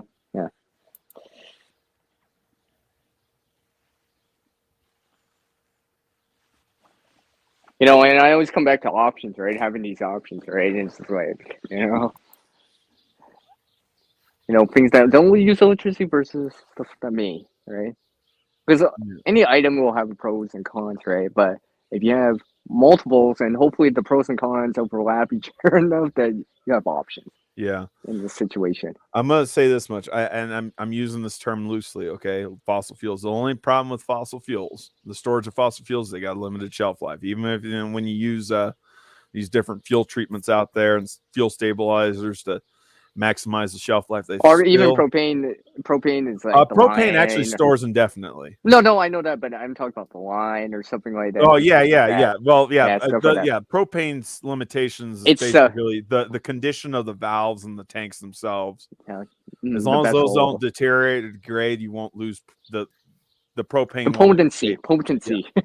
It's not the potency. Whatever. It's the well, I'm using that loosely. I'm using that loosely as a word because I can't take a point. But because I say potency because it's just like gasoline degrades, right? Yeah, I was going to say, and batteries themselves, even the rechargeable lithium batteries, even the most expensive batteries that you could put in a battery bank for a solar power, powered station, those have limitations. They've got a limited number of recharge cycles that you can put them through, and before the battery's absolutely useless and it breaks down. And then same goes for the solar panels. They can only be exposed to so much sunlight for so long. I think the average, don't quote me on this, but the average rate, average life cycle for a solar panel is like 10 years before it crystallizes over, and then it can no longer absorb any more sunlight and generate electricity. Mm-hmm. So like I said, it's good to have options, but understand the many options out there, they still got their limitations. Well, like I said, and hopefully the pros and cons overlap enough that you still have options somewhere down the line, right? Can I tie in something? This reminds me of something else in the kind of preparedness community. I'm saying this in general. It's not everyone, or it's not specifically tied to someone specifically or whatever, right? It's just a general thing I'm thinking about because I hear it every so often. It's just like, this kind of, hey, you get this bug out bag or this 72-hour kit or emergency evacuation type of kit. Have you actually tried it out or moved in this area that you're actually attempting to do this? Or it would be an option, I've had things break. I've had things break that I tried out, it's like, on the one hand, you're kind of in a conundrum. It's like, do I want to try this out? Because I want to still be brand new when I have to put it in use. But at the same time, if I don't use it and it breaks, I'm in trouble. Or, if I don't try this food out and know that it tastes good. And it comes back down to I look like a fool because I stockpiled a whole bunch of it. Well, some things like consumables, right? I mean, like power, batteries are consumables, food's consumable, water's consumable, right? But I mean, something like cutting tools, unless you actually start chipping it, it's probably still good, right? You just kind of, strop it or hold it back. How well it's going to hold up because not every cutting tool is equal, You get this cheap Chinese steel axis, stuff like that. It dulls, it rusts. Doesn't hold an edge. Here's this nice multi-tool that has a little hammer, and here's a little pliers or whatever, and has a little hatchet end. Well, it maybe makes kindling, but it's not the split wood per se. If that makes any sense. Yeah. Hang on, I gotta go grab my cat. I don't really have much else to add, man. Really? Yeah. Oh, because I'm just piggybacking on what you guys are saying. I have. I'll listen to what anybody else has to say, but I don't know. Like I said, just ShadowScoutSwede. Like I said, I'm gonna let my cat out real quick. I'll be right back. All right. Yeah, please do. I guess he's gonna let the cat out of the bag now. Just kidding. Yeah. I'm just kidding. It was a figure of speech, I was. Indeed. But yeah. Ah, I knew that would come up. Should know. I'm still working on an acronym for that. I got to work on that one. Yeah, But that will take you a while to come up with an acronym for that word. See, it's sunny out today for me, and I'm kind of thinking to myself too, is like navigation in terms of, and sometimes this happens, you might hear it every so often in conversations. It's like, well, I've seen this place during the day. I don't know how it looks like at night, or I've only seen it at night. I don't know how it looks like during the day, right? Because slight differences in seeing like color, landmarks, and all that stuff like that. And this is not assuming anything like anything else, like you've seen it before on Google Maps, or I have optics to help me or whatever, right? It's just like sometimes I've said that before even to myself. It's like, well, I've seen it during the day. I don't know how it is during the night. We're approaching at night, right? But hopefully you would approach it kind of day and night and different times of year too, right? So you know the area, different times of year, different seasonal changes, right, and stuff like that change that area in time. Well, Shadow Scout Swede, don't let your politeness get in the way of kicking us off if you need to kick us off, okay? Oh no, don't worry. I know he says it all the time. Well, that's the way we are raised. No. Don't misconstrue that. But what I mean is like, okay, he says something like that. That's what it is. Yeah. Yeah. Please say something if if there's something on your mind. Please say something. Yeah, chime in. Like I said, this is your stream. This is your stream, and I enjoy hearing your perspective as much as I love hearing Creative Redundancy's perspective, as much as I love hearing Bob's perspective. Yeah, because you guys all live in different areas, and hopefully, hey, I remember something you guys told me. I entered in this one area. It kind of reminded me of it. It's just like, I like to pull the best of everything that I hear from everyone and get a nice, good, happy medium. Mm-hmm. That's what I'd like to do. Yeah, we're talking about CB radius earlier. Yeah. I had in mind to get myself a base station. Yeah.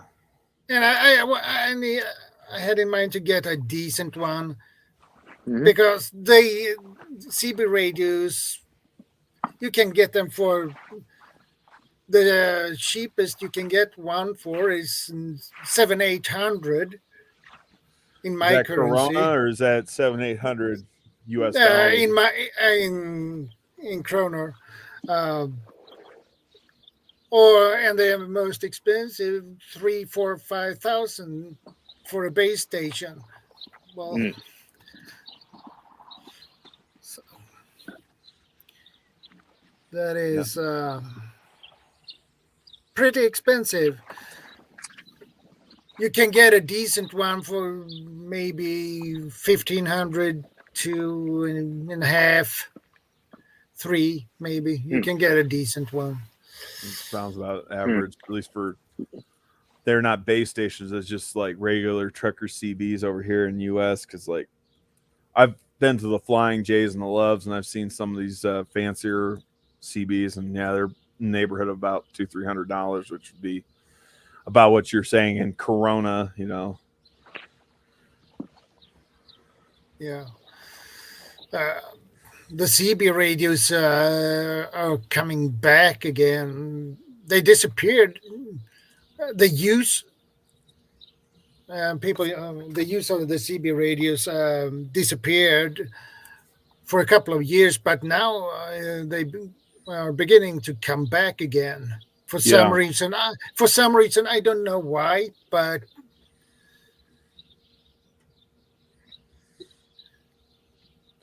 yeah, maybe it's because people realize that there's some limitations to our primary means of communication. Like I said, I will bring up I will bring back up that 2021 freeze that settled over the state of Texas. Real world example, brought down the power grid in many parts of Texas, and a lot of people resort. And there are places in the world go through this too, right? One way or another. And like I said, very similar thing. A lot of people, they were resorting to their cell phones. They were overwhelming the network. they're overwhelming the network. And like I said, that's why a lot of the people that were prepared for that kind of crap, that had alternate means of communications, they were on top of a lot of the stuff. So that's probably part of the reason why CB is, and fundamentally the CB, you know, I guess from a world perspective point of view, is starting to make a comeback again. Yeah. You know, it went on decline because of the use of personal cell phones. Yeah. I'm going to show you a Swedish website for CB radio. Okay. This one cost $3,495. And the cheaper one, $649. Yeah, I've seen the smaller ones like that. And you have one for $2,195. And you have one for $820. So they are in different price range. So yeah, the question is which one.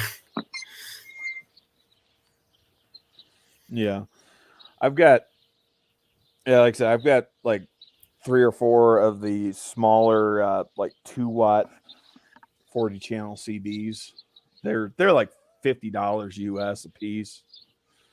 But I actually got every single one of them for free, with the exception of the batteries. You know, the AA batteries. That's the only thing that cost me money was the AA batteries. But I use my fuel rewards points from my fuel rewards card to buy every single one of those. So I figure, hey, you know what? These would come in handy. These would be nice alternative means of communication, because one of the most popular alternative means of communication is going to be used like a little 13 channel walkie-talkie radio. And I figure everybody's going to be having those. Not very many people are going to have the CB. So I figure those are going to be slightly more secure, not because they're encrypted, but because not many people have access to a CV. Well, that's like, it's just how like many people are receiving it. Yeah, I was gonna say, just like ham radio would be more secure than the other two, because not many people have their ham radio license or have access to a ham radio. Yeah, the tech itself. Yeah, a receiver, right? Yep, receiver, receiving transmitter. Right? Someone listening. How many people are listening? Yeah. Or eavesdropping, so to speak, right? Yeah. Mm-hmm. You know, I was just thinking about you guys are talking about the communication part, right? And I'm always reconsidering in terms of area, the navigational part of it, right? Because you don't have to do it one way or another. One way or another, as local, like in your home or apartment or business or whatever, to something a little bit more like neighborhood to county or suburb, etc., etc. And then obviously you broaden it all the way up to like the whole planet, right? As a whole. But you know, you got to be able to navigate through it, even if it's like I said.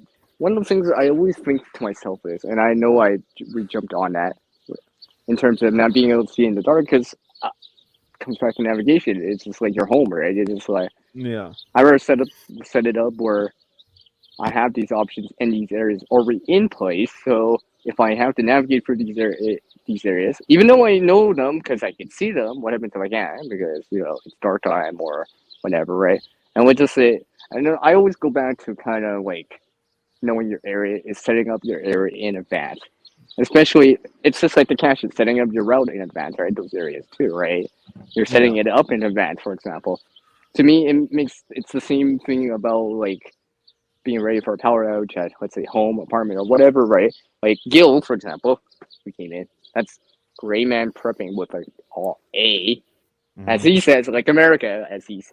I'm quoting from him, right? I'm used to spelling it with an E, but that's. But I know both. I know both, right? I get it. But I digress on that part. Like even some other people, right, have shown these, and one of my buddies has one.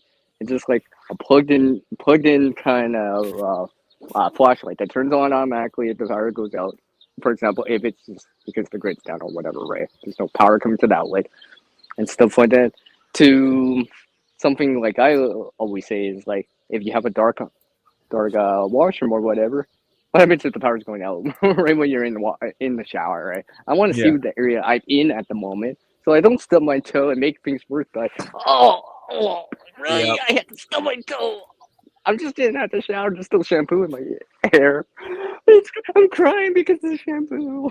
I've had people make comments like, "Why do you have a nightlight in your room? Why do you have a nightlight in the hallway and all that stuff? What, you afraid of the dark?" No, I hate stepping on stuff. I hate stubbing my just toes. imagine if you had kids or whatever toys in the hallways or something like that, or it could be no. For example, I was going to say, it's just furniture. You know, it could just be the furnishings in the house, the furniture itself, or the doorway. Well, okay, let's think about like a real world situation in terms of like an earthquake or whatever. What happens if that's happening during the day, right?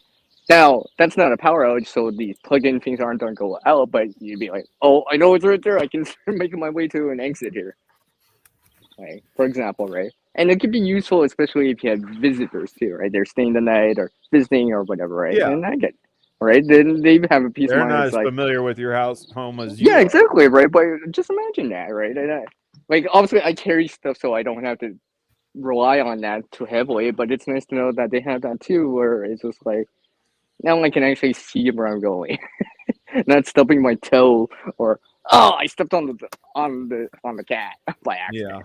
Yeah. Right? You don't want to do that. I've done that more times. Well, because that might startle you or whatever, and it's like next thing you know, you dropped you swung your hand because you stepped on the cat or whatever, and next thing you know, this glass falls on the ground. Now, great, I can't see, and there's glass on the ground. All right, for example, right, or something like a flashlight, lantern nearby, or later on you, or flashlight on you would greatly help you there. So you don't avoid that. Because I don't want to go for that, something like that. It's like, really? I scared the cat, and I swung my hand randomly by reflex, and this glass was on the table that I forgot about. Oh, that would just not right. And you're in bare feet. You don't have any slippers or anything because you just got out of bed from this. Yeah. It's like, oh my gosh, that would just be like, what happened to you? I had a power outage, but what happened to your feet? Don't ask. Right? I don't want to look like that. I don't want to look like that dumbass that goes for that. It's like, I should have learned. That's okay. A few curse words slip out of my mouth too.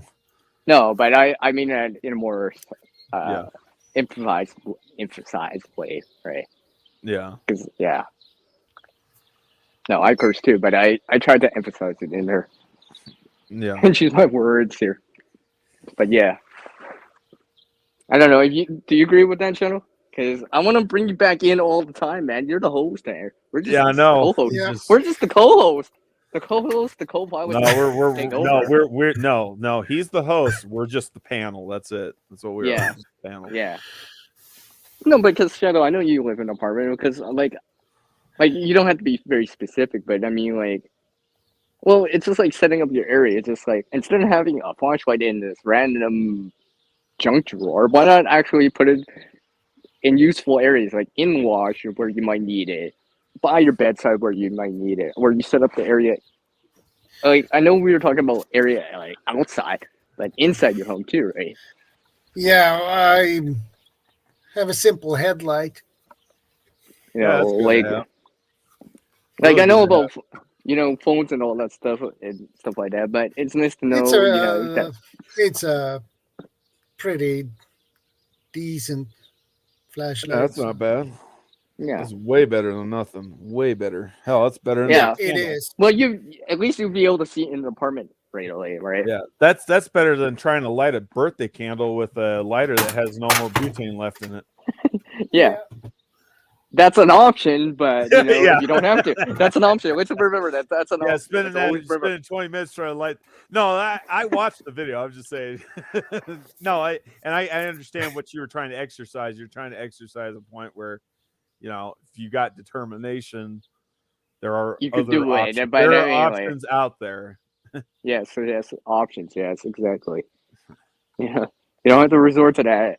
But if nothing else, glow sticks and flashlights are relatively inexpensive. You can buy less expensive, but I'm going to say this much there, CR. If nothing else, I gathered out of that video, I gathered a lot of determination.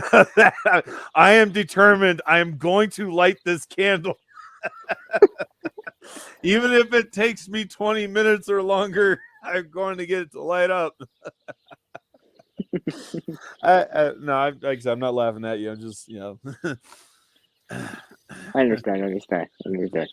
No, because like I said, the power outage thing is kind of it a lot of happens all people the can time. deal with, and more likely, a lot of people have to deal with that Yeah. in time. And sometimes they do need that CPAP machine and stuff like that, medical aid stuff. Yeah.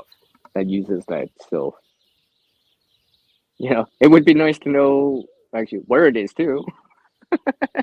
Right? Know your area, right? It's just like, why am I stumbling in the dark trying to find this? Right?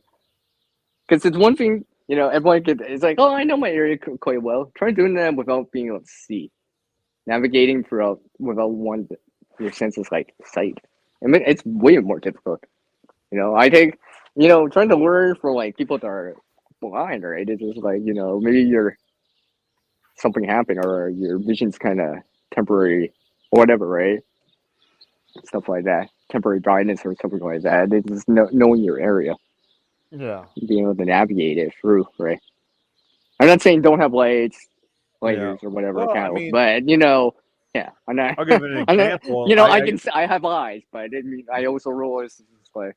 I'll give an example. I can navigate pretty much most of this house in almost near complete darkness. Not complete darkness, but near complete darkness. Yeah, so yeah. It's like again, like I say, kind of harkening back to knowing your area. So kind of treat it as though you're trying to navigate your own house at night with lights or minimal let's just say light. you blew a fuse, right? Now it's like you're in the dark for temporary. All these lights aren't working, right? Yeah. It would be nice to be able to reach something in your pocket because you have something, maybe your phone, for example, if you had that nearby. But what happens if you're charging it? It's just like you're just trying to remember. It's just like, where is it, right? Hopefully you would have something on you or nearby when that happened, right? Let's say you're in the washroom. It's just like, oh wait, I got a light in the washroom. I just got to feel it out, but I know it's here. I know it's on this corner, or I've clipped it onto this behind the door, or something like that. Or maybe you have automatic lights that trigger on, for example, if something like that happened, right? Like what Gil has, for example, these plug-in lights that, there's a sensor, so if there's no light, then it turns on, right? And then it's just like, you thought ahead.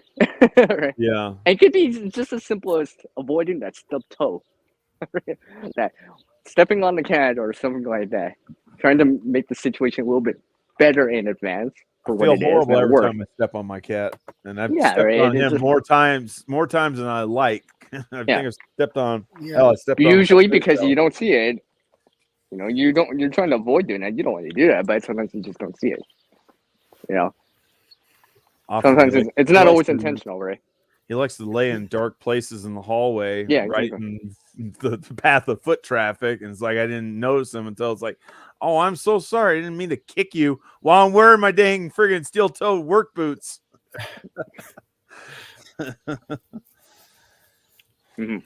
Yeah, I have 2 cats myself. Yeah. So I know. Yeah, I know in your area. They're cute. And the options that you can take in the area that you're in, or whatever. I mean, using the area quite loosely, but you know what I mean. I was gonna say, going back to cats real quick. There's sweet, ShadowScoutSwede. In spite of what a lot of people might think, they have a purpose. They have a purpose. They are there to give me a sense of companionship. But they're also there to keep the rodents and pests at bay, because we will not have Terminix or Orkin or any of the other pest controls available after the balloon goes up. Yeah, they are our first line defense. Or it may be like days away. Maybe. For example, right? Days away, or a specialist that is like, oh, I gotta wait days though. In the meantime, I have this option in the meantime, at least, right? Yeah, I really have nothing else to add to this. Well, Well, it's No, pretty late here, so it's Yeah. Time to kick me off. All right. Okay, we'll see you later. 1:34 a.m. in the morning. it's Well, early you're- yet. Okay, so you're 7 hours ahead of me. That's what I thought. Yeah. All So right. it's pretty late. So I feel I begin to I'm get sorry. a little bit tired, but Okay then. Well, thanks for Okay. having me on there, Shadow Scout yeah, Sweden. you're very It welcome. was nice to see you, These are good- Steve. Yeah, it's good Dior's- talking with you. Yeah, that's how you pronounce it, right? Dior's. Dior's. Yeah, Dior's. Yeah. Okay. Sorry. Oh, it's sometimes okay. I don't pronounce. I've things been great.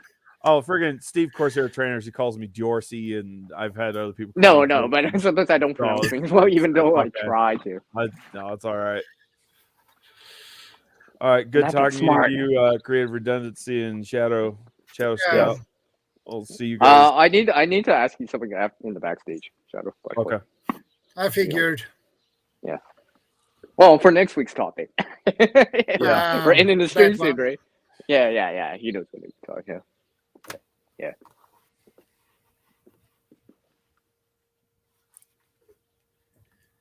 Oh, I thought he was gonna I say think- something in there. But no, I don't. I thought you were have gonna say anything else something to in there. I thought you were gonna say like, "Okay, guys, I'm taking off," kind of deal.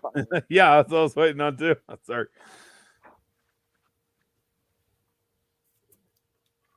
Well, don't everyone talk at once now. Yeah. Yeah. Yeah, I think it's time to wrap things up. Oh now, yeah, it's so- coming up. Well, it's the bottom of the hour, but yeah, I know Yeah. you a little over, but we did start late. You did start later, so I guess it is in that 4-hour period. Oh yeah, Yeah. for the people that 4 hour and 21 minutes and 6 Yeah, I know, seconds. I know. So, guys, we'll wrap things up. Thanks for stopping by. I appreciate that. Thanks for having us on once Yeah. again. Yeah.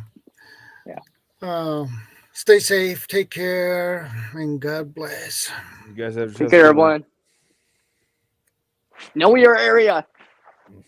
Yeah.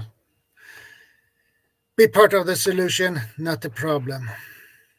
That is a big 10-4. I agree with that. Copy.